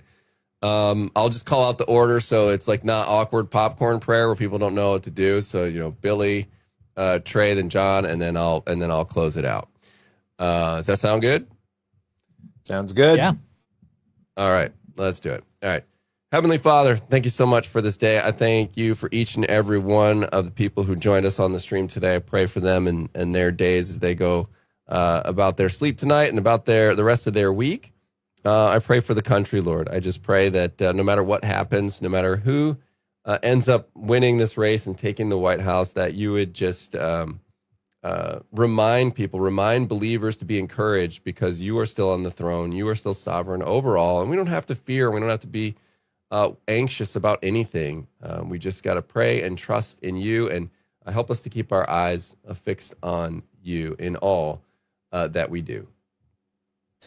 Lord, I just pray that you would be with all of us, everybody watching this, our friends, our family, everybody in this country who, whenever this is settled, half the country is going to be very happy or at least content with what has gone on, and the other half is not going to be, that you would just keep things peaceful and calm, and really most importantly, help us to not see others as the enemy based on who they voted for. We just pray that you would bring peace into our families, especially as we enter into this holiday season where we'll be around dinner tables, talking about these things. Lord, we just pray for civility and peace, and that you would help us to live out your call to us to love you and to love others, Lord. We thank you for the conversation tonight, and we just pray for our country. Yeah, Lord, on election nights and election seasons, I'm just reminded that nations rise and fall, and lowercase k kingdoms of this world rise and they fall, but you remain the same, that you are steady, you are the sovereign God who oversees all that goes on, Lord, and that the person who ultimately becomes president of the United States doesn't surprise you. It may surprise us. It may shake us, but it does not surprise you or knock you off your throne, Lord. You are still sovereign and king over the universe, Lord. So I pray that as believers, we'll rally around that first and foremost, not rally around a president, but rally around our Savior and know that the gospel is the only kingdom, the capital K kingdom, that truly matters. Who we elect as our leader is important. You call us to be participants in this electoral process, and to you establish government, Lord. So we know that that's there by your design, God. But we also know that we're all flawed human beings, Lord, that whoever ends up in the White House, whether it's Kamala Harris or Donald Trump, both are flawed sinners, just like all the rest of us, Lord. So we can't find salvation in any of them. Politics is a really rotten gospel. It's a very insufficient gospel, Lord. But we know that you are the perfect gospel. Salvation can only be found in you, God. So even though we may be nervous as we're watching these results pour in, we can trust in you and your sovereignty, in the foundation of our faith, as believers in a Savior who will ultimately redeem all those who call you Lord. So thank you for the work that we do, for the opportunity to share the gospel through the work that we do. In Jesus' name. And your Heavenly Father, Lord, I echo all those words, and just pray, Lord, I pray for wisdom, Lord. I pray for wisdom for us as we move forward with whatever your divine hand intends here, Lord, and that we would be wise in how to be with each other, that you would grant wisdom to our new leaders, Lord, and that you would foster a togetherness between people of God, between people of this country who disagree, Lord, that we would be able to interact with each other and to live together, Lord, and that we would be a witness to you, Lord, that we would through our actions and through our words, that we would reflect the love of Jesus on everyone that we come into contact with, whether it's our friends, it's allies, people we disagree with, people that we would stand on a soapbox and scream the exact opposite of what they're screaming, Lord, that we would come together and show them what the peace and love of Jesus Christ is really all about, no matter what happens here with this election. All right, we lift all these things up and more in Jesus' name. Amen. Amen. All right.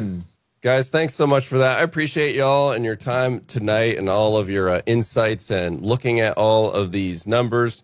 And, as we said, it looks like we're at a stalemate right now and we're not going to get things until later. Make sure you tune in. We're going to have all the updates and we'll be reacting tomorrow morning on the Quick Start podcast. Make sure you're dialed into John's DC Debrief podcast as well. Great stuff on that podcast every week. And again, thank you so much. People all around the world joining us tonight, and continue to pray. And we will see what happens here in the next day or several days. Hopefully not that many days, but we'll see. God bless you all, and good night. We'll see you guys next time. Take care.